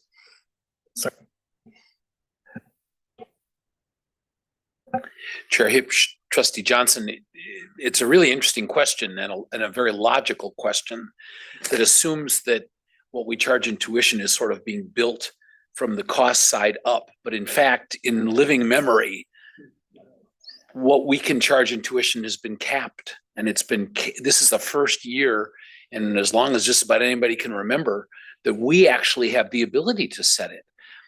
Now, many times it was capped and the legislature gave us resources to cover our inflation. And that's an ideal situation, because then we're keeping tuition low and meeting all of our expenses. But the question, I think the presidents would struggle with a little bit, because they've never been able to kind of just price it the way that you're asking the question. The legislature has told us for the better, at least a decade and maybe longer, no more than 0 or no more than 2 or no more than 3. And, if the 3 is the cap, you kind of go to 3. Trustee Erlinson. Just a couple other thoughts. Thank you, Mr. Chair. I don't think, Trustee Johnson, any higher education institution prices itself based on its costs. I can tell you that my son's very expensive liberal arts college that gives no merit aid sends a letter to the families and said it actually costs this much to educate your child, and the endowment paid half of the cost of all tuition at the school. So I don't know that public or private, that any institution does what the market would normally say you would do. And the other thing to Trustee Coles, what I noticed as a parent of college age students is the more selective your university is for a public institution, the more you can charge out of state. So Michigan and the University of California system will, I don't know what they charge in state, probably like the U of M, but outstate it's like $60,000 or $70,000 just for tuition, because they can.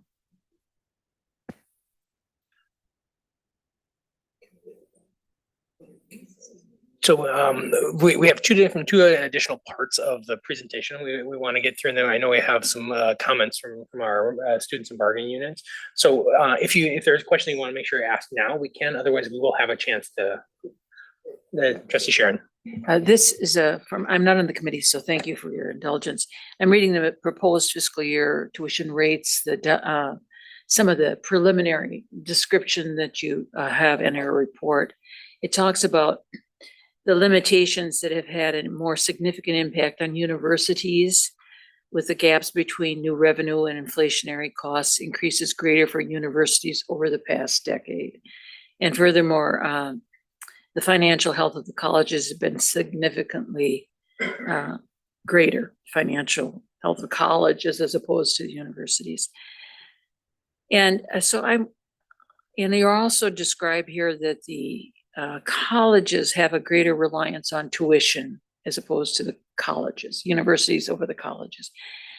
My first question is, can you remind me why that is? How has that happened, and why is that the case? And then can you answer for me in this proposal if the proposal you have on tuition increases is sort of a one-time response to that set of problems, that those dynamics will continue to plague us in terms of the issues confronting these universities? Chair Hipsch, Trustee Sharon, the universities and our large two-year colleges being more reliant on tuition than state appropriation is part of it's due to our history, going back to the formation of the system. An additional part of it is also on how our state appropriation is allocated to our institutions. So there's a couple different factors that relate to that. Related to the financial health issues mentioned in the narrative, and I do have those on a slide coming up too. It took several years to get to where we are today. And so passing what's being proposed today is perhaps an incremental step, but it's not going to fix, 1 year isn't going to fix something that where there's been issues for, say, the last 8 to 10 years. And part of the issue is the tuition freezes or limitations have been a more significant factor on the universities in that I'll just use the biennium we're in right now and the first year of it. A smaller part of the university revenue went up an average of 10.4%, but the majority of it went up 3.5%. And on the other hand, it was the other way around if you were more reliant on appropriation than tuition, yet the cost structure basically went up the same for everybody. So just to give a little more specific example. So hopefully that provides a little more information to your questions. Let's go ahead and continue on through the presentation, then we'll open up for additional comments. The next part is the fiscal year 2026 all funds budget. Again, as part of the motion and what the board needs to approve every June. We'll spend a little more time talking about the general fund and the revenue fund budget, but overall the budget for the system, about $2.5 billion. An increase in revenue of $63 million or 2.6. Expenses are projected to go up by 3.9% or $96 million. And again, these is the sum of the 26 colleges, 7 universities, and the system office and system-wide budgets. There's a budget gap of $51.7 million in this budget. So fund balance would be used, one-time money, to cover that gap of $55 million. This assumes the 5.5% system average of tuition increase is approved in these scenarios, and then it does project the rate increases being approved for the revenue fund as well. So as we go through and develop the budget for fiscal year 26, and some of these are first year of the biennium risks or variables that we have no matter what the year is. So as an example, the third bullet on here, the board is usually always taking action on tuition, which is one of our 2 primary revenue sources before collective bargaining agreements are settled for the next biennium. The first ones might be settled yet this month by the state, but typically that happens anywhere from a couple of weeks to a few months after this meeting. So colleges and universities do the best they can to project what those increases might look like.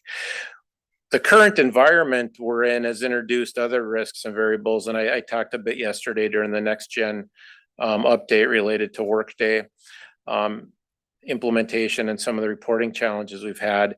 The other variable which we've talked about, which is what's happening at the federal level and what implications federal financial aid might have, and ultimately some of the issue or the policy changes that could happen with international students, and those could have enrollment implications on our institutions. So just want to acknowledge that as colleges and universities are planning their budget and projecting enrollment, that there is more uncertainty along those lines than there is in a normal type year.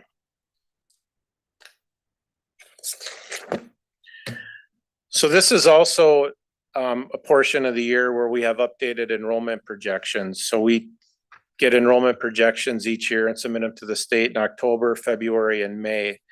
And so this is our enrollment over the past several years.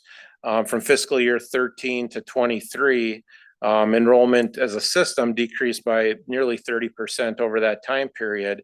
And then in fiscal year 24, enrollment overall went up 2.5%. Colleges went up 4.2%, and state universities were down slightly, but relatively flat. The year we're currently in right now, enrollment is projected to go up 6%, and numbers aren't final till they're final. So it's a little odd saying projected when we have 2 weeks left in the year, but things get finalized over the next couple of weeks. Colleges are up a little bit over 7%. State universities up a little bit over 3%. For fiscal year 26, system enrollment is planned to increase by 1.7%. So the colleges are projecting 2.2%. And the state universities a little less than 1%.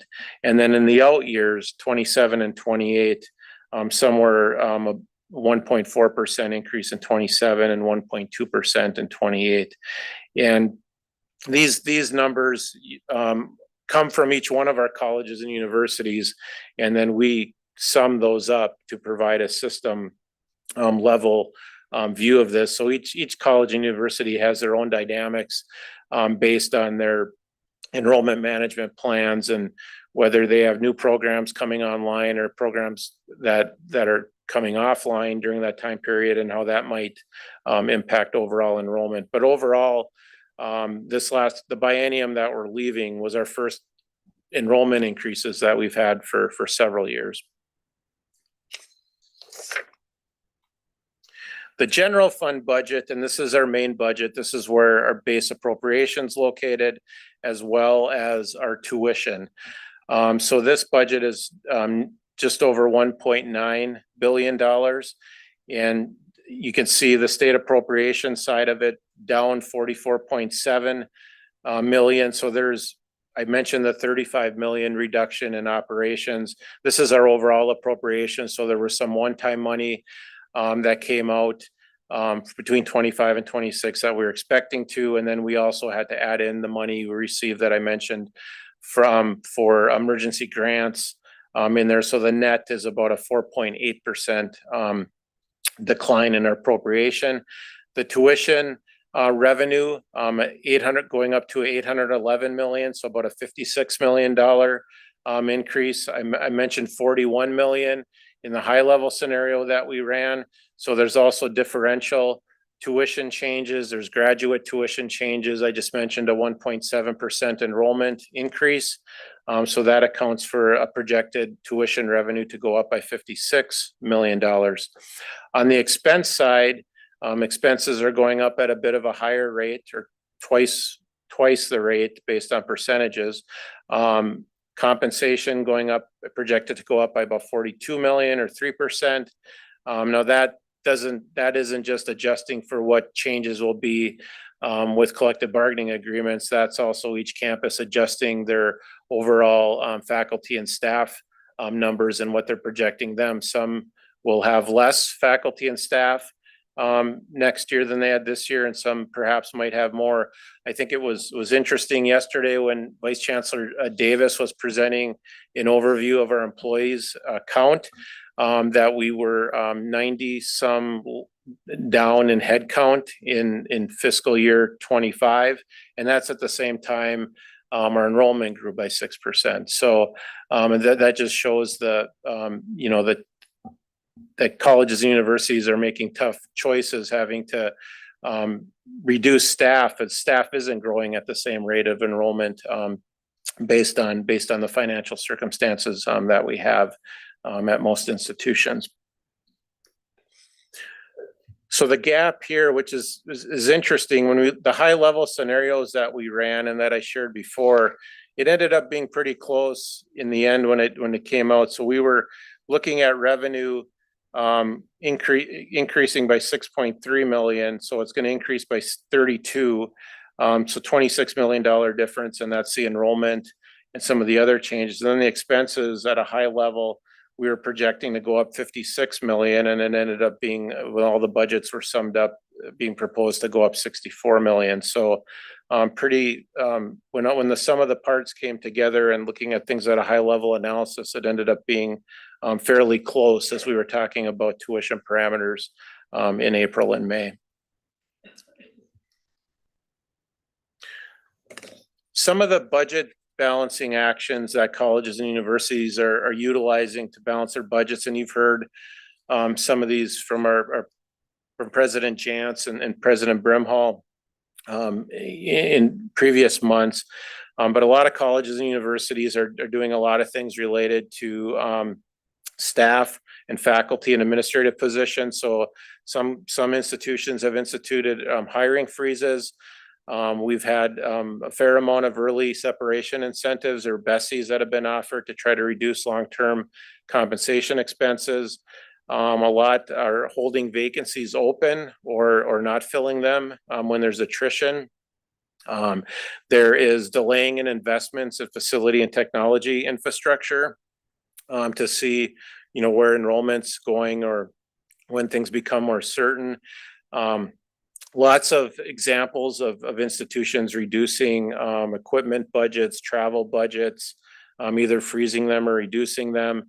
And then, as mentioned before, many of them that are utilizing one-time fund balance if they're able to cover the shortfalls. So a lot of this is colleges and universities are planning. It's longer-term budget planning. So there may be actions done in 26, but with the assumption that we know that state resources are not likely to increase for the next 3 years.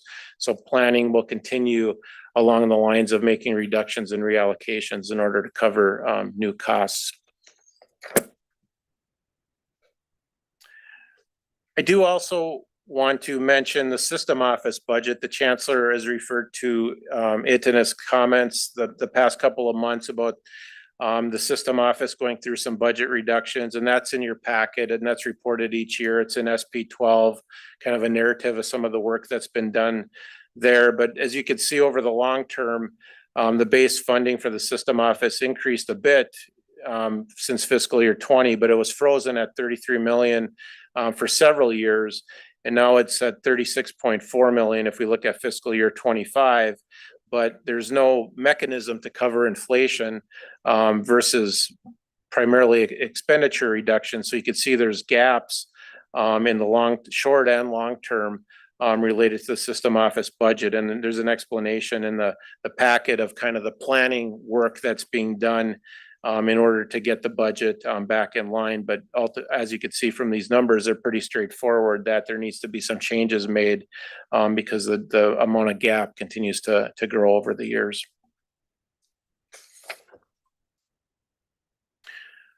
I'm going to shift to revenue fund budget, and this is the residential halls, student unions, wellness centers, parking at some institutions. This particular area has seen more financial health as enrollment has recovered, and we've come out of the pandemic where there's more students back on our campuses. The rates that are being proposed are pretty much in line with inflationary costs in this area. But you can see that this is essentially a balanced budget in the revenue fund, about $125 million of activity of revenue and expenses. There's some one-time investments being made, $7.8 million. So as an example, Normandale will be remodeling their student center, and Mankato is making improvements in their residential housing. So they're drawing upon funds that they saved in their fund balance in order to invest back in their facilities. And there is no HEAPR funding that goes to revenue fund facilities. So these types of projects need to be self-funded through the revenues. So this budget is in a stronger position than it's been in the last several years, which is good news. And then the fees, which really haven't changed much since last month. We reported it. Room and board at the 6 universities projected to go up 4.6%. Student union fees 2.8%. Wellness and recreation facilities 2.2%, and parking less than 1%. Again, these fees are also set in a similar way that tuition is set. So presidents and their leadership teams also consult with student government as they're setting these fees. And you'll see in some of the letters where students comment specifically related to these fees.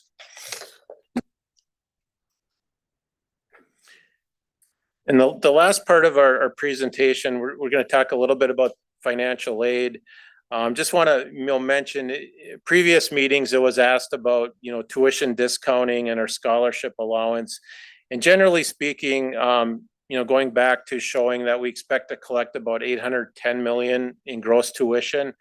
When we net out financial aid that we receive, our our scholarship allowance is anywhere from 33 to 35% on a given year for grant or gifts or aid related to financial aid. We expect that will increase in 25 because that was the first year of the North Star Promise, which Steve will cover a bit of those numbers in a moment. So I'll turn it over to him to wrap us up.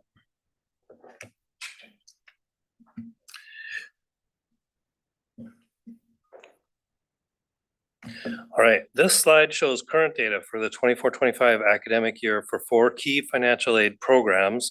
And first I'll point out that the average tuition plus fee cost at our colleges this year is about $6,200, and the average tuition and fee cost at our universities this year is about $10,000. So for college students, of this year's approximately 92,200 degree-seeking college students, not all of whom are full-time, 43,656, over 47%, received federal Pell Grants of, on average, $4,121. Going to the next slide, you can see that 33,671 students, over 36%, received state grants of, on average, $1,095.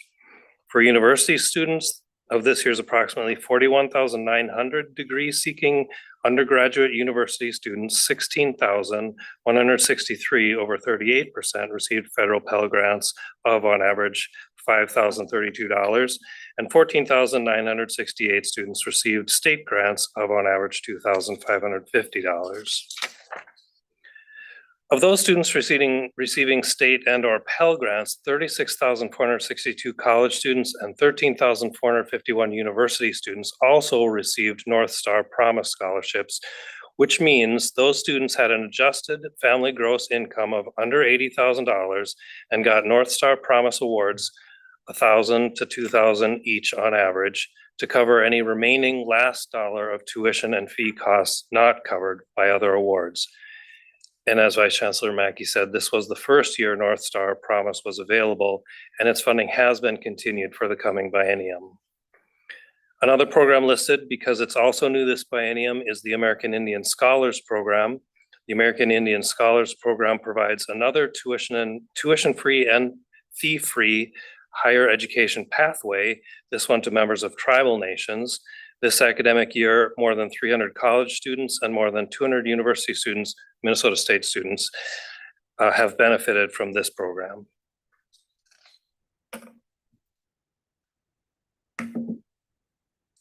Looking ahead, the institutional research team in academic and student affairs has been working with Office of Higher Education financial aid data to develop projections for the coming academic year. During this year's legislative session, adjustments were made to the state grant program to balance available funds and program parameters with projected needs. The state higher education finance bill that was passed in the special session decreased the allowance for living and miscellaneous expenses from 115% of federal poverty guidelines to 106%, increased the assigned family responsibility for dependent students from 79% to 96% of the federally determined parental contribution amount, and made some other changes, such as capping the lifetime credits eligible at 120 instead of 180, and shortening the deadline to apply for a state grant to 30 days after the start of the term rather than June 30 each year. With these changes and based on OHE's cost estimates, projections show a likely 35,581 Minnesota State College students getting state grants averaging $1,099, and 11,661 Minnesota State University students getting state grants averaging $2,931. Parameters used to make these projections could change. Made up the federal. Steve, so how much less per award after those changes that you talked about? Mr. Chairman, for the college student state grants, we see from fiscal 25 to fiscal 26, roughly the same average amount, with a a lower amount. Oh, sorry, yes, it's roughly, and with about a few more thousand students receiving those state grants at colleges. And for the university students, we see more, also several thousand more students eligible for state grants, and the award amount on average calculated to be slightly less by a few $100s.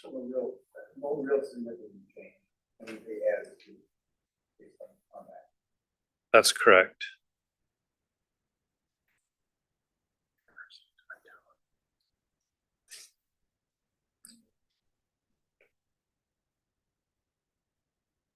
All right, sorry.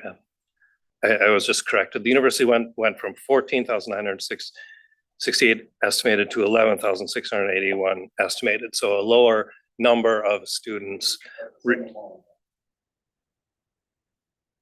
receiving slightly higher amounts on average. Yeah, I think I said that in reverse the first time. What is slightly higher?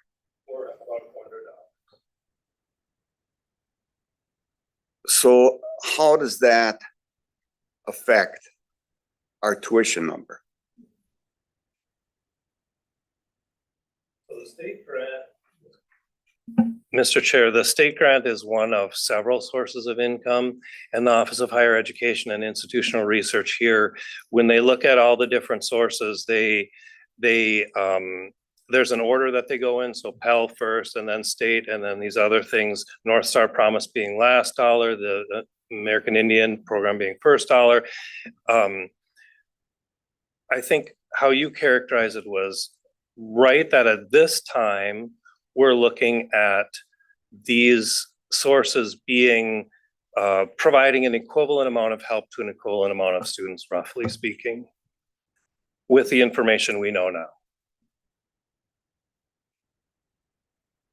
I could, so if an individual's amount went up $400 and we increased tuition $300, there's a net drop in tuition in their overall cost. Mr. Chair, all these programs start with what the cost is, what the sticker price is. And for the state grant, our highest two-year institution's tuition plus fees is the benchmark for what a state grant can be. So when the rates go up, the Office of Higher Education takes into account those higher rates when it determines how much to award.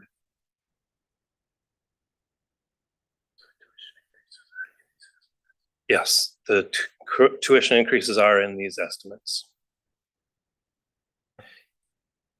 Just looking at time, maybe take another 3-4 minutes to finish up through the presentation, then we'll move to comments.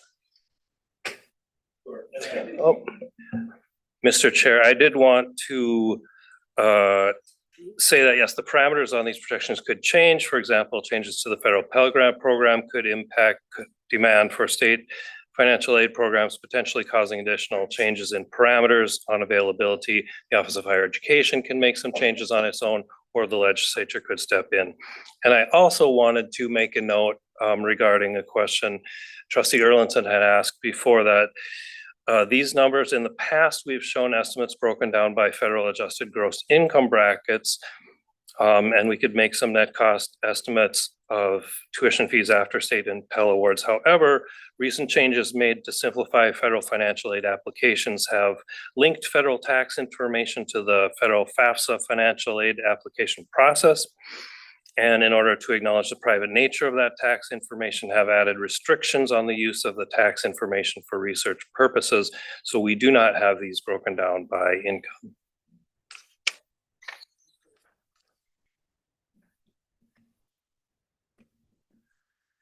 Turning to debt, when they graduate or finish their programs, 36 to 66% of Minnesota State students leave with no debt at all, depending on the academic award received.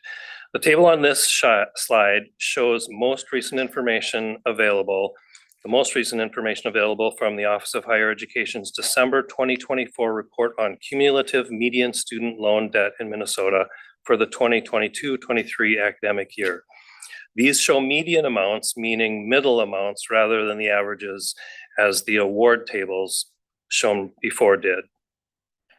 For graduates who received certificates, diplomas, and associate degrees in 2023, the median debt overall was $0 because more than half of them did not borrow.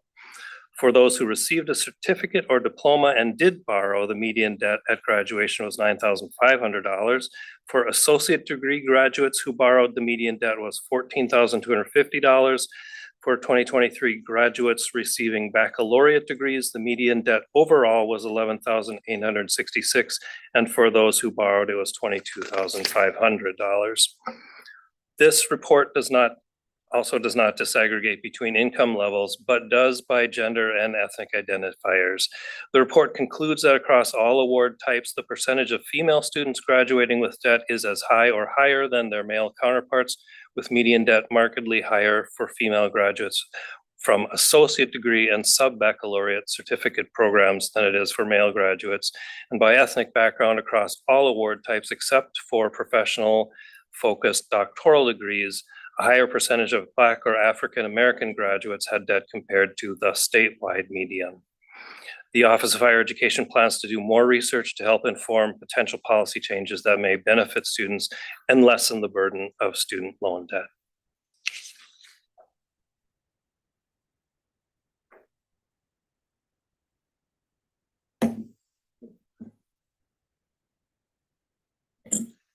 Chair Hips, that we're back at the motion now, so that concludes our presentation. Thank you so much for that good overview and all the data that we went through. What we want to do now is we want to have a little time for a comment from the bargaining units and the students. We reached out and we have a list that'll come up and speak. What I would ask is if we can keep those comments to 2 to 3 minutes, just because we have about 30 minutes to get through that all conversation and try to wrap up this part of the committee meeting. With that, first one I have on the list is IFO, Jenna, if you want to come forward. And just a reminder, all of you will have an opportunity for the normal comments at the full board meeting. So if we can keep our comments for this section to the operating budget, that would be much appreciated. With that, Jenna. Thank you so much, Chair Hipsch, members of the board.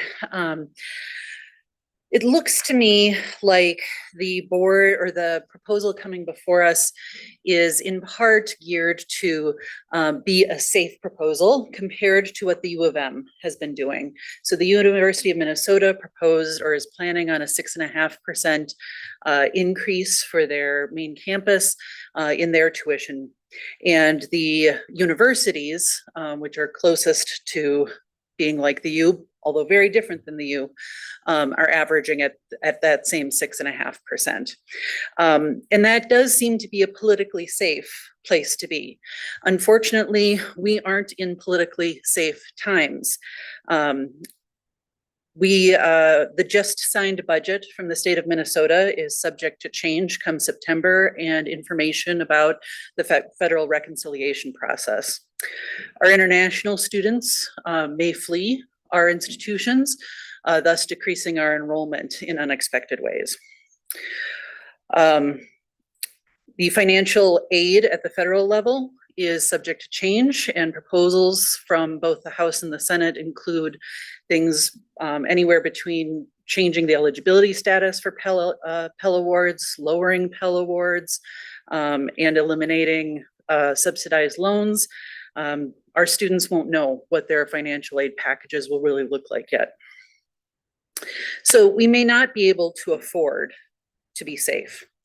The U of M is a very different institution than any of our institutions. They have more diverse sources of funding, including their own endowment and large grants. And they can choose to admit as many students as they want. They have constant wait lists that they can simply tap into if they would like to increase their enrollment at the main campus. As I looked at the proposal, I do think it's very savvy to look at different tuition caps for different institutions in different situations. However, I would also say that I will hear from my members at 6 universities if Mankato, as the institution that has had the fewest budget challenges out of the university sector for the last decade, receives an 8% increase, and everyone is capped at 1.5% below that at most. I do believe that the balancing actions that were mentioned in the presentation are becoming less and less useful on our campuses. Things like BESIs have diminishing returns. The number of early retirees who would like to leave has been eliminated because there have been so many rounds of BESIs on our campuses.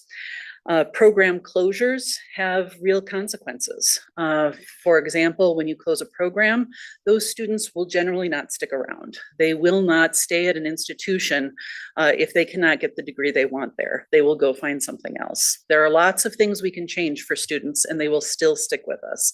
But eliminating the program they want to get a degree in is not one of those things. And I would argue that program closures have a significant impact on our Equity 2030 goals, which I'll talk about more later at the board meeting.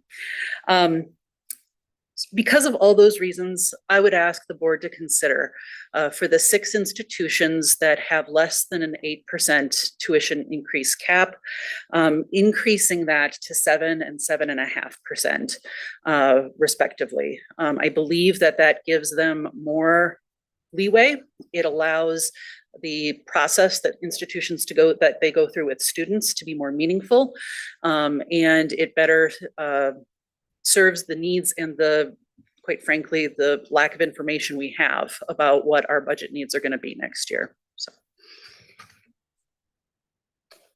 Thank you.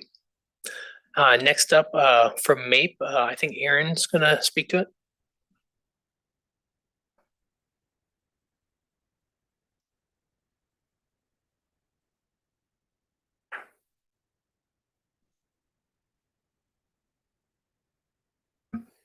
All right, Chair, Trustees, Chancellor. So this week we've heard about what we need to do. Student success, campus climate, employee retention, Equity 2030. And now you're deciding what can be done. I'll give an example with Equity 2030. The top 3 scalable strategies were all intensely relational things. And 5 of the 6 involved staff members. So based upon this proposal, what are we not going to do? Equity is not free, and policies do not change gaps. Investments in people change gaps. We already provide more robust support than we did 10 years ago, and some of those upward numbers, especially in the colleges, indicate that. But we're in a race between better student support and higher student need. And we need to keep up with that. So we've heard that institutional presidents and student senates have asked for the ability to have higher tuition increases than this proposal to ensure continued student support and efforts towards equity. MAPE supports giving presidents the ability to raise the tuition as high as they feel necessary to support their students and make that progress towards equity that we have said is our top priority. Thank you. Thank you so much. Next, we have Tyler with ASF, and I think he's coming in via Zoom.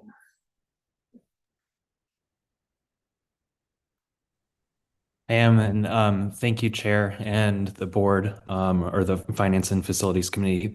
Thank you for the opportunity to speak with you today. As a union, ASF generally opposes tuition increases because we know of the burden they place on our students. However, we also recognize the difficult position we are in this year. The budget passed by the legislature does not meet the full needs of our system, and we are concerned about the continued implications this has for our campuses, our employees, and most importantly, our students. In this context, I urge the board to prioritize protecting frontline student services and critical administrative programs. Our members are the advisors, financial aid professionals, housing staff, and student support specialists who ensure students not only enroll, but persist and graduate. These roles are essential, especially as we continue to stabilize and recover from enrollment declines and work towards the goals of Equity 2030. We are also concerned about the potential for cuts to federally funded programs like TRIO, which serve some of our most vulnerable student populations.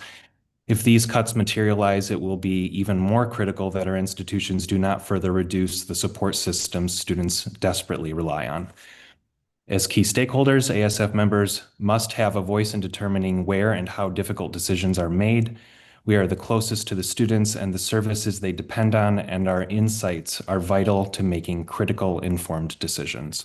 Finally, I want to raise a concern about proposed increases to employee insurance costs. These increases would significantly impact our members' financial well-being, and we urge the board to take this into consideration in the decisions ahead. This is a pivotal moment. The decisions made in the coming weeks will shape the student experience and the strength of our workforce for years to come. I asked you to act with urgency, transparency, and collaboration, and to ensure that those who serve students every day are part of the conversation. Thanks for your time and your continued commitment to our shared mission. Thanks so much, Tyler. Next up, Jennifer from AFSCME.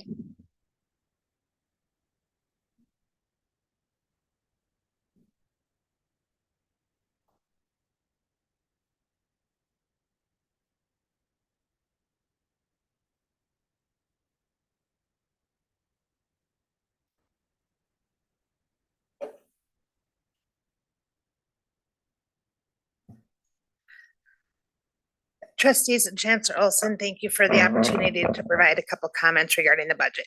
My name is Jennifer Irwin, and I am the AFSCME president for the Min-State Policy Committee. Layoffs, rejection of enhanced tuition waiver requests, BESIes, class cancellations, program closures, retrenchments, and so forth will be and already are the consequence of not allowing our colleges and universities to increase tuition to the point where it will actually make a difference for their budgets. I know there is a valid concern of limiting return of students, but we are still the cheapest option in the state. Our students will still come. And if we hit a recession later this year, we will have people coming back to school to refresh skills and obtain training for new jobs. Even our student leadership groups support a bigger increase. Our AFSCME staff, those employees on the front lines, direct student and facility support are already so lean. When we have open positions, those are the last ones filled. While our enrollment has been down until this last academic year, our facility sizes have not decreased and a lot of the times have increased. We just heard a presentation this morning for marketing, and it was complimented the work done with the lack of staff, budget, and resources. This lack of resources is felt throughout all departments on all of our campuses. Every college administration that I have asked needs double-digit increases in tuition. When AFSCME employees come to me asking why they are being laid off or programs are changing, do I tell them it's because the college was handcuffed by the Board of Trustees to a 5% increase that doesn't come close to closing the gap? Who do I send them when they ask me why again? Thank you. Thank you, Jennifer. And then Students United, I think Emma speaking.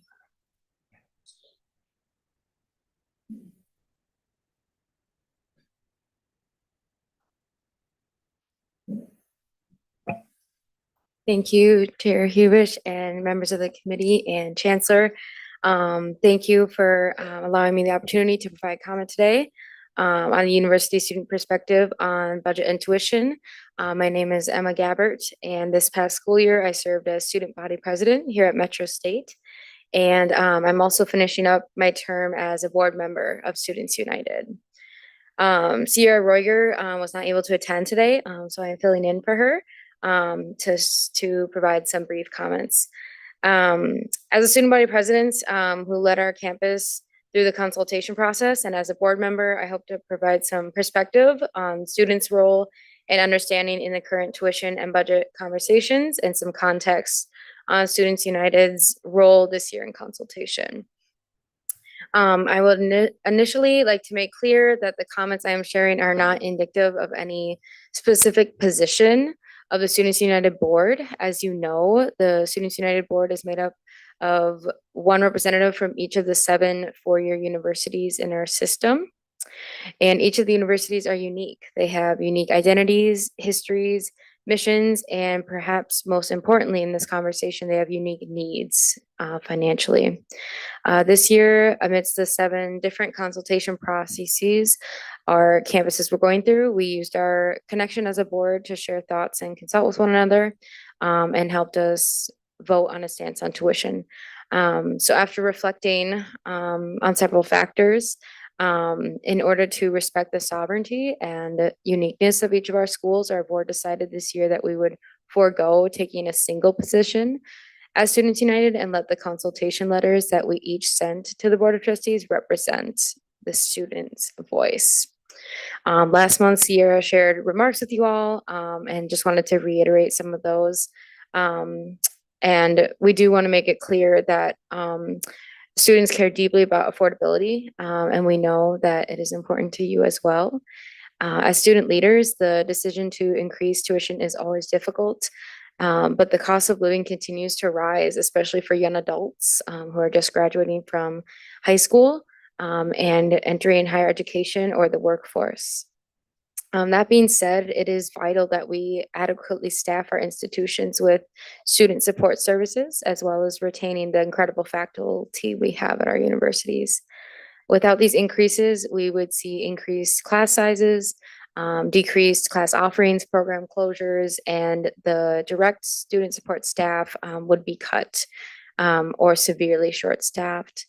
And we understand that our schools are in a precarious financial position right now, especially with everything going on federally, and the increase of a few percentage points is worth it for our students.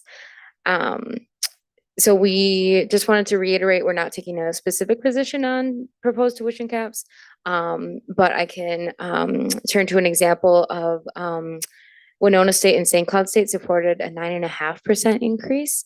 And then Metro State students supported a conditional percentage of up to 9%. And this is all to say that many of our schools support increases above the proposed cap of 6.5. And I'll also note that these increases are less than what would be needed to balance the budget, which we've seen.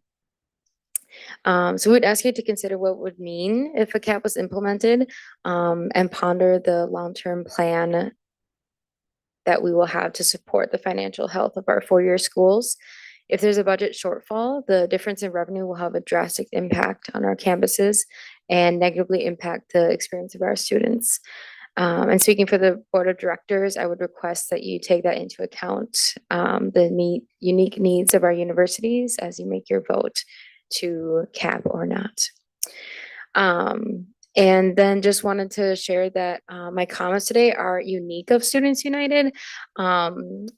But as we know, we have had years of tuition freezes for some time. When I was doing my undergrad education, every single year tuition was frozen. And so that's what I recall when I was in school.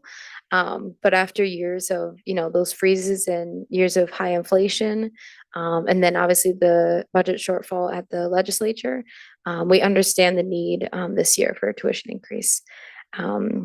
And we know that students will likely have to vote on tuition increases in the future and for years to come. But this year we're hoping is more significant than years to come. And that that'll be sustainable for students long term. And Students United hopes to take a more active role in our upcoming consultations and strives to have the board take active positions on statewide positions. And then we also want to look at the allocation model and the framework for more equitable ways to serve our four-year schools. I know that conversation has been going on for quite some time now, but with everything going on, I think it would be vital to reconsider that. Lastly, just want to strive to create a stable budget future for our schools, tell the story of our universities and our system being a public good for Minnesota, and to continue prioritizing our students and student affordability. Chair Hoops and members of the committee, thank you so much for the opportunity to speak, and I will hold for any questions. Thank you. Thank you so much for your comments. One quick follow-up question. You know, you talked about having a little more significant this year and then hoping it would be less over the next couple of years. If you think of it over the next 2 or 4 year, where do you think the limit is on what students would? I get yes. How far can you go? I would say like this year, our student governments were I think generally okay with the 9%, like per school deciding how high up they need to go. But for I think, and this is, I don't know, is this a Students United position, or are you asking me as like student body president? Speak on behalf of you, knowing that you turn on your mic. Cool. Like not over 5, I would say, in coming years. Like if you do 9 this year and then next year, you know, if you do 9 again, you know what I mean? That would be a lot. But yeah. But that's not Students United stance. That's just me. But it's a good data point, so thank you. With that, I know we have President Brimhall and President Jans here from the Leadership Council. I don't know, either of you have any comments to add in? Chair Hipsch, I would like to add that, you know, when we look at comparative costs, because I know that question came up earlier, we're very concerned about placing ourselves competitively out of the price range. Well, if you go look at the data or the data in front of you, Winona State University tuition and fees next year at a 6.5% increase would be at $10,252 full-time equivalency. UW La Crosse, they've already published their next year's data. I went and looked at it real quick, is $10,657. So we'd still be $405 less expensive than UWL. UW Stout's $10,701, still $449 less than UW Stout. If we would say, let's increase it to the original 9.5% ask, we'd be at $10,544. We'd still be less than UWL's 2025, 2026 cost of $10,657 for tuition and fees for the year. So I still think we're within the ballpark of either at 6, but even at 9.5% considered what we'd consider our major competition across the river when we look at it. And the one thing I would like to say is we spent significant amount of time in the spring working with our student government to understand our budget situations. And I think at the end of that consultation, our students had a deep appreciation for where we were at and why we were asking for the tuition increases we were asking for. So I would leave it at that. So. President Brimhall, any additional comments or? Yeah, I would agree with all of my colleagues. There's so many factors to be considered in this decision that the board is making. And I don't think any of us know what the right thing to do is at this moment. But as President Jan said, you know, our students understand, we have full transparency with them. They understand the position we're in. You know, it's troubling to me how many of us are using some of our fund balance in order to make our balanced budget this year.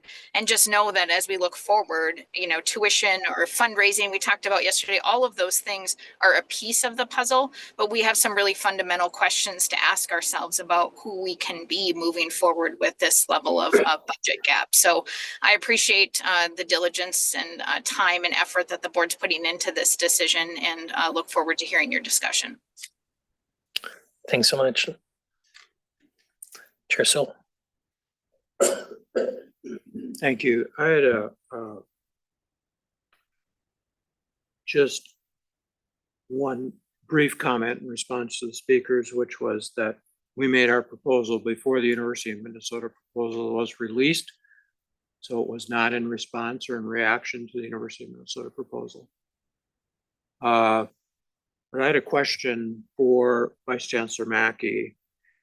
I understand why budgeting requires that you hold enrollment steady between this year, or last year and next year.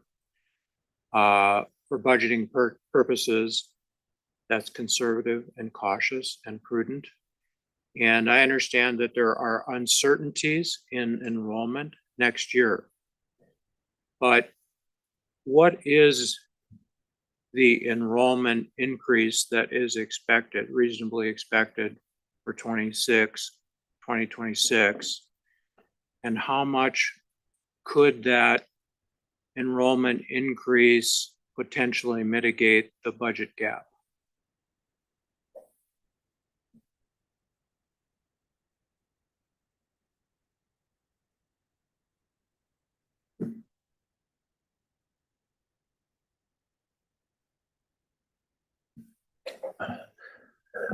Chair Hips, Chair Soul, yeah, can you back up to the general fund budget? There. Chair Hips, Chair Soul, I probably wasn't completely clear in my comments. The high level projections that we provided in April and May, we were holding enrollment at fiscal year 25 levels for projecting. This budget includes the colleges and universities planning a 1.7% enrollment increase. And that's the best estimate that each one of them submitted. I mean, various levels, but when it rolls up, it's 1.7. So that enrollment increase is built into this budget for fiscal year 26.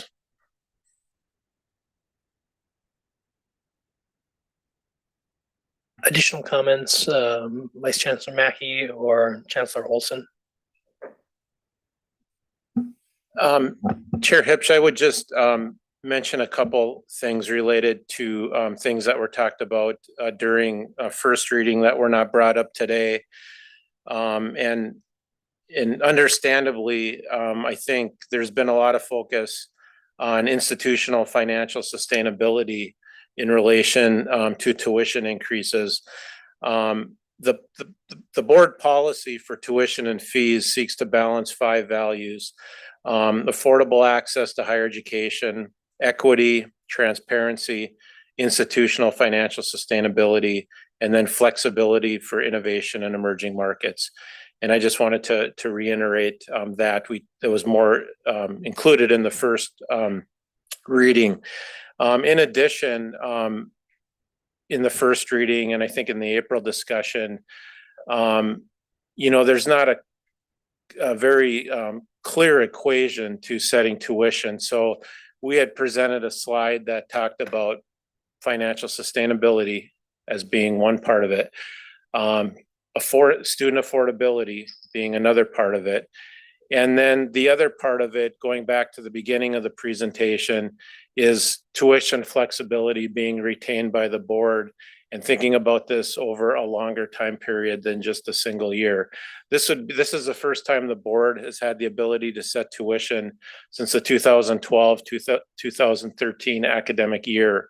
So I think that, was part of the equation, so to speak, of coming up with the recommendation that understandably does not fulfill the needs operationally for almost all colleges and universities. But I just wanted to restate those points because they didn't come up earlier yet today.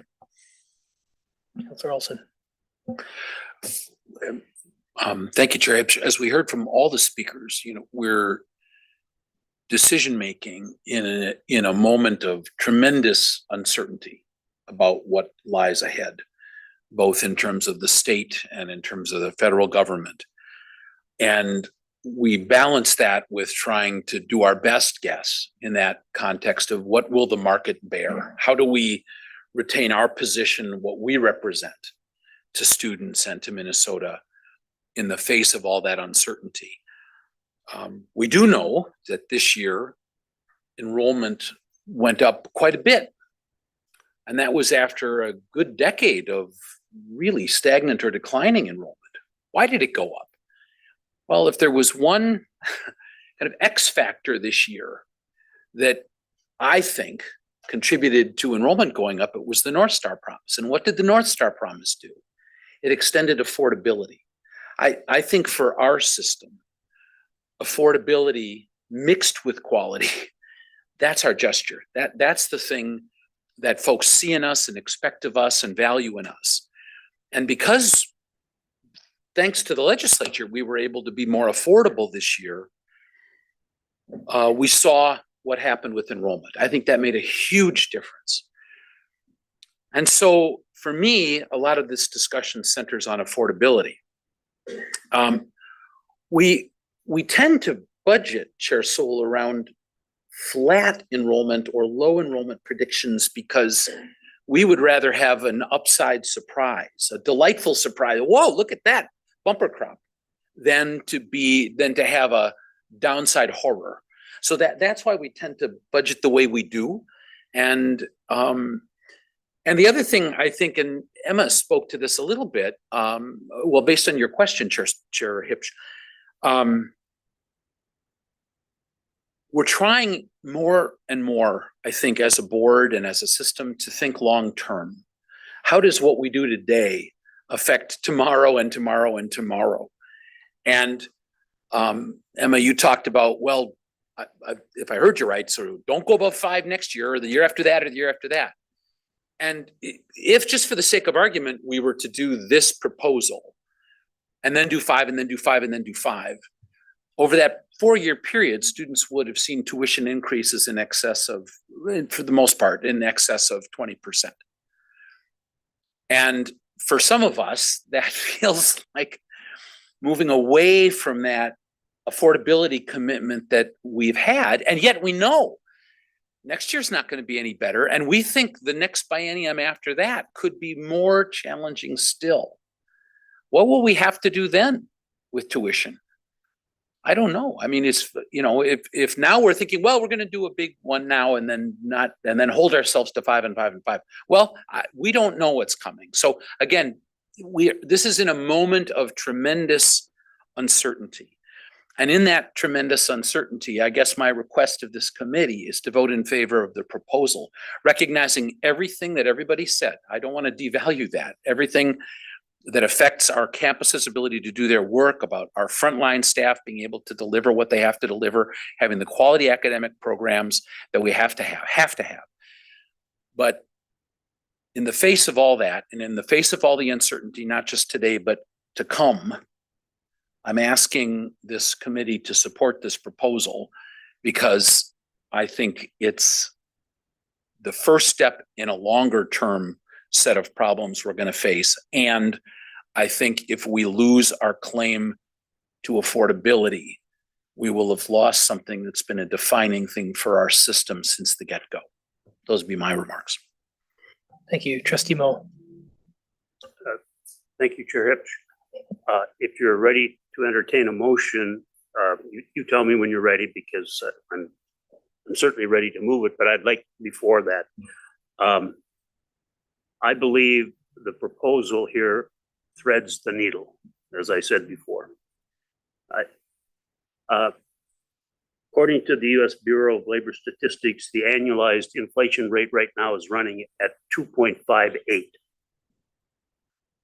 I think we can get by with going up twice the rate of inflation.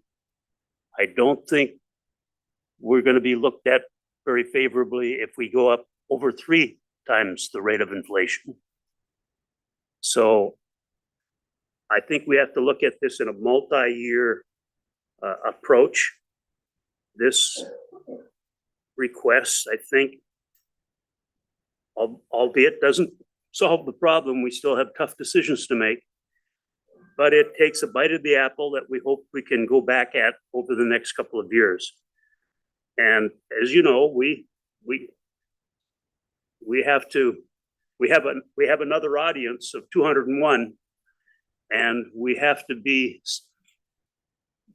somewhat recognize the fact that I think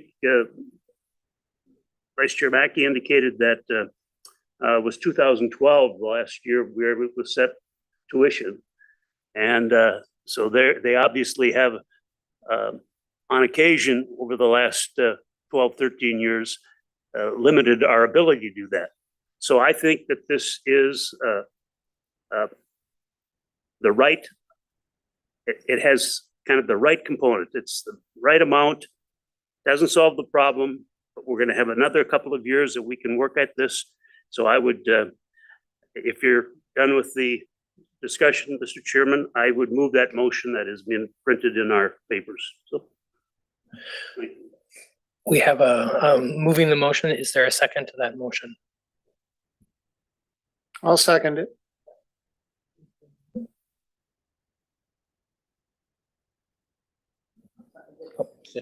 Just want to point out that moving and seconding it doesn't mean that we can't keep discussing it. So it's now it's on the floor. So we have the opportunity to discuss it. I won't repeat all the questions. I have to say how much I appreciate the openness of the way in which this board proceeds and the ability to hear from the various constituencies, not to operate in a kind of in a kind of vacuum. I think the question of affordability certainly matters a lot. And one of the things that I was really interested in and appreciate the additional information that we received about student debt and what students are walking away with. Affordability is in part the ability to pay the tuition or not to have to pay it because you're supported through a variety of grant programs. The other element of affordability, it seems to me, is student debt.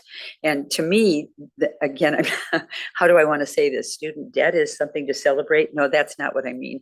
But that we are relatively low. I appreciated the national comparisons, Chancellor Olson, that you provided, lower in terms of student debt across the nation. So it's affordability, but it's also what students are walking away with. And so I think as everyone has pointed out, there are so many questions and so many unknowns. And this, if we go with this proposal and approve this recommendation, we'll be back at the table again for the next set of tuition increases. So keeping it, I think, at a relatively modest level and figuring that out and hopefully learning more about what the federal government is going to do with Pell, what it's going to do with TRIO. All of those questions are just looming for us, and we're going to have to respond to the services that we potentially lose if those programs are cut. So I'm all of that to say that I think reluctantly, but reluctantly in favor of the proposal. Thank you. Trustee Erlinson.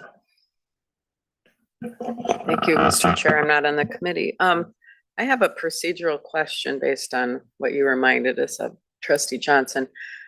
So the legislature may come back into session after the reconciliation bill passes, presuming there will be changes in the Medicaid program. So then they could come in and reduce our funding, is that correct? But our tuition is locked. Is that, it's a procedural question. Can they reduce our funding, I assume? I would defer that to Vice Chancellor Mackey to speak to that, and probably or Roger. Yeah, Chair Hipsch, Trustee Erlinson, it has happened in the past in the system. It's several years ago where there was an unallotment in January after the state forecast came out. So there would be a possibility, yes. Other questions with regards to the motion? Otherwise, we'll move to roll call. Trustee. I'm sorry, it's just it's kind of a question and it's an assumption that I'm making, and I'm looking again at all the various forms of support for students. And am I correct that we do not fund students beyond the cost of attendance? And so it's not the case that you can make money going to school. Is that correct in terms of how financial aid works? Thank you. We fund up to the cost of attendance, but if I were eligible for lots of other things, private, I wouldn't get funded beyond that. Am I correct in that assumption? Mr. Chair, yes, the cost of attendance includes items beyond tuition and fees.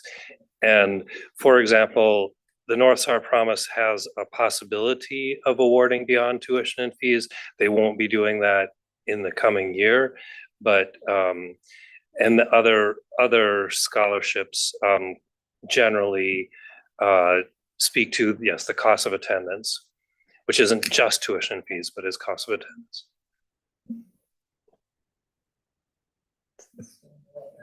Seeing no. I'd like to go back to that conversation of the grants and how that all affects what we do now. Because I'm not convinced that that is not going to buy down what we did and not make our cost to our students too much higher.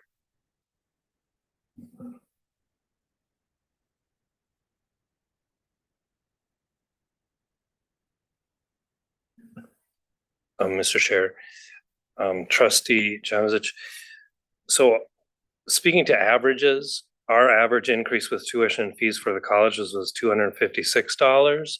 And of that, preliminary estimates of averages for the state grant for the colleges, there would be a slight increase on the average award. For example, for the universities, $609 on average increase for tuition and fees, and $431 on average increase in state grant to address that increase. State grant is only one source and works. So, so the essence of that is it's $170 difference. Mr. Chair, I believe Dr. Nancy Floyd is in the audience if she has anything else to add about the different combinations of aid that may be available to address the increases that this budget would cause. Mr. Chair, Trustee Janovich, I think that you are estimating correctly, right? But I do think that we can't really, so we're in a couple of disadvantages as opposed to the analysis that you used to get from us about sort of what the average net bill to a student would be. So we can no longer do the income breakdown, right? We can only do an average overall for each sector for the colleges and the universities. We also in prior years didn't have the impact of either the American Indian Scholarship, which is first dollar, or the North Star Promise Award, which is last dollar. So the Office of Higher Education, when they attempt to do their state grant projections for the year, which is the document that I kind of start with when I try to come up with my net, right? What they typically try to do is get the grant to more students and spread it out as much as they can. But it is complicated this year by the fact that they don't really know what the impact of Pell Grant will be. And we all will not know what the impact of Pell Grant will be for the time being. So we got all these things that we don't know about. But let's talk about what we know about, which means it's $170 a year increase, not 600 for those getting grants. What percentage of our kids get grants? And what's the percentage of our kids that get grants, Pella, all that stuff? Well, the estimates that the projections that the Office of Higher Education was starting with were that there would be, is it 18%? Okay. Oh, sorry. So for the colleges, federal Pell Grant, now these are actuals, these are not estimates. So this is from prior year. 47.3% of our college students get Pell Grants. 36.5% of our college students get state grants. 39.5% of our students got North Star Promise Awards. And at the universities, 38.6% of students got Pell Grants. 35.7% of students got state grants, and 32.1% of students got North Star Promise Awards. So we really aren't talking about a real number. And that's been kind of my frustration with this sort of net approach, is because it sounds like it's a real number, but we don't actually know that. In the absence of a data set where we have the literal bills paid by students and can net out their actual individual aid, we can't really know that. We can only guesstimate it. Sorry. I guess members, I'm inclined to look at this a little different. Put your mic on here. Thought I had it on. I'm inclined to look at this a little differently. It just kind of seems to me that what we're talking about here is not as big a number as it appears. And by the way, Cam, I believe Winona is Winona in that group of campuses. There's no one not going to pass up Winona. And I don't care if it goes to 11,000 myself. They'll go there. And I wanted to do that to you before. Well, it's just true. So I'm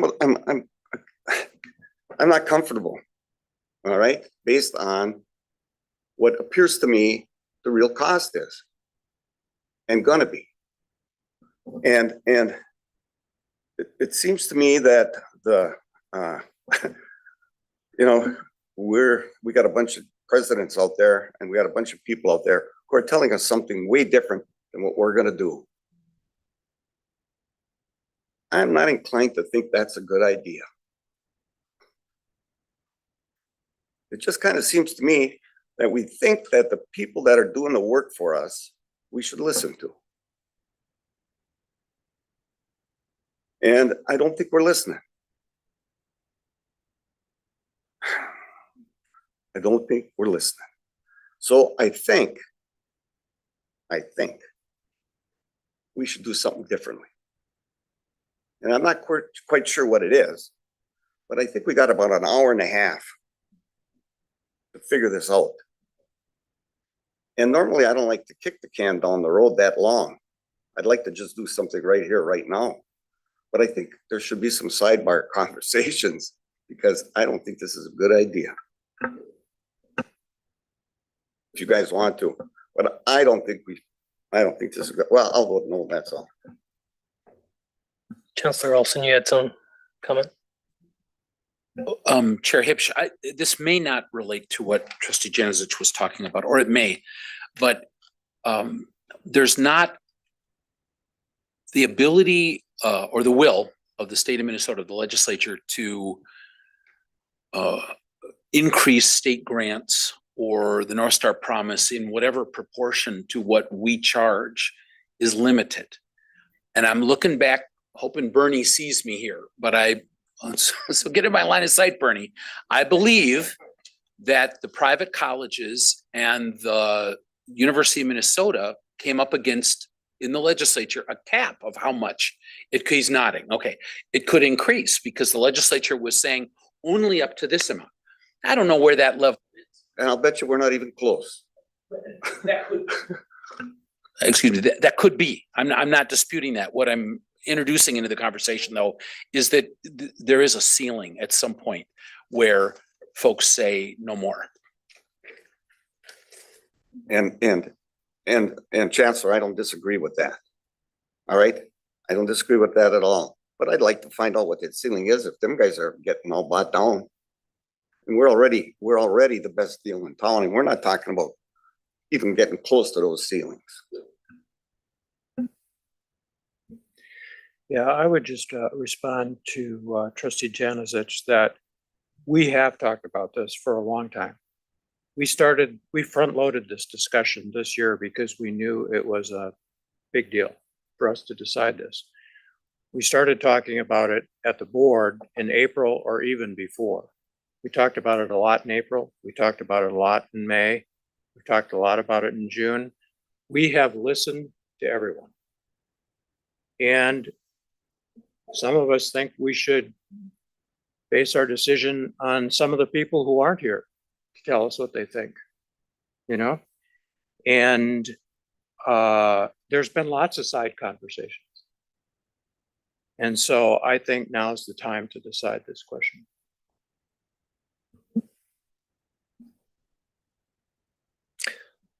Move into roll call. Vote on this one. We're about 20 minutes past our time here.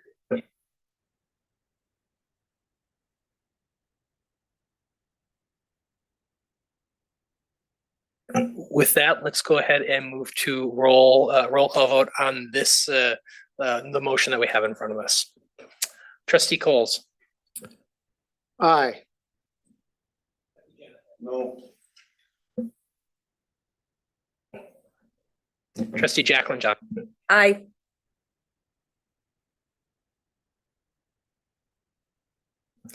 So that will move forth to the full board for additional conversation in a couple of an hour or so.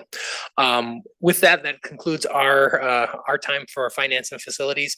Want to say thank you to all of the commenters today for joining us, as well as to Vice Chancellor Mackey, Steve Ernest, the entire finance team, both here in the system office and across all the campuses, for all their work through over the last 3-4 months as we've moved this forward. And with that, I will adjourn the Finance and Facilities Committee.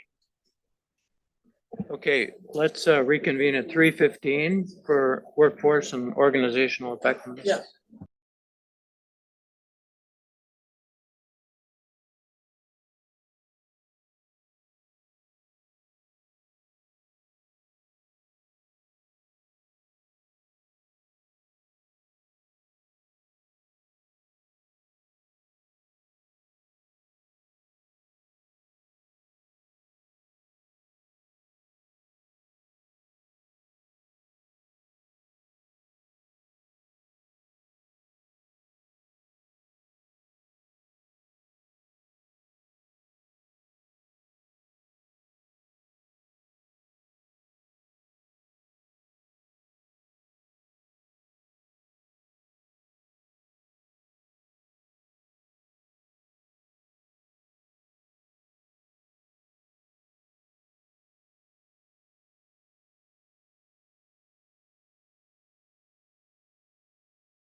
I'd like to call the Workforce and Organizational Effectiveness Committee to order.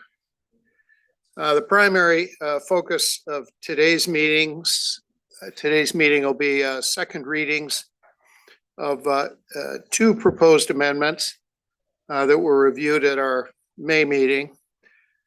Board Policy 1B3, sexual violence, and also Board Policy 4.9 on employee evaluation.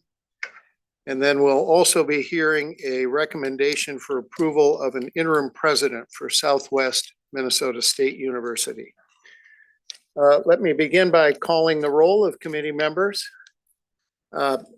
Trustee Erlinson. Here. Trustee Hipsch. Here.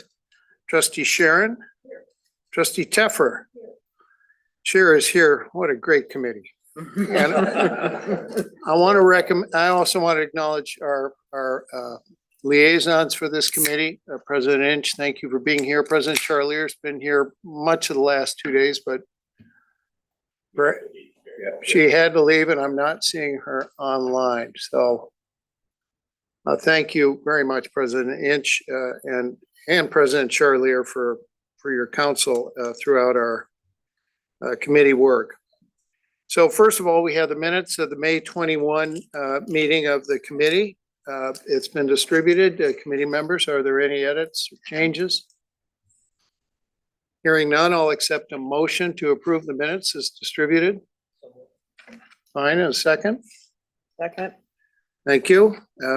Motion's on the floor. I'll call the roll. Trustee Erlinson. Aye. Trustee Hipsch. Aye. Trustee Sharon. Trustee Teffer. Terrific.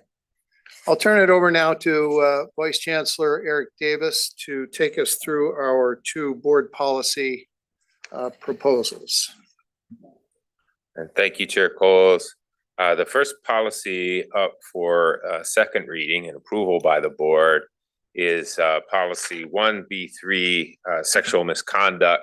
And my colleague, Dr. Ashley Atterbury, is joining us via Zoom. And I'd like to turn it over to her so she can talk a bit about comments she's received, the process the policy's gone through and its review prior to the board, the committee considering approval. Very good, please. Thank you. Thank you, Chair Coles. Members of the committee, good afternoon. This is the second reading of Board Policy 1B3, sexual violence. Again, the policy was reviewed as part of the normal 5-year review cycle. The policy came to the board for the first reading during the May meeting, where we highlighted the areas where language was changed, updates to content was made, and retention of previously student advocated revisions were kept. The policy is here for your approval. As you'll see, there are no changes from the first reading to the second reading. We vetted the proposed policy through the 30-day review and comment period prior to that first reading in May. During the review period, we received comments which were considered and evaluated by the work group, which includes representatives from our colleges and universities. Edits were made based on those comments, and we further evaluated with consultation with general counsel. At the close of my time with you in May, you asked for me to share today information about how students see the policy or learn about the policy. As currently required in the related system procedure for this policy, campuses are responsible for providing training and education regarding the policy and procedure, and this includes prevention measures and information about the process for responding to reports and complaints. For students, we previously used a system-created training. This spring, we entered into a system-wide contract following an RFP for all of our campuses to use an updated training that continues to provide information about this policy, which we work with the vendor to ensure it gets included. State statute requires students to complete this training within the first 10 days of their first term. We're on track to implement the new training for this fall.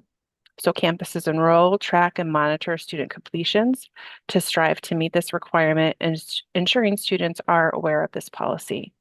In addition, campuses are responsible for sending an annual notice to students, which includes information about this policy. With that, we're asking for your approval of the policy, and I'm available for your questions. Thank you very much for your comments. I appreciate getting some visibility on the procedures that accompany the policy. Let me turn to committee members and see if there are any questions regarding either the policy or the procedures.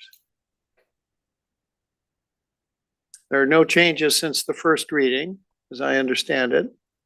Correct. And General Counsel has reviewed this policy as well. Correct. All right, any comments or questions, committee? All right, I hear a motion. Is there a second? All right, and I'll call the roll then on the motion on the floor. How do you vote, Trustee Erlinson? Aye. Good. Trustee Hipsch? Trustee Sharon? Yes. Trustee Teffer? Okay, and the chair votes aye. So that policy is amended as proposed. All right, Mr. Davis, we have another policy before us. Thank you, Chair Coles. The second policy amendment proposed for the committee is also a second reading. This concerns Board Policy 4.9, which is concerned with the employee evaluation. The proposed amendment consists mostly of technical edits and the application of new formatting and writing standards. Outdated language was deleted or replaced with current and more accurate terms. The proposed amended policy was posted for a comment period of 30 days, and we've received 3 comments since the first reading last month. And 2 of the comments were adopted. The third was considered but not adopted. Just for the committee's benefit, one of the commenters helped us identify a grammatical error in the first draft, and so we accepted the comment and corrected the grammar error. The second was a comment that we adopted. The comment had, for some reason, emphasized or set apart the expectation that faculty and administrators get an annual evaluation in addition to all employees. And we think all employees is sufficiently descriptive. And so we adopted the commenter's suggestion that we remove that. A third comment acknowledged, the commenter acknowledged that there is an applied consequence to non-compliance with the board policy, but given the experience of that they have had working in Minnesota State, there are a number of people who, despite board policy and statute and contractual language, do not in fact receive an annual evaluation. They felt the policy should specify consequences. We did not adopt that recommendation for you. So the second reading that was in your materials, the policy that's in front of you today is ready for a second reading. It's ready for approval. Just a quick question. In not adopting the aspect of consequences for non-performance of the board policy, is there anything in your procedure that would positively ensure or encourage following the policy? Chair Coles, there's no accompanying procedure with the policy 4.9. So the practice is for management from the top down to insist on annual reviews being completed. And if they're not, then there needs to be a satisfactory explanation for that. And failing a satisfactory explanation, then the person who fails to follow the policy would be subject to discipline. But it is managed locally by leadership.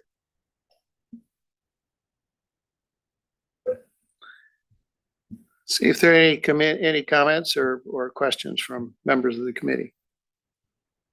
I guess all my committees over here.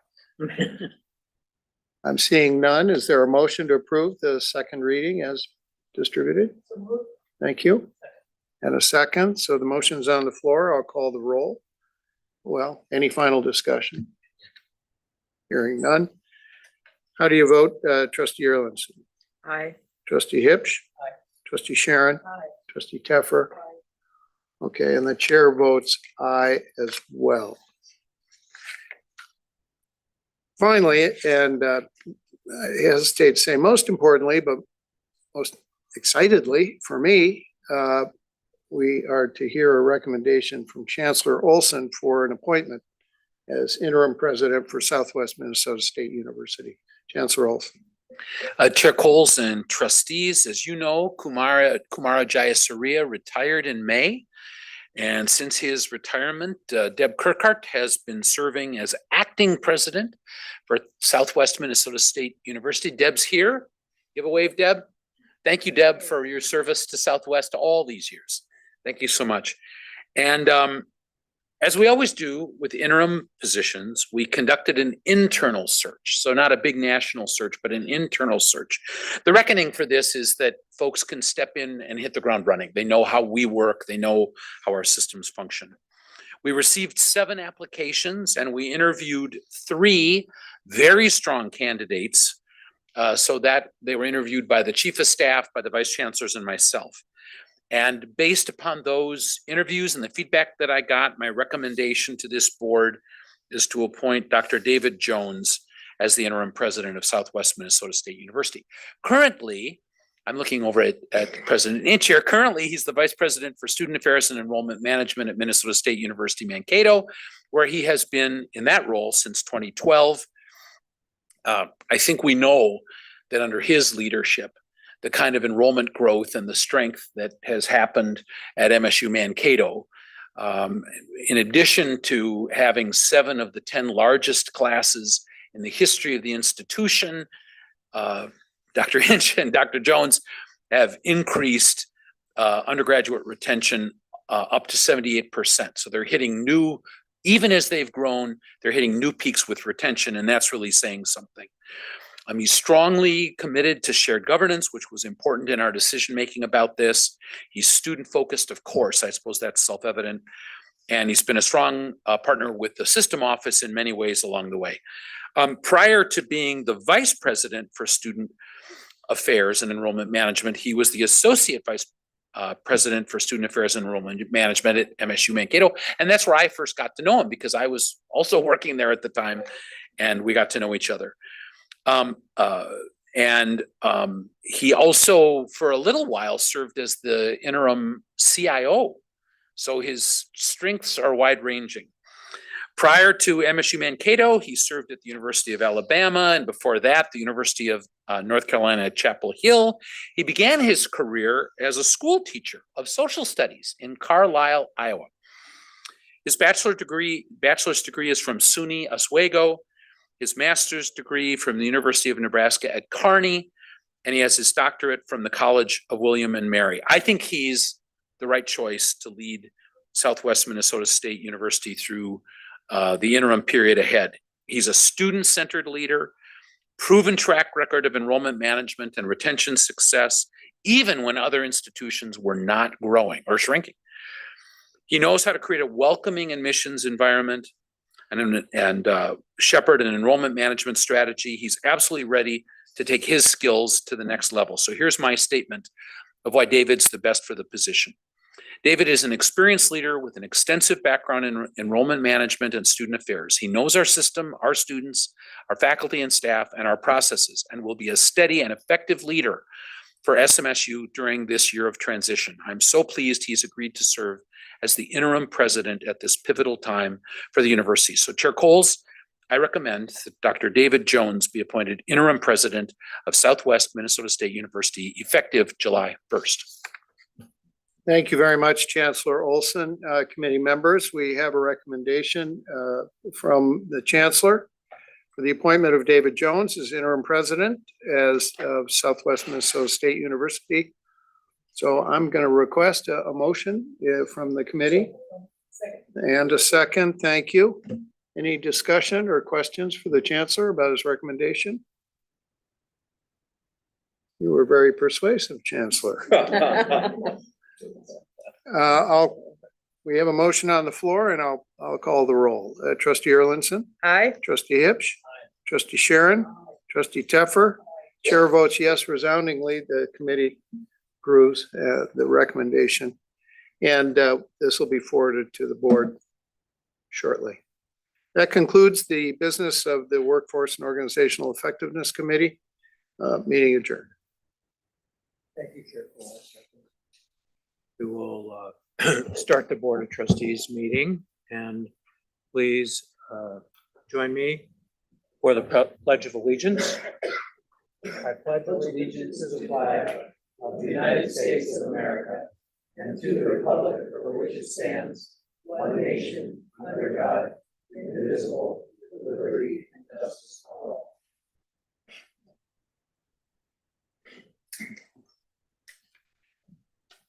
Yesterday, we talked about the political assassinations and the passing of Representative Melissa Hortman and her husband, Mark. And we'll have a few more comments about that as we start this meeting. But before we do that, I ask that you join me in a moment of silence to remember Representative Hortman and her husband.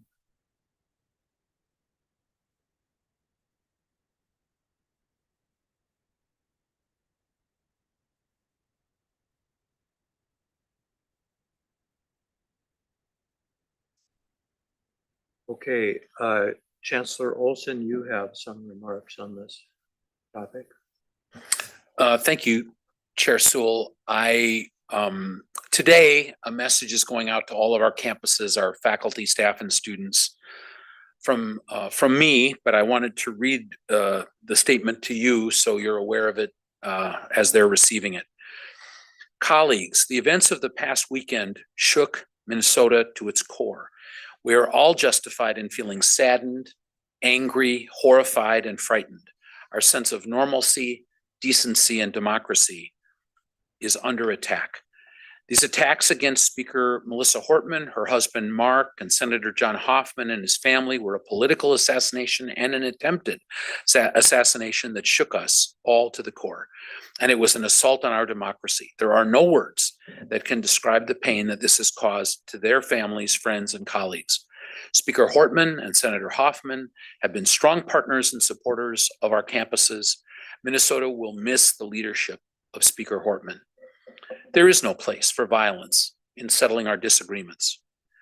It solves nothing. Higher education stands for civility, respect, inclusion, peacefully debating various points of view and working toward positive solutions. The same can be said of Melissa Hortman and John Hoffman. This is going out to all of our community today. Thank you, Mr. Chair. Thank you, Chancellor Olson. I would like also to call on Trustee Moe for his remarks. He knew Representative Hortman well. Chair Sewell, everyone from the Minnesota State family, to Colin and Sophie Hortman, on behalf of the entire Minnesota State family, we extend our heartfelt condolences and deepest sympathies on the loss of your mother and father, Melissa and Mark Hortman. We are sad, angry, confused.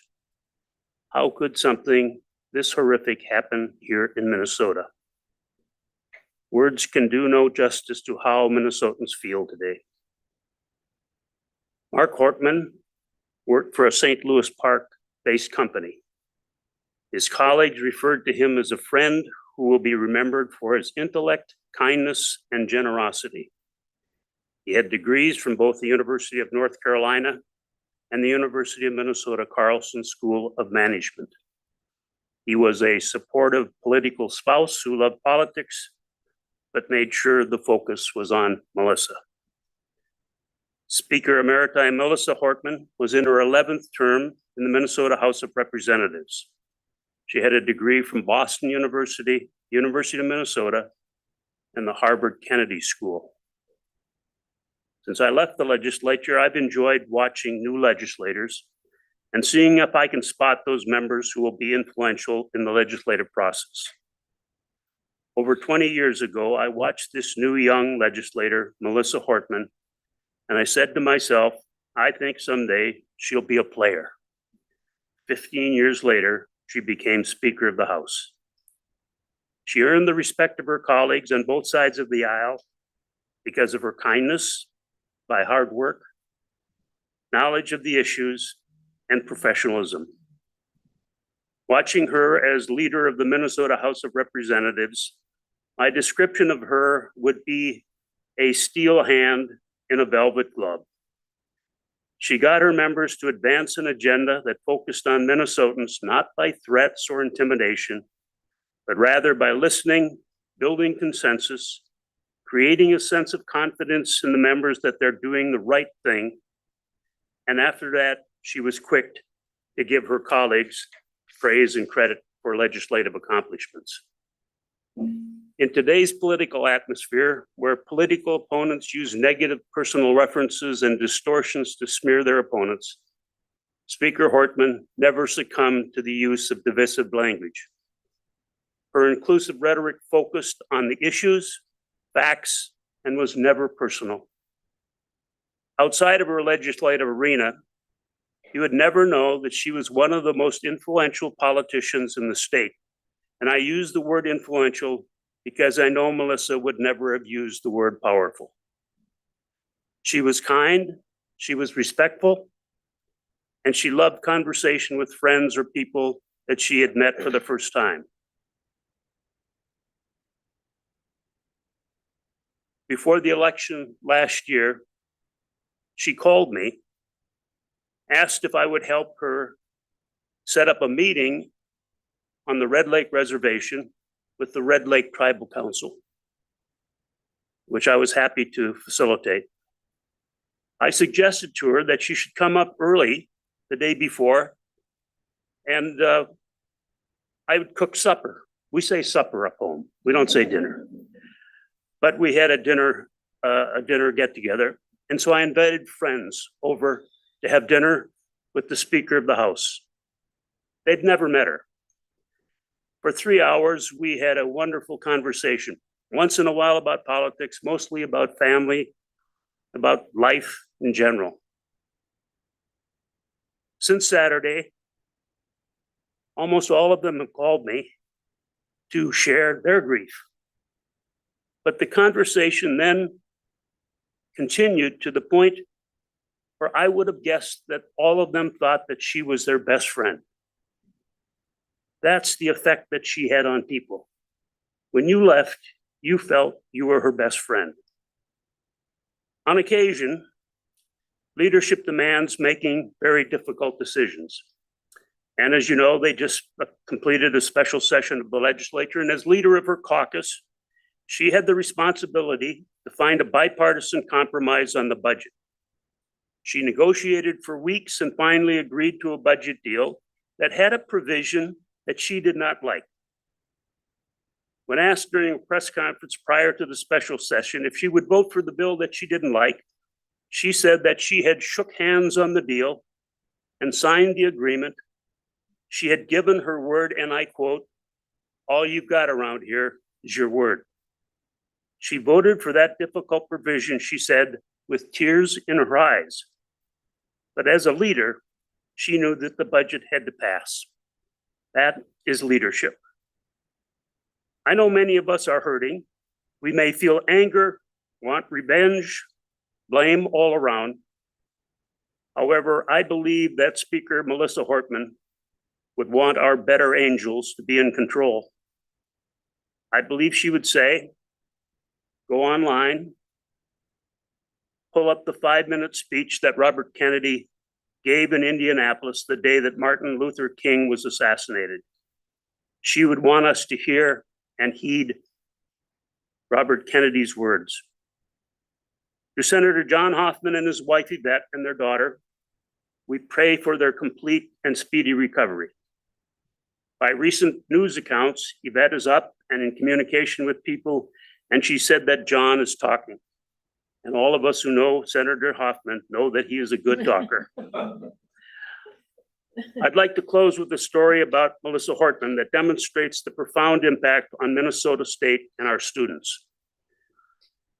We were in the late stages of the 2023 legislative session. It's the time when the House and the Senate and the governor were in the final stages of setting the budget targets.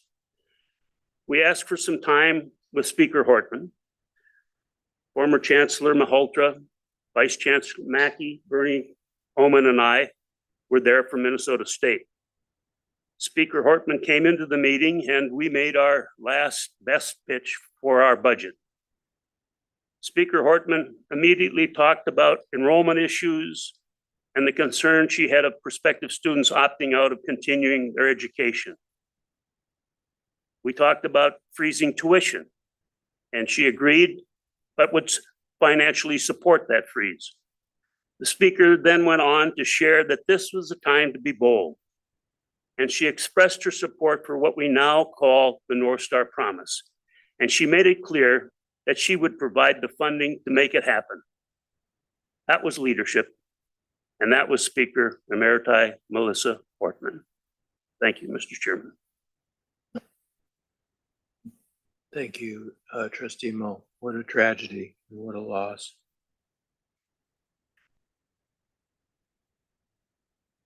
We'll start our meeting with a roll call to register the trustees' attendance.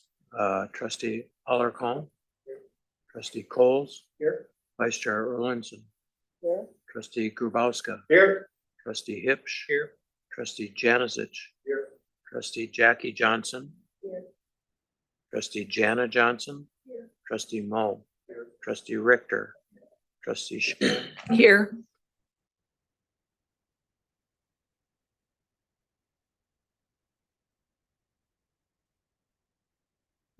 We'll open our meeting next with comments from student associations and bargaining units. Is there anyone here from Lead MN? Okay. Are you Karen Bratley Weathern? I am. Okay, welcome.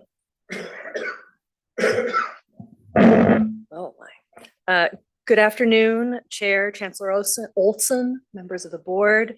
I'm Karen Bratley Weathern. I'm the Development Director of Lead MN. We recognize and respect the board's preference to hear directly from students. However, Lead MN is in a unique transition period. Our student leaders' terms conclude on June 30th, and our incoming student board begins their service on July 1. Our outgoing vice president was scheduled to attend today's meeting, but unfortunately a scheduling conflict came up, and our outgoing students had already begun their summer work schedules and were unable to attend. Thank you for allowing me to speak on their behalf. Earlier this month, our student board came together to draft their response to the proposed tuition increases. I won't go into details. You already have reviewed the details of that letter. This month marks the close of a year of significant transition and growth for Lead MN. We're proud to begin the next academic year with a fully seated student board deeply engaged in policy and nonprofit governance.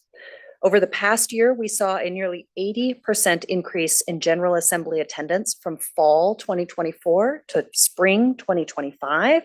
We received 810 scholarship applications and held one of our most competitive student elections for incoming executive leadership and board members in recent years.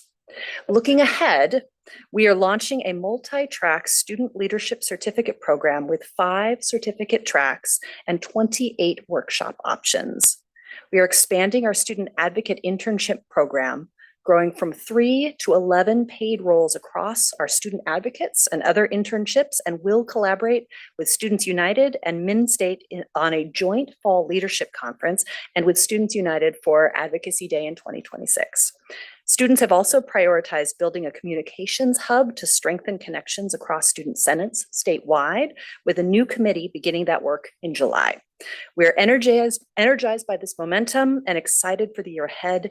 Thank you for your continued partnership and commitment to Minnesota's 2-year college students. Thank you.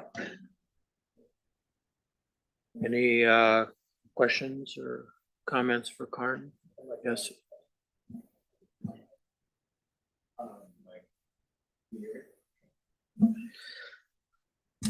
As you know, Karen, I'm sorry. Karen. Executive Director Rachel Boki sent me a statement regarding the tuition increases that we're considering today. And I just wanted to I wanted to read a portion of it and maybe get clarity if you're in a position to do so, or. Okay. Okay.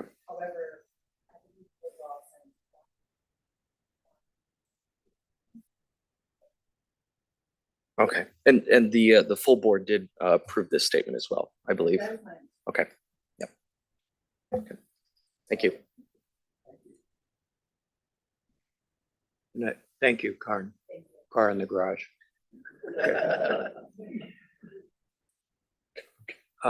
Students United, I think, is not going to say anymore. Oh, okay, all right. Just without, oh, excuse me, Sierra being able to be here, or other officers, I just want to give a lot of gratitude. My name is Chair Sol, members of the board, Chancellor. My name is Adam Thompson. I am the, we just changed my title last week, so I'm trying to remember what it is, but yeah, all to say, was student advocacy manager with Students United, but I just want to express all the gratitude in the world for our for the officers who June is the last month of their term, and for our board members like Emma, who served Students United this year through a very tough year between obviously the tuition conversation, the changes from the federal landscape, the assaults on our international students, and they led us bravely, boldly, and in ways that inspired me continually. So I just want to take this opportunity to thank Sierra Roiger, Fayed Khan, Mirza Sharoz, and all of our board members who are on their way out, including Emma, just for their service, and recognize just how much our student leaders have given to us this year and will continue to give to us. But we also just want to thank you for your year of partnership, and look forward to next year continually finding new ways to work together and ensure the student voice is maximally heard as I'm speaking, while Emma, the student, is sitting right next to me. Recognize the irony, but that is all I have. Yeah, I just wanted to say, so as a student here at Metro State, we have just loved having you all here at Metro State. I think this is your last meeting here, correct? So we're gonna miss you very much here at Metro State, but I just want to thank you so much for being here. And Trustee Mo, I mean, that testimony was just so beautiful. So thank you so much for that. And I think we're all feeling the pain of this past weekend. There is a candlelight vigil tonight at the Capitol for Melissa Hortman and her husband Mark, that we would love to see you at as well. But yeah, just wanted to thank you all for your great partnership with Students United this past year, and yeah, hope you come back to Metro soon. Thank you. All right, thank you. Any questions or comments? I really like your shirt. Yeah. I volunteered at the Pride booth last year. Who was it? Was it you? Angela, who did I work with? I tabled with somebody from Minnesota State at the Pride booth last year. Who was it? Yeah, Barbara. Yeah. So yeah, we had these shirts, and I assume y'all will be at Pride again. Yes. Yes. So yes, awesome. Okay, thank you very much. Yeah. Just lastly, I would be remiss not to shout out one of the newest trustees, Ren, who was one of our community leader fellows, and we're just very proud and excited to have him appointed to the board. And so, Okay, thank you very much. We're excited too. Ask me, Jennifer.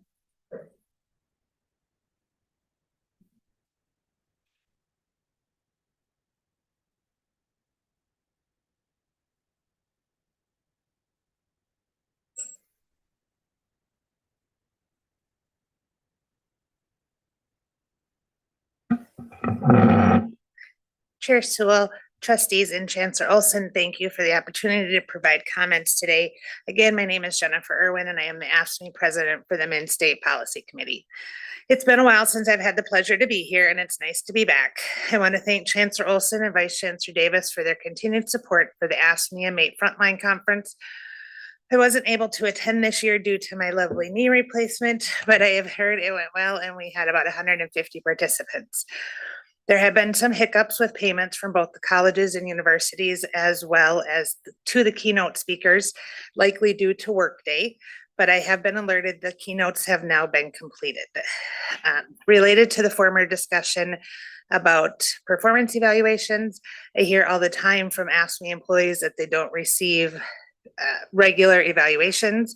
And like further communicated on, there are no repercussions for those supervisors. And while that is a local campus issue, we would appreciate some discussions at that level to figure out how to resolve this. While most of our coworkers are on summer break and enjoying some much needed downtime now that the semester is over, AFSCME is still hard at work, serving students, beautifying our campuses, deep cleaning classrooms, and getting ready for fall. I have to hold hope that the upcoming fall will come without too much heartache or trauma for our students, employees, or institutions. I've talked enough for today, but wanted to give my thanks to MnState for giving me the opportunity to work with Melissa Hortman.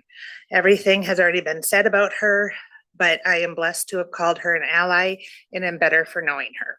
Thank you, and I will stand for any questions. Okay, thank you, Jennifer. Are there any questions or comments for AFSCME? All right, thank you. Have a good summer. IFO, Jenna?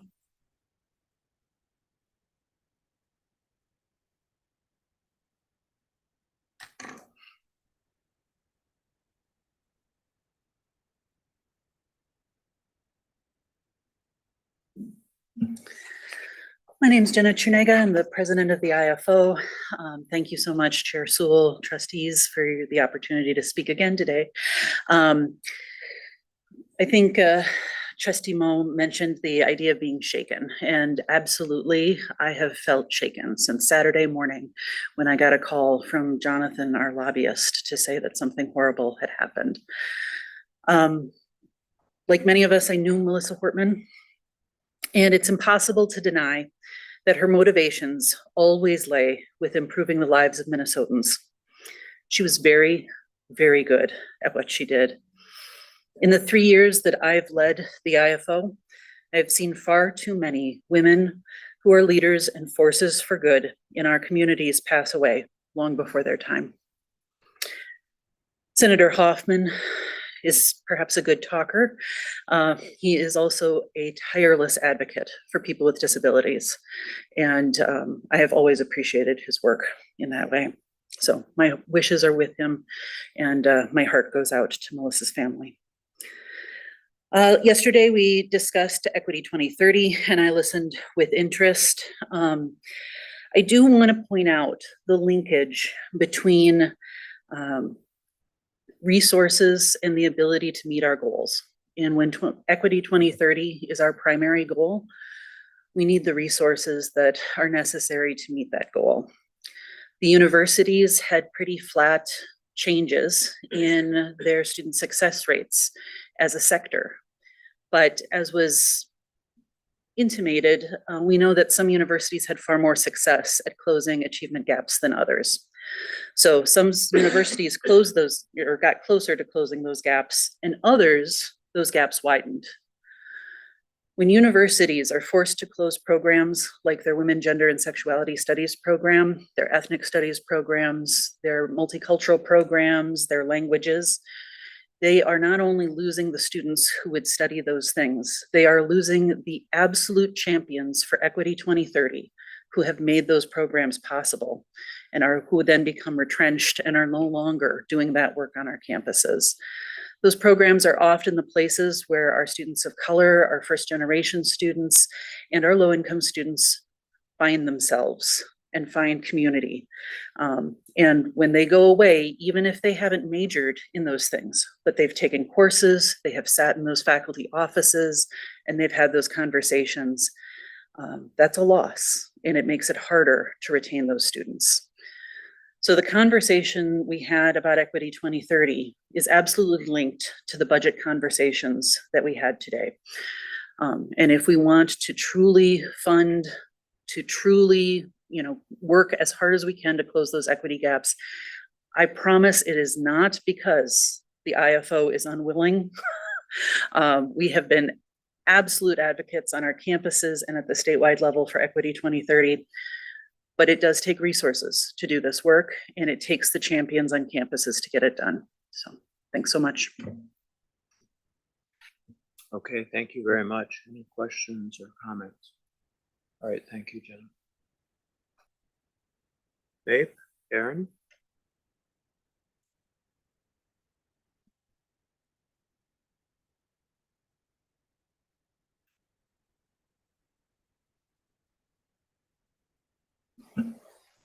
All right, Chair. So Chancellor, trustees, get to talk to you twice in one day. I've never done that. I had a whole bunch of other things to talk about, but there really are only two topics today, aren't there? The first one is Melissa Horn. And I only met her in a crowd, so I don't know much about her, but I talked to a lot of people at MAPE about Melissa, and everybody said wonderful things and what a huge supporter of labor Melissa was. And, you know, so even from somebody from a distance, that was something that's not as common as it used to be. And that is going to be sorely missed. Unfortunately, the other issue of the day, the question still stands. What are we not going to do? Which of the important issues that we talked about the last 2 days are optional or discretionary? Which staff positions are expendable? Advisors, career services, accessibility, librarians, tutors?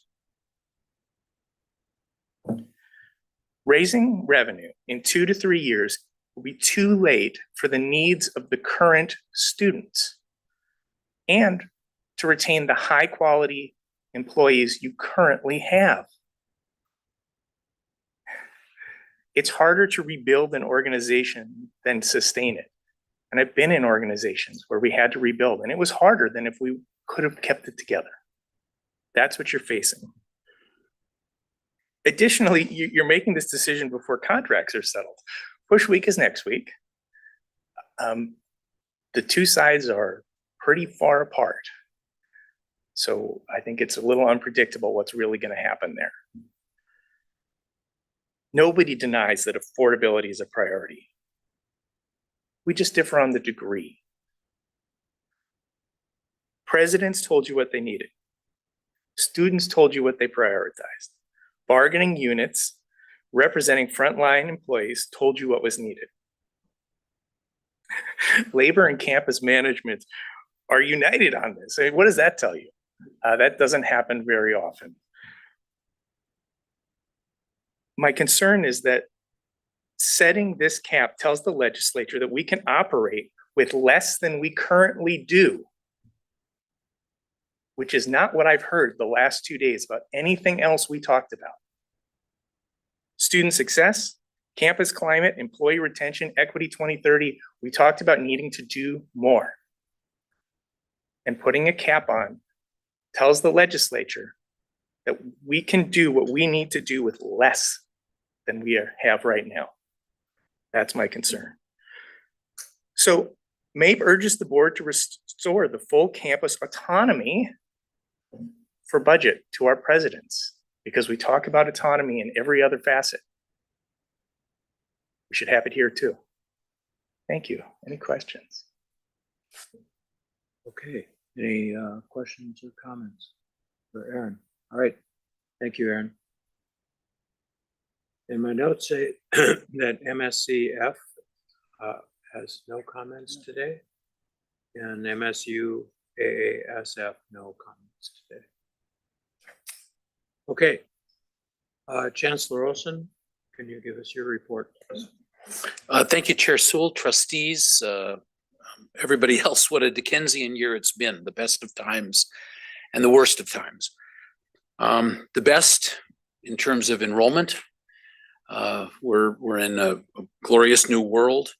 The best because we have some terrific new trustees with us. The best because Metro State has been a terrific host this past year, and we felt so welcome, and it's been so convenient. It's been terrific. And the worst of times. Thanks, Emma, for mentioning the candlelight vigil that's tonight at 8 o'clock on the Capitol steps. If you're looking for additional ways or alternative ways You might heed the suggestions of the Hortman kids who, ask you to plant a tree, pet a dog, preferably a golden retriever, bake a cake or bake a loaf of bread. And worst of times, because of the resource issues that we confront and that we together are struggling to try to understand and try to address as best we know how to do it. I really appreciate all the work that the presidents and the campuses put into this. I really appreciate the work that all the system staff put into it. I appreciate what the board right now, struggles with to try to figure this out. But this is the conversations we have, the debates we have, the fact that we can have them the way we have them, the fact that voices have the opportunity to be heard and we hear them, we talk about them. Well, that's how things should work. That's how we should engage. And we might disagree. We might disagree. We might disagree. But then then we can go out in the hall and, go to a candlelight vigil together or go over to Jorg's for a beer together or whatever. That's how it's supposed to work. There's a hard summer ahead. There's, this is the kind of the year ender for our board, and we've had our last leadership council meeting and the last of our meet and confers, but the work doesn't end. And in fact, there's quite a bit of work going to be going on over the summer around issues of strategic planning and issues of addressing budgets and so on. We are going to stay focused. I really appreciate what you're hearing from all the constituent groups about the need to properly resource Equity 2030 and stay committed to that in the heart of what we do. And student success, and I am a believer, as we discussed earlier in this meeting, that there are new sources of revenue that may be available to us that we need to explore that might be quite enthusiastic about helping us extend our work on Equity 2030 because the results we've been having are unacceptable. We aren't going to reach our goals at the pace that we're proceeding. So it's going to be a busy summer for sure. But tomorrow's Juneteenth. And it may be that the arc of the moral universe is sometimes excruciatingly long, especially when you're living through it. But then on that day, so many years ago, something finally happened. The last of the states finally got there. And that should give us hope that working together, listening to each other, grieving together, celebrating together, we will get there. And the hopes and dreams of our students will continue to be fulfilled. So even though, Mr. Chair, the challenges ahead of us are great, the energy and the commitment of these folks and the energy and commitment of these folks is greater than those challenges. Thank you, Mr. Chair. Thank you, Chancellor Olson. I would like to welcome our new trustees, Renato Alarcon, who's a State University student trustee. Welcome. And William Tully, Technical College student trustee. Welcome to the board. We thought we would throw you into the deep water at your first meeting. I also want to acknowledge and thank Chris Richter, Trustee Richter, whose term concludes on June 30th, although he will continue to serve until a new appointment is made for the community college student trustee position. So we may see you in Rochester in September, but you've been a great trustee, Chris, and thank you for your diligent service. We still have one vacancy on the board. We're all here today, all of our appointed trustees. We have one vacancy. The labor seat on the board is vacant, and hopefully the governor will fill that soon. Thank you to President Ginny Arthur and Kimberly her executive assistant. Thank you as always to Andrew Johnson at Metro State and Darren Berger, our system office. I don't know what they're going to do every month after we leave here. Thank you to Carrie and Amanda as always, and thank you to Metro State for hosting us these last several months. We're going on the road in September to Rochester and in October to Dakota County. And so we'll have our first meeting in our new board home at Wells Fargo Place in November. So that's what I have to say. We have a consent agenda, which is printed on our agenda. And there's one item that's been added to the consent agenda. That's the board support for philanthropy as a means of support for Minnesota State's colleges and universities. So that resolution is added to the consent agenda. The consent agenda does not include the annual operating budget, which we will address separately. Is there anyone who would like to remove any items from the consent agenda? Okay, if not, is there a motion and a second to approve the consent agenda? Second. Is there any discussion? If not, I'll call a voice vote. All in favor of approving the consent agenda, say aye. Aye. All opposed, say no. The motion carries. All right, and that gets us to the Finance and Facilities Committee report on the operating budget. Thank you, Chair Sewell. The Finance Facility Committee met earlier today. We took up 3 second readings as well as 2 contracts that were part of the consent agenda, moving those forward, as well as the FY 2026 capital budget request. We have 1 item coming before moving forward from our committee, which is the FY 2026 annual operating budget for discussion today. This is a budget that, or this is a operating budget that has been worked on over the last 3 to 4 months. We've had multiple readings, a lot of great work from the campuses, from the system office staff, really trying to find that balance. So, Mr. Chair, we move this one forward for discussion. All right. System budget proposal that was approved by the Finance Committee is now before the board for discussion. Who would like to talk? We've had some discussion at the committee. Now's the time for more discussion. Thank you, Mr. Chair. So I really appreciate all of the work that has been done, that's been said and resaid, so I won't reiterate. Both Jenna and Aaron really spoke to the one area that I want to continue to highlight.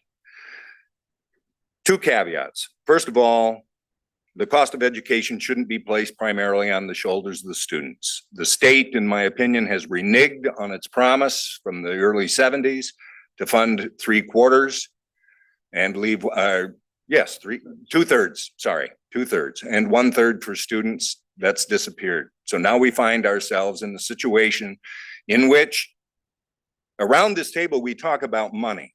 But what's missing from that conversation are the people that are involved. And Aaron and Jenna, I think, spoke to that.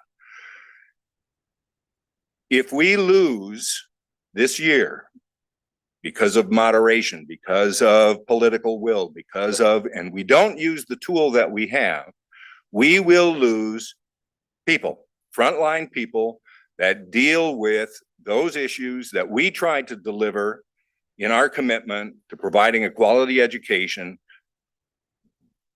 and delivering on Equity 2030.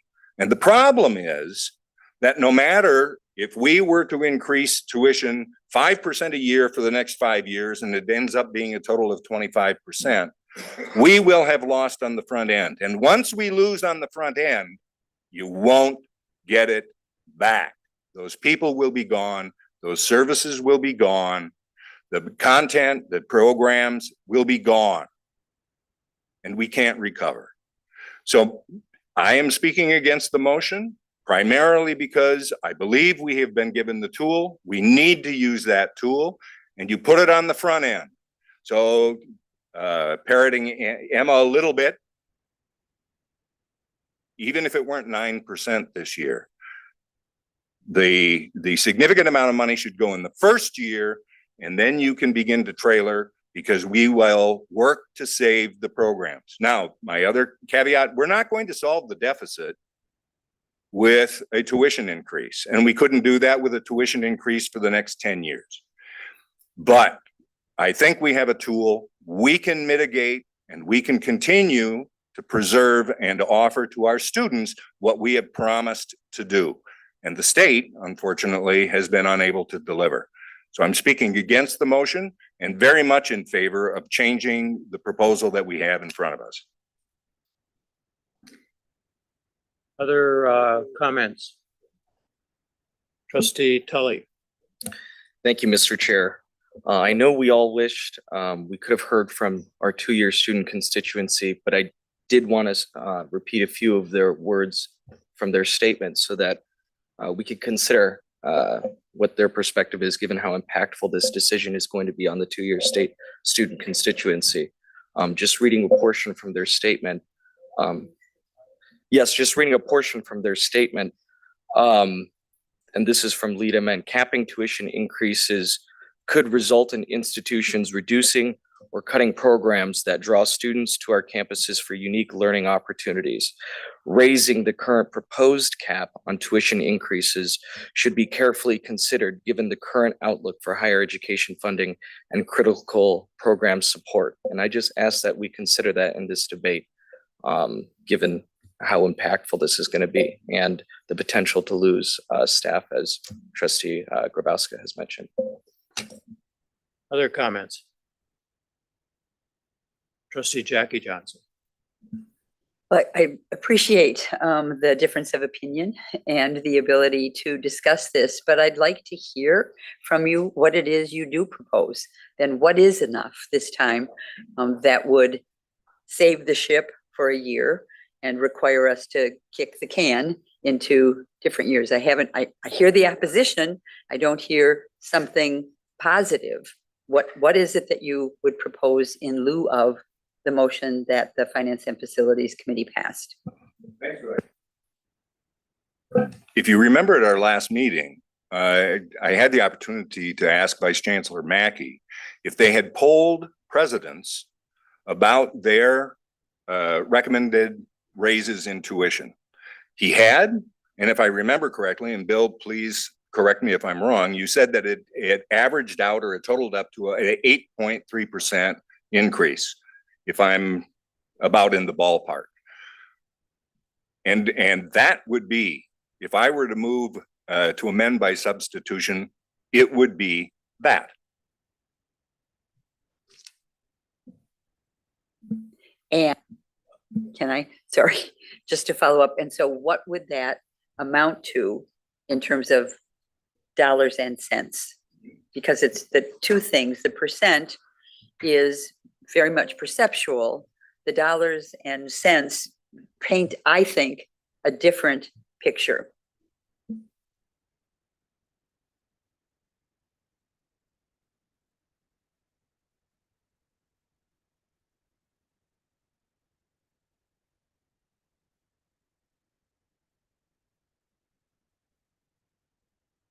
Vice.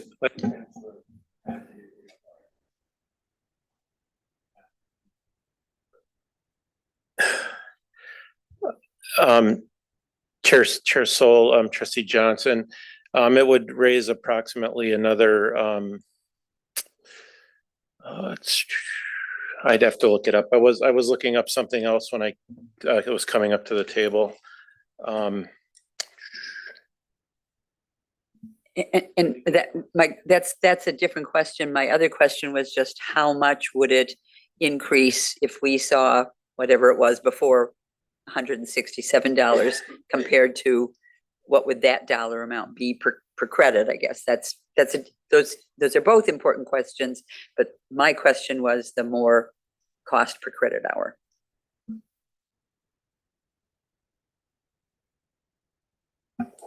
Approximately 22 to 23 million. But that's a system number. We'd have to go back and look at each individual rate. I mean, we're talking about system average, but there's many different rates at each institution that's being proposed, and that's what the board's being asked to approve, is what's in attachments 1A through 1H, which has specific tuition rates. Thank you, Vice Chancellor Mackey. Any other, Mr. Chair, Bill, so then is there a way you can, I mean, I can figure out the cost per student after the grants and all that stuff comes out? Like when we did it before, we had it down to $173 if it worked.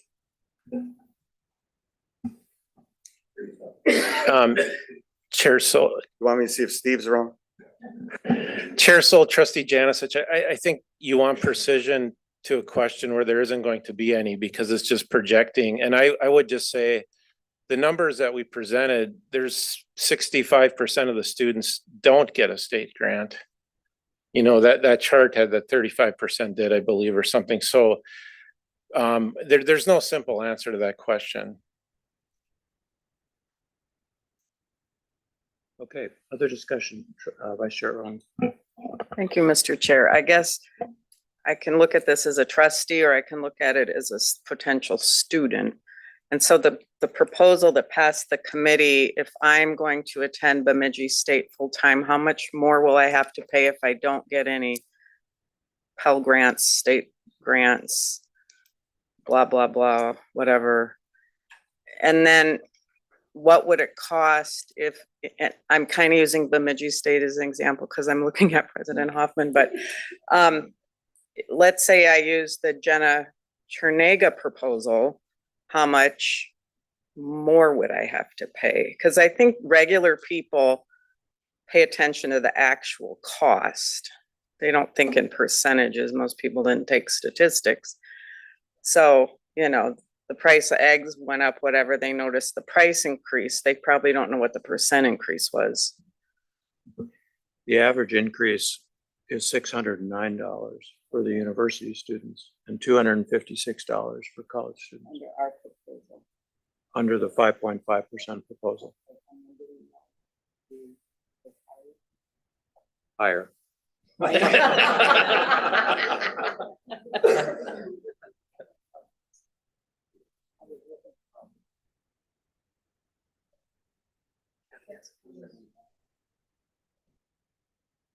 the whole year. Is that for the whole year then? 30 credits. Okay, Trustee Sharon. I don't know if you're going to try to figure out some numbers, but I would just comment that one of the proposals that's being talked about is an alternative, which is what you were asking about. And I don't know how we manage this in terms of a motion at this point, but another discussion involved that we come to understand that the campuses are unique and different about what it is that they, as presidents, might determine the needs to be for their campuses, and that they understand affordability issues for their students because they are having to be competitive and care about what's happening to their students. They're able to identify what they need and what wraparound services they need to sustain our goals of not only affordability, but retention and completion, which is a part of Equity 2030, because we need those support services to be successful and to have those markers have any chance of at least being maintained, if not change. And so another concept that could be put in front of us is to simply for 1 year to allow the presidents of each system to identify what it is that they would raise for their tuition. I'm not talking about fees, I'm just talking about tuition, and then have us reconsider what needs to be done for the system next time around. Okay, any other discussion? Oh, Vice Chancellor Mackey. Chair Sol, I just, the reason I originally came up here was to quote policy for tuition and fees. So Part of the policy is the chancellor establishing a limit on tuition and fee rate increases that are presented to the board as part of the annual operating budget. And we haven't gone through this process for some time, as we've discussed before. So the intent during first reading was to provide what those parameters were, so that it hasn't been the expectation of the board or in policy that the direction comes directly from the presidents and the institutions to the board. And so I just wanted to mention that of why the system request that I'm sitting here presenting on behalf is different than what the president's requested. That typically had been a normal part of the process, pre-limits being established by the legislature. And I think the role of the system leadership and the role of acting like a system in doing so. So I just wanted to mention that, as there's been a lot of conversations about why didn't we just bring the survey data forward at the 8.3% as an example. We brought forward the proposal after it was presented to the system with that structure that was brought forth in first reading that we were hoping to gain support for today with the specific rates.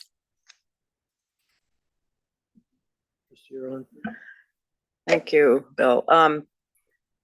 We're concerned about the legislature is what I'm told, but I listened to many of the legislative hearings, and it's unfortunate to say, but people who serve on the higher ed committees, some of them lack complete understanding of higher education and the different kinds of higher education, private, public, that sort of thing. So for us to just say we should do what the legislature wants, no disrespect to the former legislators sitting here, they really don't have a full grasp. And I don't think we should just lean into what they think is best. I think we should listen to the people who do this for a living, including ourselves. Trustee Janet Johnson. Well, a couple thoughts. First, affordability has to be front and center, no matter what. If you start with the student, it's all about affordability. And then from my perspective, there's reality. If we went to 8.3, it closes the deficit to, I'm rounding, 25 million. But next year, there'll be another 50 million because we all said we're not going to go 8.3, 8.3, 8.3. We'd go lower. So we still have, whether it's $75 million deficit or $100 million deficit, that's real money.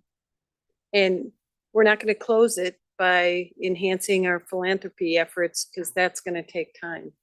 So we have to deal with that reality and recognize that affordability is important.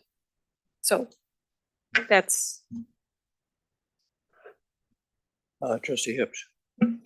Thank you, Mr. Chair. The other piece that this board has heard me talk about for the last 6 to 8 months is we have to also think about this over the long term. And we have the current biennium, and everyone knows we're going into the next biennium, and the picture doesn't look as good as it does in this biennium.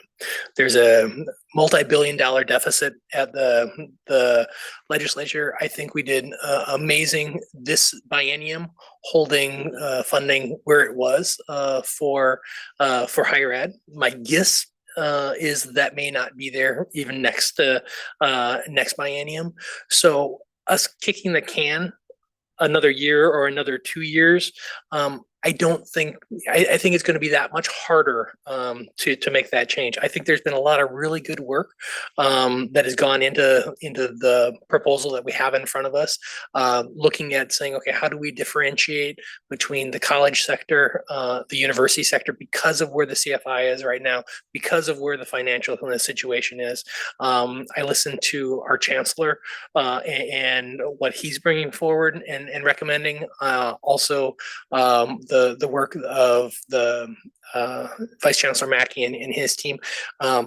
Those haven't been built in isolation. They've also had the comments from the campuses, from the institutions.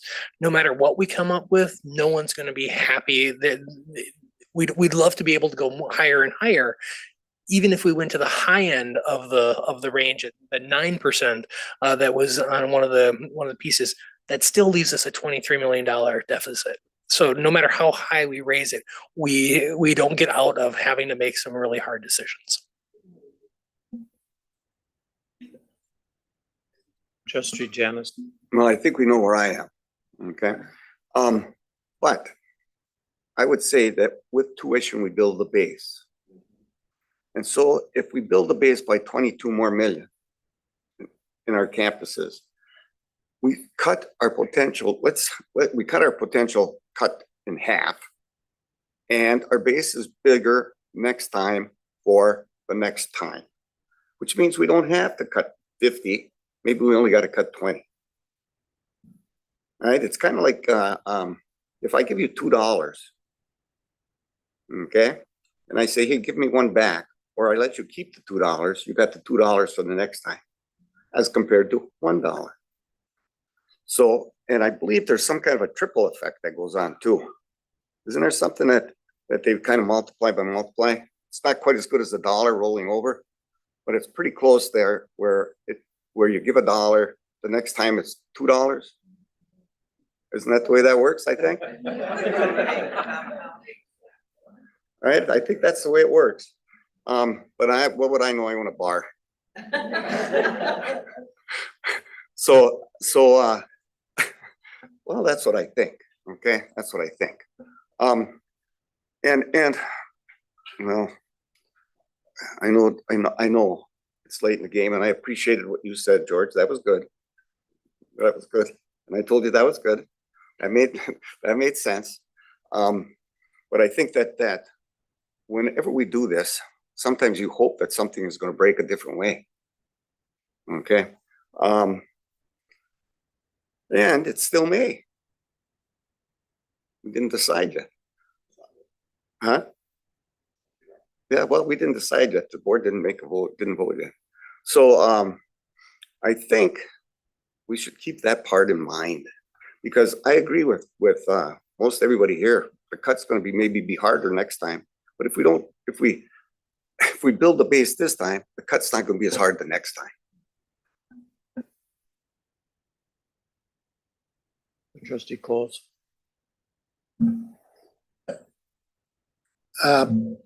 Thank you, Chair Sol. I seconded the motion in the Finance Committee meeting, and I didn't take any time to explain my particular vote. I just voted in favor.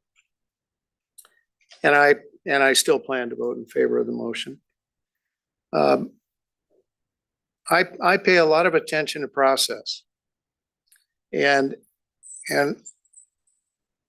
I think the staff and the presidents and the chancellor and the trustees have all worked very diligently on this subject to respect the needs of the system as a whole, but particularly all the stories and the data that everybody has brought to our attention.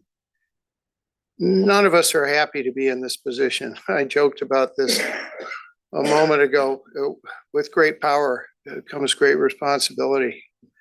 And we're at this moment as a board where we need to recognize we have perhaps more authority, but in some respects, we also have a greater responsibility. We have a broader calculus that we need to consider. For me, the chancellor's comments earlier in the Finance Committee meeting about our unique brand being accessibility, and fundamental to accessibility for the people of Minnesota is affordability. And often we get caught up in our needs from a budget standpoint, but I would just ask everybody to consider the broader community's status, our citizens here in Minnesota, and the economic landscape that they are facing. As we were discussing earlier, inflation is abating, but it is nonetheless real. There's great economic uncertainty, and for our particular community of students, affordability is described by literally how many dollars they can afford at the end of a month, for many of them.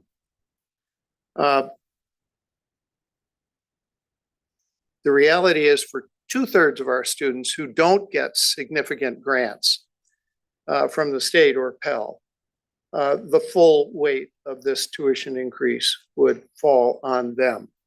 So I'm thinking of that 2/3 of the student body, in addition to the third that do get the greatest amount of benefit, 1/3 or 40%. We're a little uncertain on the facts, but I think that's roughly correct. And you and I have we've been through this presentation for a number of years. But let me just conclude my comments. So I'm thinking of students who are considering attending college and whether or not these increases are affordable in their light. I also think that we're entering a prolonged period. I also resonate with the view that we need to be thinking that this step is part of a longer journey. And as we discussed yesterday, the trustees recognize that there's going to be a need for some system strategic planning that will challenge some very fundamental assumptions about how we do business. So we can't simply operate from the status quo is changing this year by this tuition increase. We really are going to be challenged, and it's not going to be easy. It's going to be hard. It's going to be very hard. But that work lies ahead of us. And I don't think increasing our tuition rate above the proposal is going to ameliorate that trajectory, which is necessary in a sufficient, meaningful manner. We've got these calculations of head count that we will lose at different levels. There's no amount of tuition increase that's going to prevent a significant loss of head count in the coming year. It's going to happen. You mean of employees? Of employees. That's correct. So I want to, and we heard also that student high school population over the next 15 years is going to decline by 12%, which is relatively good in Minnesota, but that's 12% of high school graduates, which is our most natural student body. So I vote in favor of the proposal at the end of the day when the time comes for this motion to be voted on. All right, thank you. Trustee Richter. We've heard what the students think. I have the consultation letters pulled up right here. And on average, the rate that the students are okay paying is higher than the proposed rate. Students are willing to pay more to keep their programs and their services alive. So I'm in support of what Trustee Sharon said and leaving it up to the individual campus and the president with help of their student senate to set their own rate with a cap of 9%. All right. Sure. Thanks for the great discussion, trustees, Chair Sol. I would simply add, I don't think we can assume that student behavior, any consumer behavior will remain the same as prices go up. Price of eggs go up, people buy fewer eggs. Price of this goes up. It's not sort of like, well, then our base, the number of students is just the same, and now look at all this extra money we have.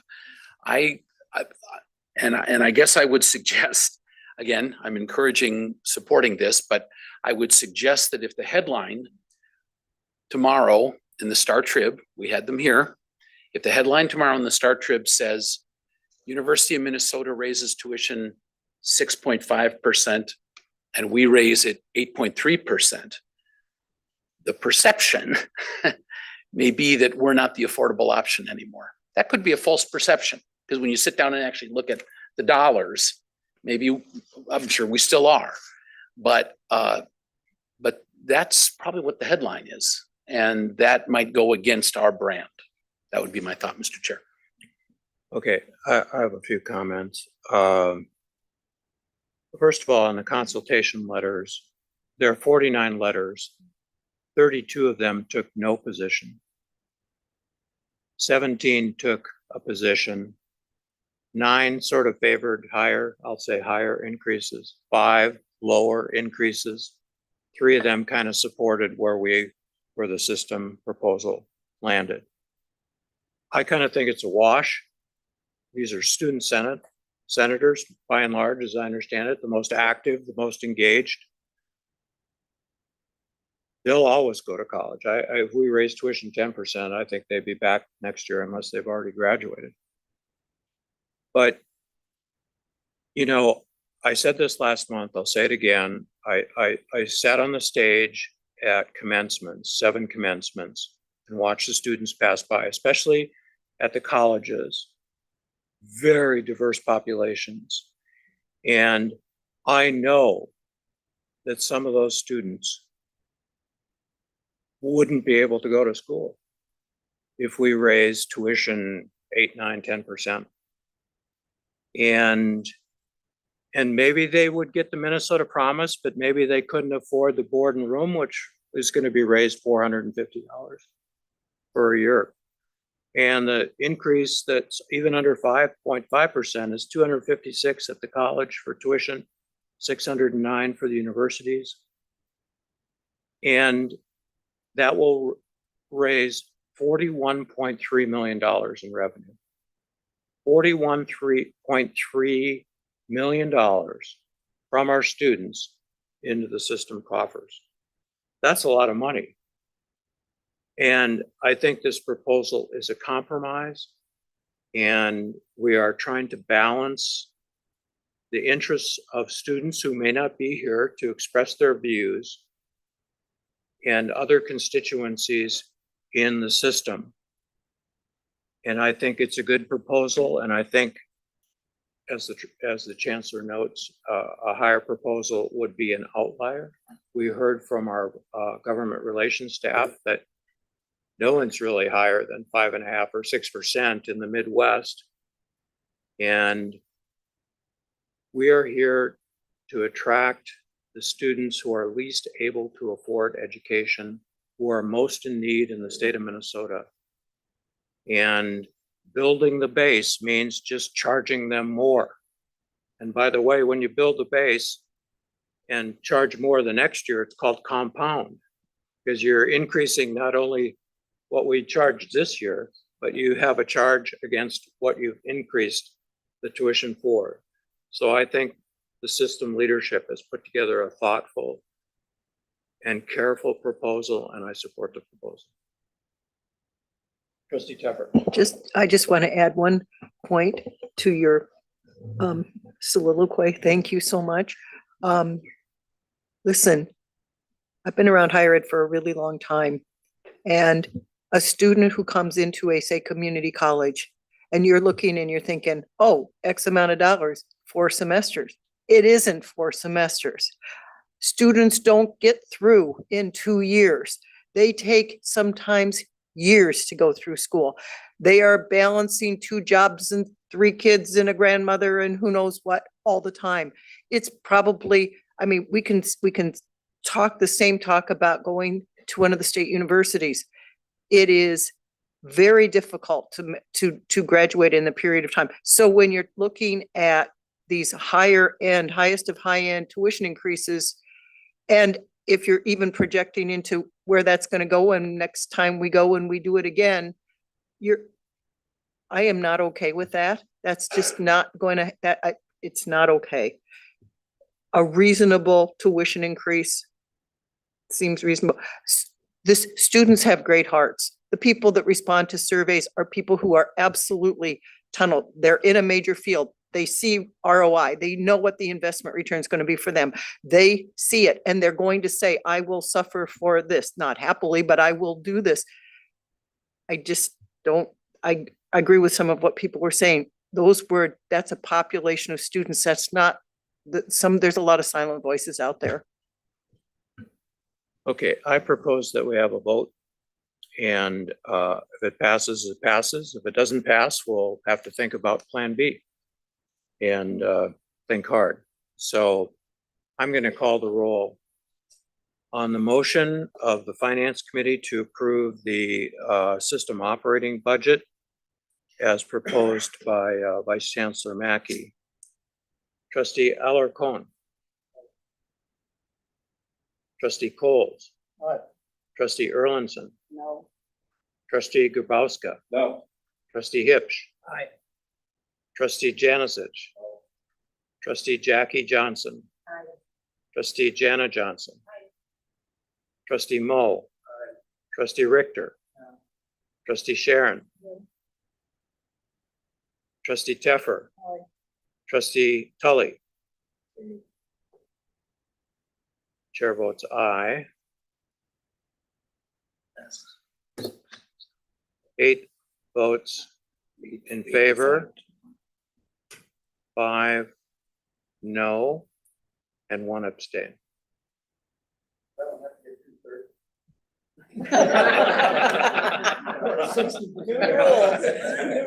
I'll consult our parliamentarian. No. So I appreciate this discussion and this process, and I understand your concerns. And I understand your concerns. Everybody who's expressed concerns, we're all in the same boat together. We may have slightly different ideas as to how to operate this boat and which direction to take it by degrees. We're all in this together. We all support these programs that Equity 2030 and the programs, and we'll just have to do the best that we can going forward. Full speed ahead. So thank you very much. All right, Workforce and Organizational Effectiveness Committee. Thank you, Chair Sol. We met briefly this afternoon. We approved as a committee and approved as a board in the consent agenda 2 amendments to board policies, 1B3 and board policy 4.9.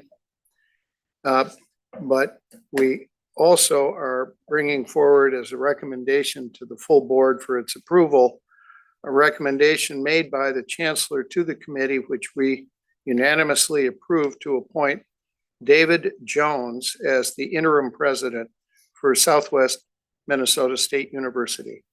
And so that motion is presented to the board for its approval. All right, we have a motion from a committee for the appointment of interim president for Southwest Minnesota State University, David Jones. No second is required. Is there any discussion? If not, I will ask for a voice vote. All in favor of approving the motion, say aye. Aye. As opposed, say as opposed. If you're opposed, say no. The motion carries unanimously. Congratulations, Dr. Jones.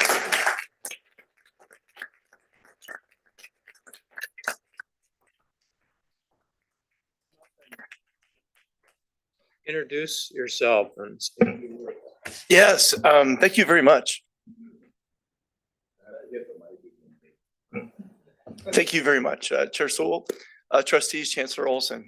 Thank you for their support and this opportunity. As a person who's a product of public higher education, having a partner who is a professor and graduate of Minnesota State System, I apologize. It means a lot to me. It really does. Thank you.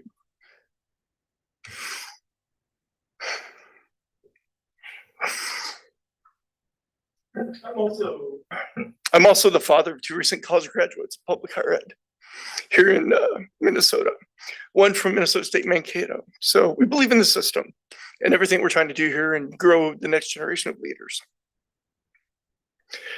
Throughout my career in higher education, I've been grateful for colleagues and leadership that share the same focus on improving our communities through education and service. President Inch, I know you're here somewhere. Thank you. He's seen me cry before, so it's okay. He does. And to my many colleagues and friends in Mankato, thank you for helping me become the leader I am here today. I'm really sorry. It's allergies. Let's say it's allergies. And lastly, when discussing this opportunity with Chancellor Olson, I reinforced that I understood the assignment to help Southwest Minnesota State University continue the upward trajectory it is on while preparing the campus for its next leader.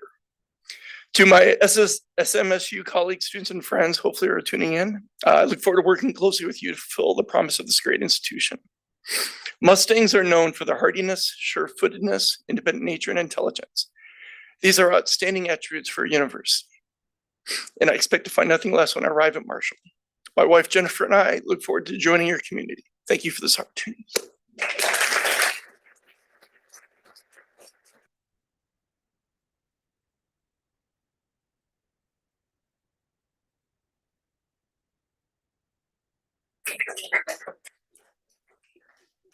Chair Sewell, You need to introduce your supporter there.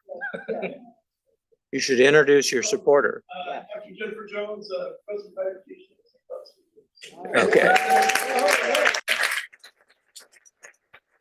Chair Sewell, I'd just like to comment that I was at the graduation exercises in Mankato when your daughter was graduating and it was the same look, the same reaction, the same tears, so. That's great. Thank you. Okay, Academic and Student Affairs Committee. Thank you, Mr. Chair. The Committee for Academic and Student Affairs met on June 18th. There was a quorum present and we approved the minutes of the May 20th meeting. The committee heard a presentation titled Workforce Development for High Needs Occupations, which updated our members on Minnesota State's strategic role in addressing critical labor market shortages in Minnesota through targeted collaborative initiatives.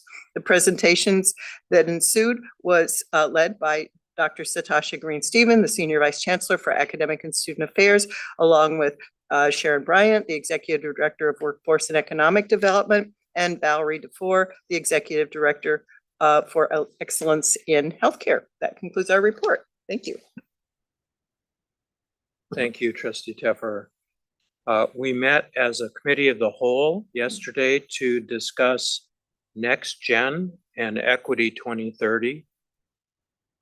With respect to Next Gen, there's lots of work to do in a very limited time period in the next month or two, so that we get our financial accounting affairs in order and assist the colleges and universities with their accounts. With respect to Equity 2030, we're not moving as far or as fast as we would like, but we are committed to the cause. And thank you for your report, Vice Chancellor Watts, and we'll speed ahead on Equity 2030. About outreach and engagement, Trustee Sharon. Thank you. At the meeting of the Outreach Engagement Committee, we had two agenda items. We talked about building sustainable value through strategic business planning. The purpose of the presentation was to take a look in particular at continuing education and contract training departments that are evolving to meet the changing demands of employers in our communities. There were some recommendations for us as to how to strengthen our capacity to achieve these goals, to look at it as a possible supplemental income. And it really was a fabulous presentation, and there were many questions from our of interest. We didn't have enough time to really address the issues. The second item related to outreach engagement and engagement supporting enrollment growth through marketing initiatives. This was also an excellent presentation. We were really not able to give it adequate amount of time. I did not believe we might want to listen more to how these initiatives are helping us with enrollment.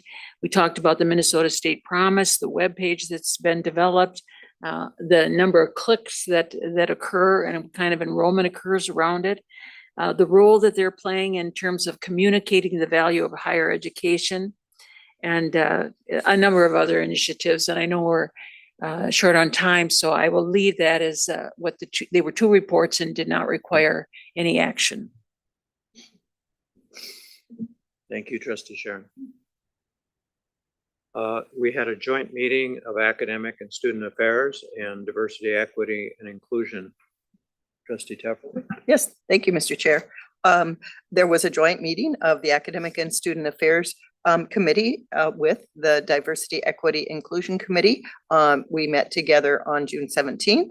The committees heard a presentation titled Campus Climate and Student Success, which highlighted the results of surveys since the spring of 2023 regarding how campuses are engaged on issues surrounding campus climate. We had a great conversation, and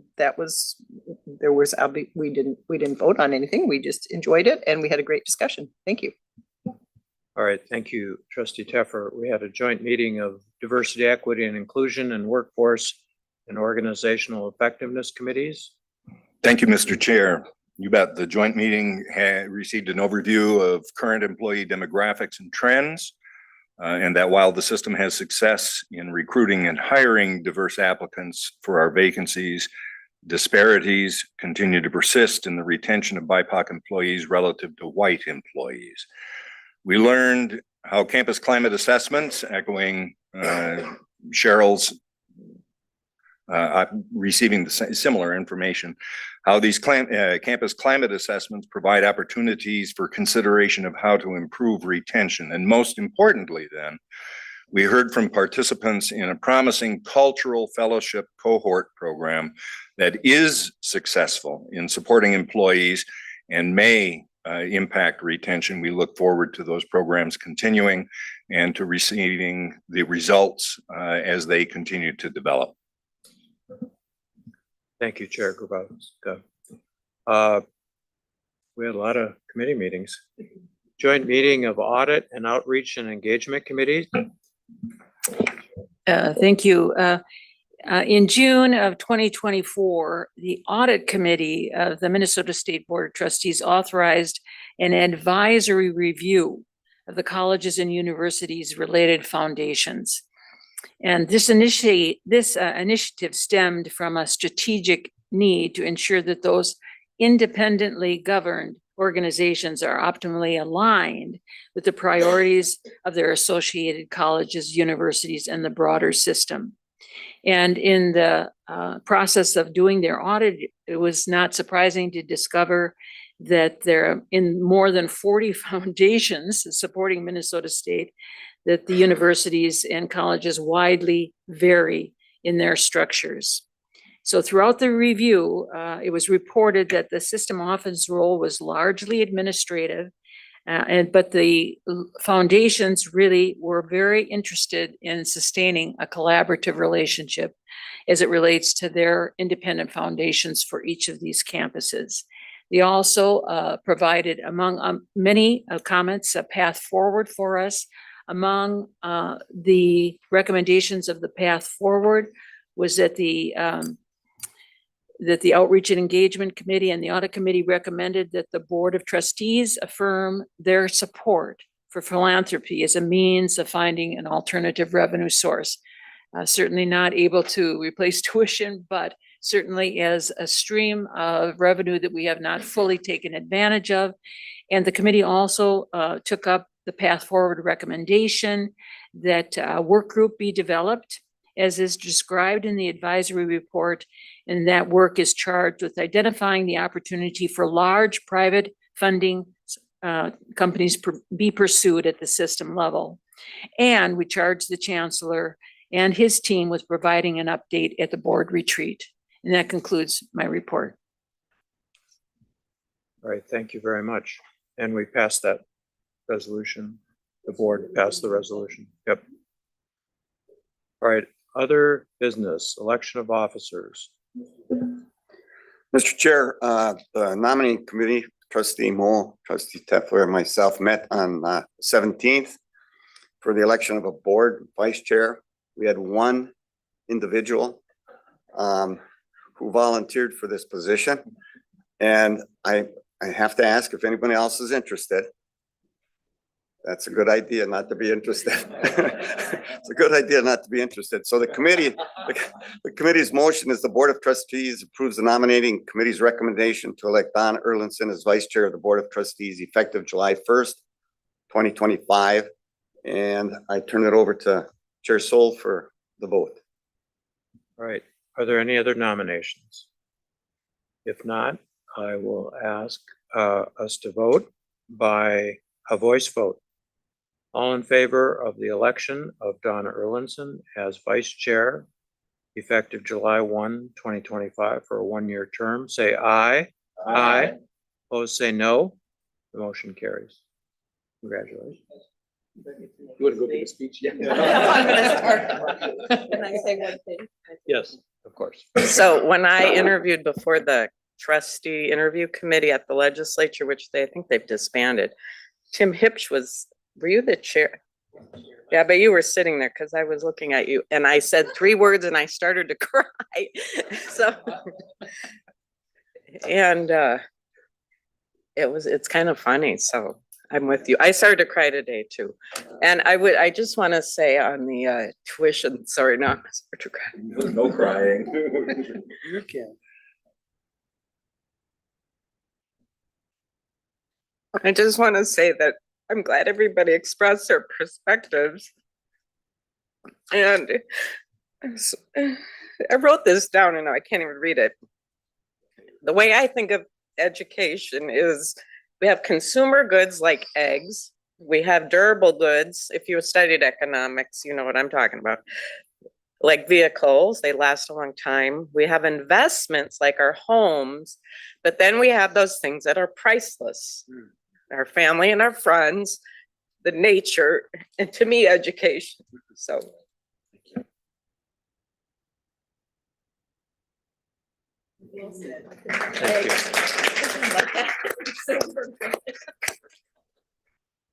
Thank you, Don. I think that's why we're all here, you know? So, are there any other reports from trustees? All right, if not, we'll conclude our meeting. Thank you very much. And we'll have a board retreat on September 23rd and 24th at Rochester Community and Technical College, and regular board meetings after that. So the meeting is adjourned. Have a great summer.